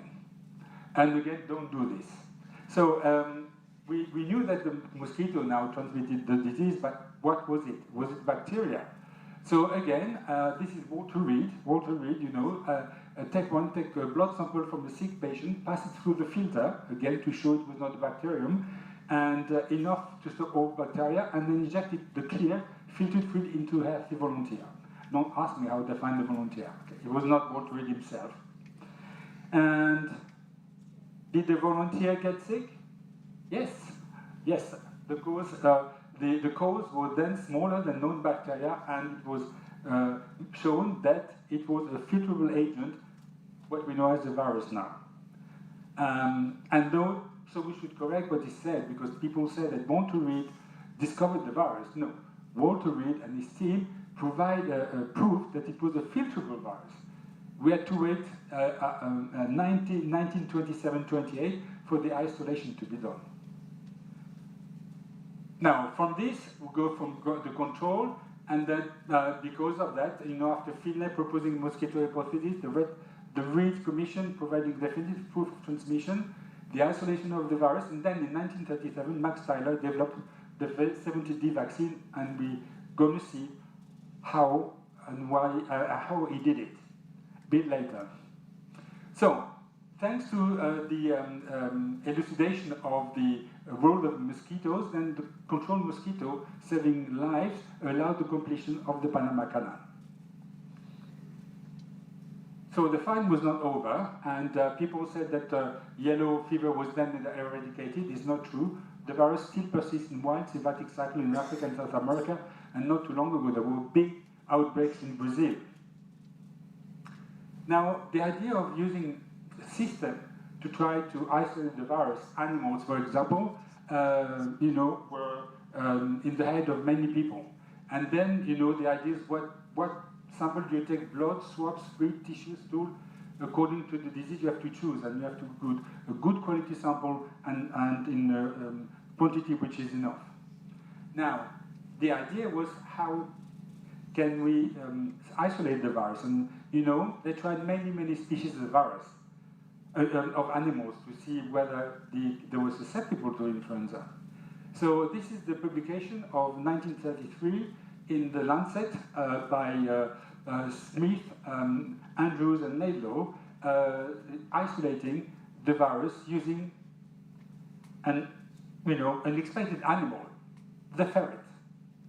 So we knew since 1918 by Dujac de la Rivière that the virus, that it was a filterable virus that caused influenza and not bacteria. Then they applied this to the ferrets. First, they collected throat washing from human influenza patients. So at the time, influenza was a bit milder than 1918. So again, they filtered the washing to remove all bacteria, and they inoculated into the sterile filter of the ferret nose. And after failures, you know, finally they found an animal, experimental animal, who finally worked, and the animal became obviously ill on the third day after infection. And the ferret symptoms were exactly like the human ones. So they were, after 48-hour incubation, high fever, two-phase fever. So in French, we call it the V-grippal, the flu V, between 2 peaks of temperature. Lethargy, loss of appetite, frequent sneezing, watery eyes, and nasal discharge, and nasal obstruction and wheezing. And also, they could show that, you know, when he mixed the virus with the ferret immune serum, then the mix will not infect another ferret. So the disease can be transmitted also between ferrets by contact or indirect transfer of nasal washing. But the virus is going to strike back. And then what happened is one of these researchers, Stuart Harris, was examining the sick ferrets in 1936 when one sneezed violently at close range, and it was a direct exposure of the virus to him. And what happened is the researcher became ill. On day 1, abrupt onset with coryza and stiff joints. Day 2, severe backache and frontal headache. Day 4, pharyngitis and painful cough developed. Day 5, fever breaks down and steady improvement begins until muscular weakness finally subsided at day 11. So that was a good proof. I'm going to see that we are going to work on the link, the causative link between an agent and a disease. So basically, you had the same symptom on one side with the ferret, on the other side with Stuart Harris after being infected with the ferret. But the symptom was similar, but was it the same virus? And the definitive proof would be found in the researcher's blood and immune response. So, before illness, no antibody, the 8 antibodies, day 16 peak of antibody, day 81 decrease of antibody. So this is another way to show that the antibody appeared after the infection. So what is the legacy of this? Was undeniable proof that the virus from ferret was the same that caused the epidemic influenza in humans. Now, they also, in the same publication in 1933, the one before, they also showed that the flu virus in pigs that were isolated in 1930 by Shook in Australia was the same virus, H1N1, than the one in the ferret. They showed also that after you can also adapt, you need adaptation to use mice. You know, that's why you cannot inoculate and isolate the virus directly in mice. So Stuart Harris helped to satisfy the core postulate. The core postulates were done by Robert Koch, the rival of Pasteur in Germany. They said that you have to have 4 conditions to link agents to a disease. There are four postulates. First, the microorganism must be found in all cases of the disease and absent from healthy organism. 2, the microorganism might be isolated from the diseased host and grown in pure culture. Here's a bacteriologist. The third culture microorganism, when introduced into a healthy susceptible host, must cause the same disease, and the microorganism must be re-isolated from the experimentally infected host. So with Stuart Harris, it was the host was human, and could be re-isolated from him. Now, to progress in virology and help in isolating more virus, we had a revolution. The embryonic egg revolution. So, in 1932, good Pasteur, emitted the idea to be able to isolate some virus in the egg, and this was applied by Burnett in 1935 to influenza virus, and that's why the influenza virus started to be propagated in eggs. The idea of using the egg is a living organism where you have all the nutriments. It's sterile and a lot of cells, so you can use, the cells around the allantoic fluid, around the amnios, and even in the yolk. So this helped a great deal the isolation of viruses in the beginning of the 20th century. You can use also this for pox viruses, and also the first isolation of monkeypox virus was done on eggs. On the left is vaccinia, on the right is smallpox. This is the chorioallantoic membrane. Now, this the use of eggs allowed the production of the virus of the 17D strain, which is still used today in eggs, and this was done by Max Tyler, who had the Nobel Prize for his vaccine against yellow fever. In the course of time, also developed other ways to isolate viruses, and this is virus isolation and culture on cell. Now, all these viruses were identified, discovered from disease that were already known. Now, in 1981, there was a new disease that struck the world, and then we had to discover the cause of this virus, but of a new disease. So this 1981 it was a gay plague. The disease was first given the name of GRID for gay-related immune deficiency, and things were going quite quickly. In June 1981, the CDC reported a rare pneumonia in young gay in California. That was the first alert of AIDS. In the same year, it was named the GRID. In July 81, New York Times reported rare cancer seen in 41 homosexuals, and in 1982, they started to name it the 4H disease for homosexual, heroin users, hemophiliac, and Haitian. And in 1982, the syndrome was called AIDS by the WHO for acquired immunodeficiency syndrome. So in 1983, at the time, the terrifying new health crisis was emerging across the globe, and we're in Paris. So, but what was known is the acquired immune deficiency syndrome was horizontally transmitted. But the puzzle was the first clue. The first clues were that it was transmitted by sexual contact, IV drug use, and blood transfusion. It caused severe depression of cellular immunity, and T cell appeared to be the preferential target. So, what kind of infection agent could be? The patient one will help us to give us clue. So this is in Paris, a 33-year-old homosexual male presented with multiple swollen lymph nodes, and it was considered at this time at earlier milder stage of the disease, and provided a lymph node of biopsy for the study. So they grew T cell from the patient lymph node, and after 2 weeks they looked for an activity, the reverse transcriptase activity. This is an enzyme that are used by retroviruses, and then they pass the virus into a healthy T cell from a donor, and then grow the T cell from umbilical cord blood. So they could culture, detect, transmit, and propagate. So I told you the reverse transcriptase was a sign that a retrovirus was there. So this is the first picture of the HIV virus 40 years ago at the Institut Pasteur in Paris. So the proof of the new virus. So what is it a new HTLV1? Because HTLV1 were known to be retroviruses infecting humans. And in fact, no. See that there was no cross-reaction with the virus self, and patient one didn't react at all with anti-HTLV antibody. So there was an evidence that the virus was not an HTLV virus, it was something new.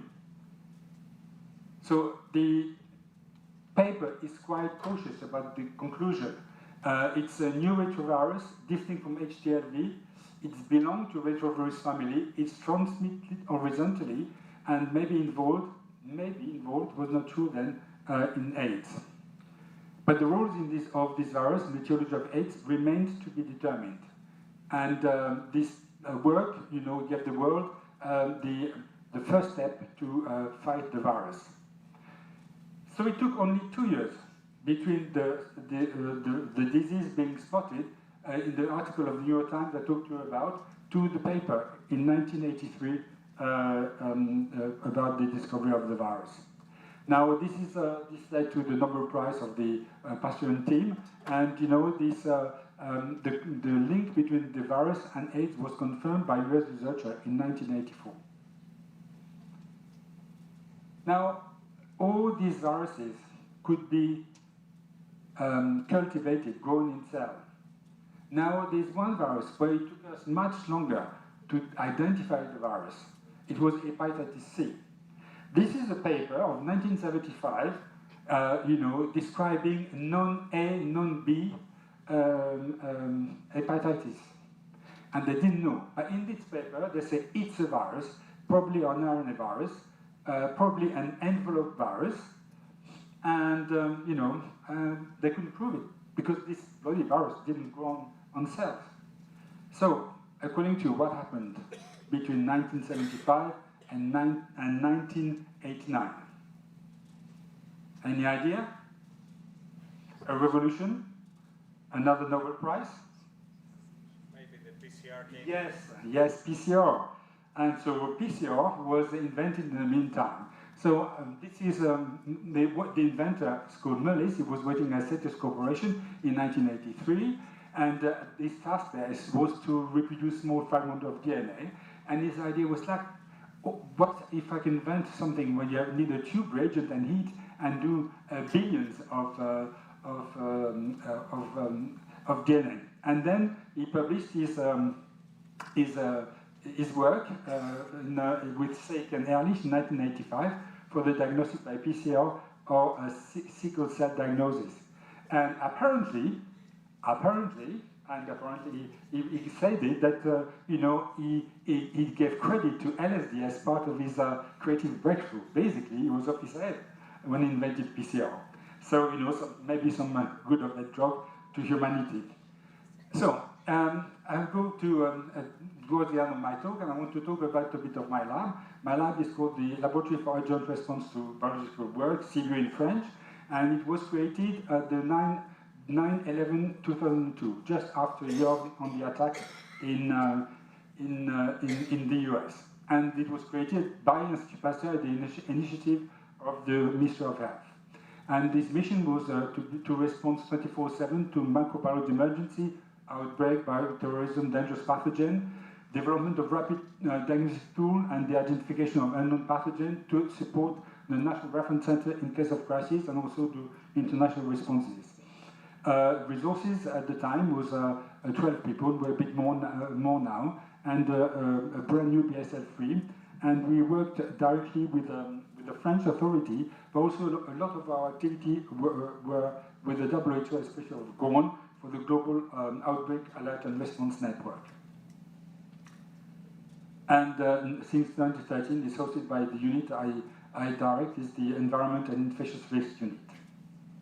So, after the creation of CIBU, the first job we had to do is SARS. So that was a good start. So, created September 2002, and then in March 2003, at the time I was also the chair of the Pandemic Planning Committee in France, and so the Director General, Lucien Benaim, asked my team and me, so I went on alone then at the time with a team of specialists. So I show this to on my courses, because for me this has always happened. Introduction, phase of introduction is the introduction of a new virus in the population. You don't see that because you have sporadic cases scattered that you can't detect. Then you have the phase of diffusion within a geographical area, from one area to another one by contiguity, and the other one is remote broadcasting of the agent by plane boat. Generally here you start to see clusters, and you can see them, and then the full-blown outbreak, and then at the end, it's the end. So Charles Nicolle would call it the birth, the life, and the death of epidemic. So where were we during the outbreak of SARS? So since in the Guangdong province in south of China, in the period from November 16 and 2002 and 9 February 2003, there were 305 cases of acute respiratory syndrome, 5 of which died. The 12th of February, no influenza had been isolated or detected in those cases, and the cases were reported in 6 municipalities in Guangdong. But mid-February, you can hear here, the number of cases started to go down, officially in 3 municipalities, and disappear in other 3 municipalities. At the time, the Chinese authorities thought the virus, the outbreak was over. No. So then it started, beginning of March, starting to go up. And the Wednesday 12th of March, the alert was given by WHO after a signal from the French Hanoi French Hospital in Hanoi, and it was decided that day that the Summit France, the emergency doctors, and we would go to Hanoi to see to that hospital to see what's going on.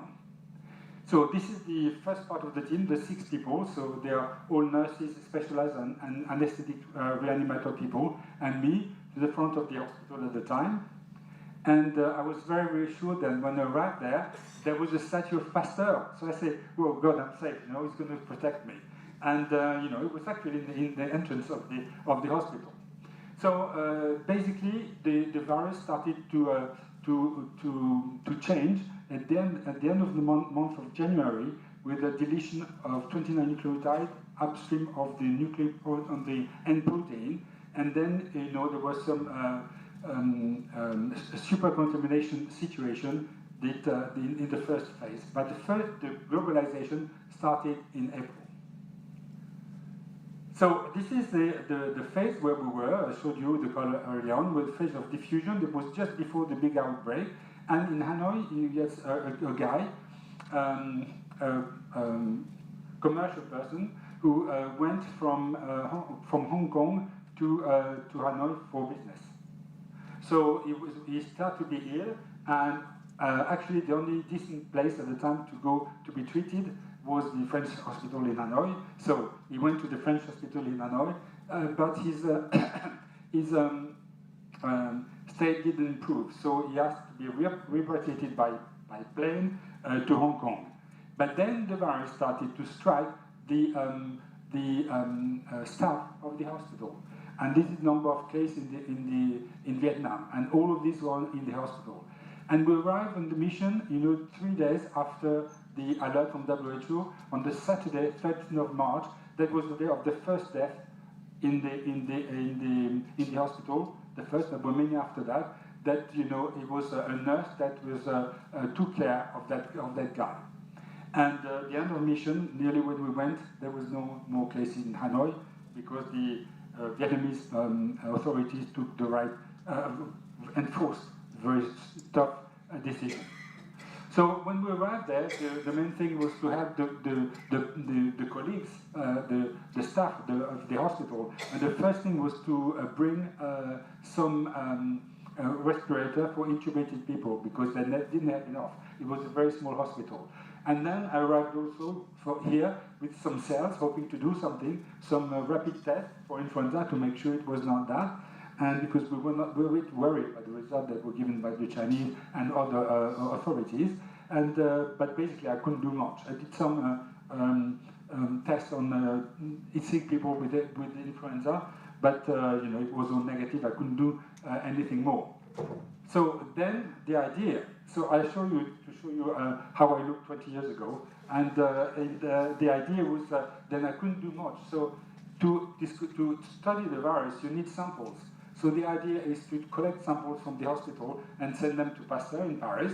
And then the samples were not used only by Pasteur Paris, that was distributed to many institutes of the 13 institutes collaborating in the WHO network. So it was there to be shared. So the problem is that nobody wanted to handle these viruses, these boxes, you know. So in fact, it's the first time I went, you know, to the place where you normally can't go because I had to put myself the boxes in this, you know, to make sure. And so that was the first shipment, and these samples, you know, participated to the identification of the virus. Now, I know at the time, and now it's more refined, that SARS-CoV-2, you know, was a different virus from all the coronavirus we were known at the time, and subsequently it was included in the beta coronavirus. So, the globalization started. You know, when I told you that the businessman, and the businessman came from here. And all the cases of SARS in the world, outside China, be it in Canada, Toronto, be it in Hong Kong, be it in Vietnam, Singapore, or Germany, they all came from one place. it came from the Metropole Hotel in Hong Kong. And it started with the orthopedist doctor who went from Guangdong province to Hong Kong to operate, and he was in room 911. And this is, on the internet, was quite big, because when 911 is the day the US were attacked, and it's also the emergency number in the US. So it was in room 911, ninth floor, and it infected all these people that after flew to all the different places of the world. Now, it's striking because you can see that event on the phylogenetic tree of the virus. Basically, here are the early viruses. Here is from the deletion of the 29 nucleotide, and all the viruses come all here from Singapore, Toronto, Paris, Frankfurt. They all came from one virus, the one from the guy in the Metropole Hotel. So then, going back to identify the virus, it took 6 weeks. 6 weeks between the alert of WHO and April, when the virus was identified, and with a big possible thing, because when we were in Hanoi, we had no way to do diagnostic. We didn't have any clue how to make the difference between infected people and non-infected people, and that was something that was very worrying for us. Now, more recently, another coronavirus, emerged in the Middle East, and this is what happened in 2012 in Jeddah, in Saudi Arabia. There was a guy who was quite ill, and a sample was taken, and in the hospital they did a corona PCR, but they couldn't specify which kind of coronavirus. So what they took the sample and they sent it to Erasmus Medical Hospital in Rotterdam, and the virus sat there for two months until they decided, we're going to work on that. And then when they work on that, they say, oh, shit, it's a new virus, and they discovered the new virus thanks to new generation sequencing. That was a new revolution, and indeed in 2013, WHO named it MERS and called it global alert. So, after PCR, NGS now is a big help to shorten the discovery of viruses. So, from the time that they started to work on the virus, then the full sequence of the virus was available, and end of September there was an article in Surveillance where you had all the PCR data to be able to detect the virus. And this was a matter of days after they started to work on the sample. So, now we'll go to NGS. The core postulates are a bit more complicated. Yeah, because the fourth out didn't apply anymore. I'm not going to go to read through this, but the idea is you have, especially when you have sequences, especially when you do metagenomics, you don't check after this, you have to check many things to make the link between what the sequence you find and the disease. So these are 10 now, and they are not easy to fulfill, but very important. And I will finish with the last one, COVID-19. Well, everybody knows COVID-19 now, and I don't show China to say that the origin of the virus is in China. I won't do that, but it's because it's the first cases were described in China. This is one of the first description of what was happening in Wuhan, the 3rd of January 2020, and on the BBC News. They reported that Chinese authorities have launched an investigation into a mysterious viral pneumonia which has infected dozens of people in the central city of Wuhan. And then it went very, very quick, because, no, not that quick. So, and the same day, in France, the AFP, Le Monde, and other things talked about mysterious pneumonia in Wuhan, and 5 days later, a novel coronavirus was suspected. The day after, a new coronavirus was identified. And the 10th of January, so here there's the discussion between the 12th and the 10th, the whole sequence was released. So again, with the new tools now, when we have a disease and we can study it, it's very quick. The thing is sometimes we take time to detect the disease, to detect the problem. Is like for Ebola in 2013, you know, the virus was circulating in December. Diagnostic was done for a known virus in the third weekend of March of the following year. And now I'm ready to answer your questions. Thank you for your attention.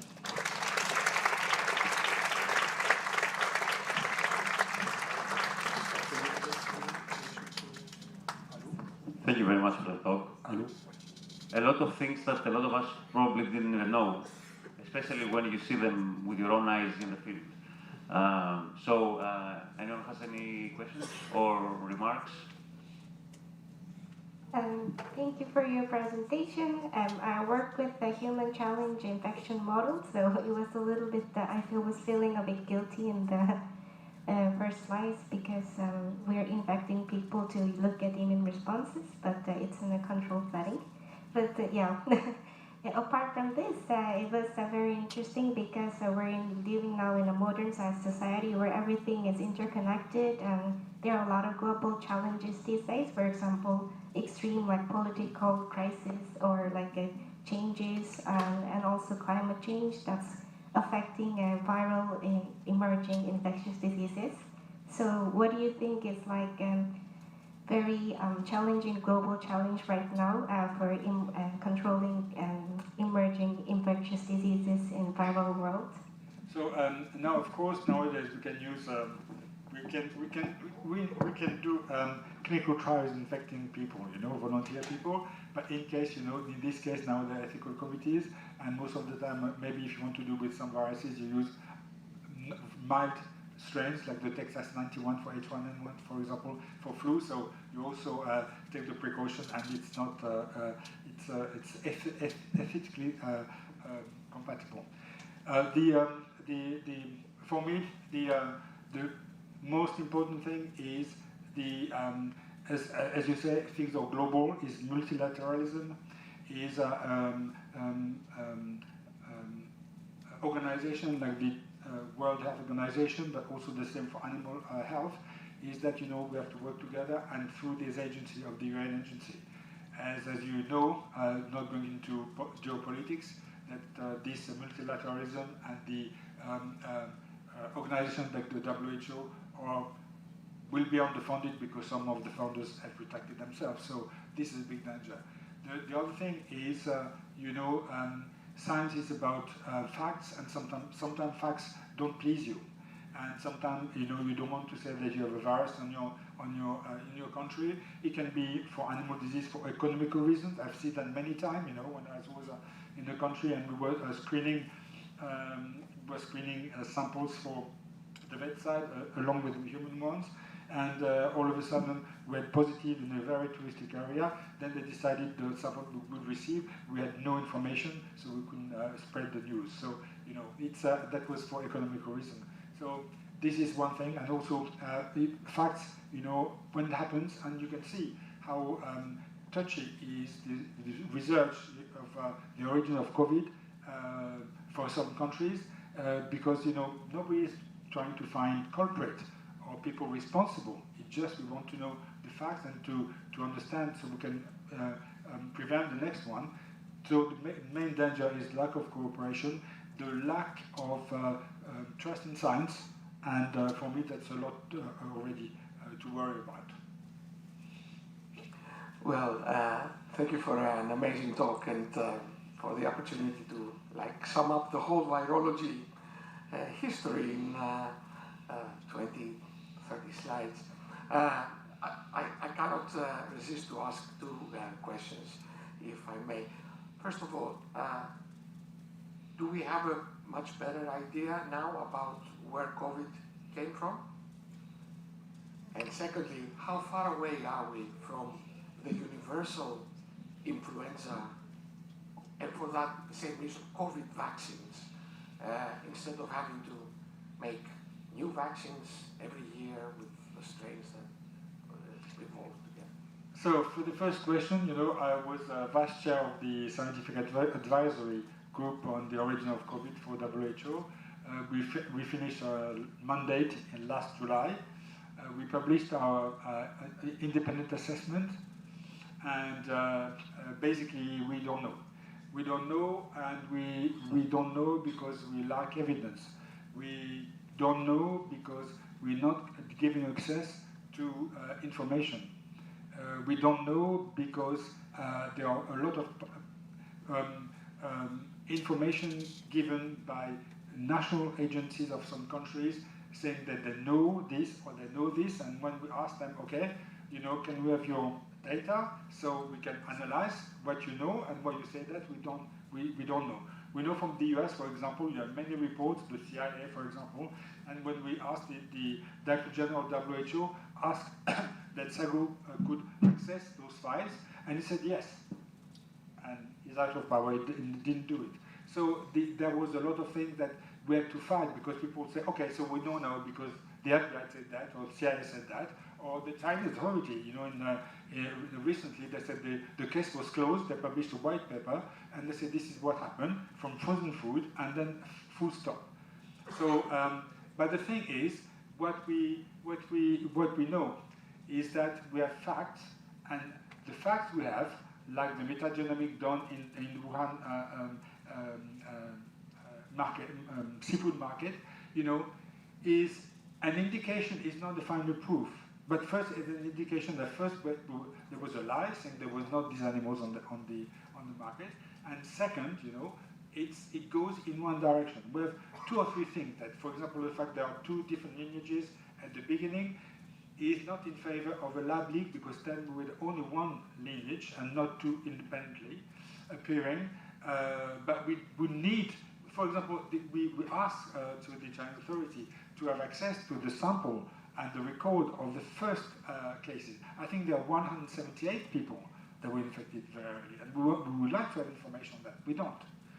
So now I'm a bit optimistic because, you know, I think that one day or the other we might know. We might know because when you put dust under the carpet, sometimes somebody lifts the carpet, because, you know, what happened with the data of metagenomic that were released, and then some scientists were there and sucked the data to do the metagenomic counting. And I think that maybe there are some clues somewhere, and sometime there will be actions where will be access to this. So, outside, you know, it took 638 years to determine that the plague, you know, started in Kyrgyzstan. So I hope we won't have to wait for such a long time. Now for universal flu and vaccine and COVID, you know, I'm not into vaccine business, so I won't answer your question.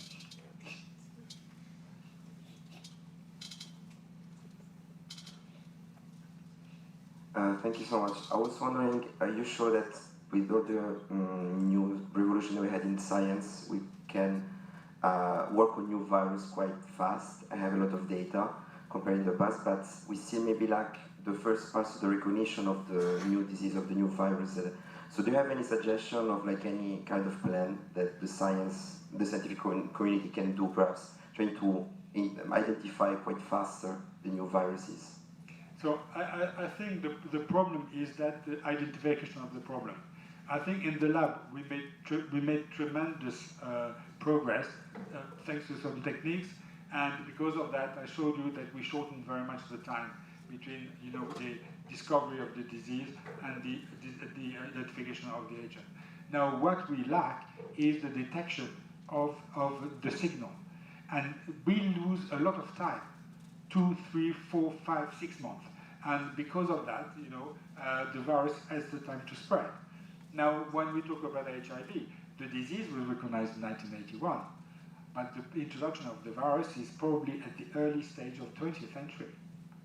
And when the disease was detected in 81, you know, the virus was already spread in the human population. So what we have to do, I think, is like, okay, we can do better with lab, but you know, what is important is epidemiological intelligence, surveillance, and this is a part that we should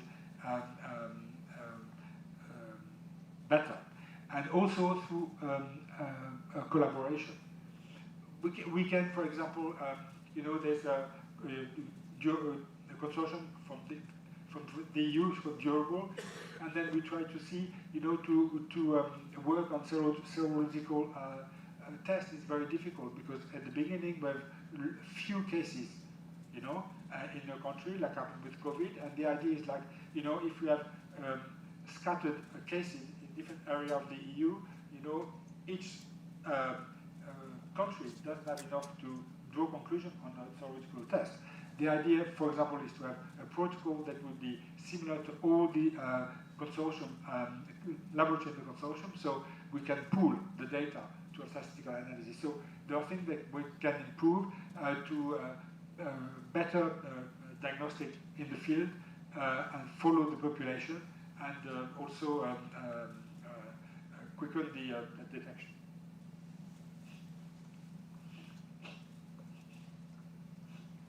I was wondering in a more general way, like how much do you take from one outbreak in terms of what you learn from it and then can apply it to the next one? Because I guess there's always, they're always different, but I can imagine that there's always something that you can connect, and also connected to that, when you go back to the same country, is it easier to detect or implement measures to prevent further outbreak or identify the pathogen? So I think that we learn, and sometimes not enough. When I look at COVID, I'm not saying that what happened, but the way, and the fact that the epicenter at the beginning is in a market where there was a wet market, when you have different species of animals, mammals that are sold, and that was exactly what was prohibited after SARS-1. So the thing is, sometimes you don't learn that as much as you should. The other thing is we're improving. I think we are improving and we're learning. And the idea, we know that sending a sample from one place to another one is extremely difficult. Because sometimes the pilot of a plane doesn't want to take your sample, although it's stupid because the sample never jump out of the tube or out of the box. But it's very difficult, it's very costly, it takes time. So what has been, the idea is in the new health regulation 2005 applied in 2009 after SARS, is to decentralize and to go where the outbreak is. And for example, there's a network which lasted 10 years, and now we're renewing different work in different shape. It's called Medilab Secure. 22 countries around the Med, and Sahel and Black Sea, outside EU countries. And after 10 years, the level of technicity of this lab have increased from ELISA to PCR, real-time PCR sequencing now, that make all these countries quicker to identify. And one of the examples is, for example, Guinea. When the new case in 2016, there were people there to make the diagnostic, and then we gained a lot of time. So we learn, we build, but sometimes we should learn. We should apply more what we learned.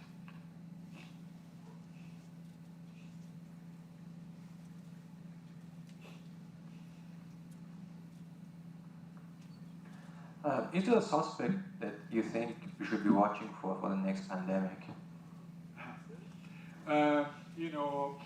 It's somebody asked me this about 10 years ago, and I said something like respiratory virus, an airborne virus would be an RNA virus, and sometimes when COVID arrived, so people showed the video when I was saying that, and they say, you knew it would happen, and you made the virus. So it's. But it probably the pandemic, or the airborne viruses, are harder to control. And when you look at the list of the emergence, a lot of them are RNA viruses, respiratory viruses. Now you can have also other viruses. You were talking about global warming, global climate change. We know that because of the vector of some arbovirus disease are spreading in regions where they didn't exist before. You might have, disease that you never more places. But I don't think that this has the dynamic of respiratory virus. So for me, airborne RNA virus is probably the one that is going to appear. Let's say influenza, coronaviruses, but maybe another one, we don't know. Thanks.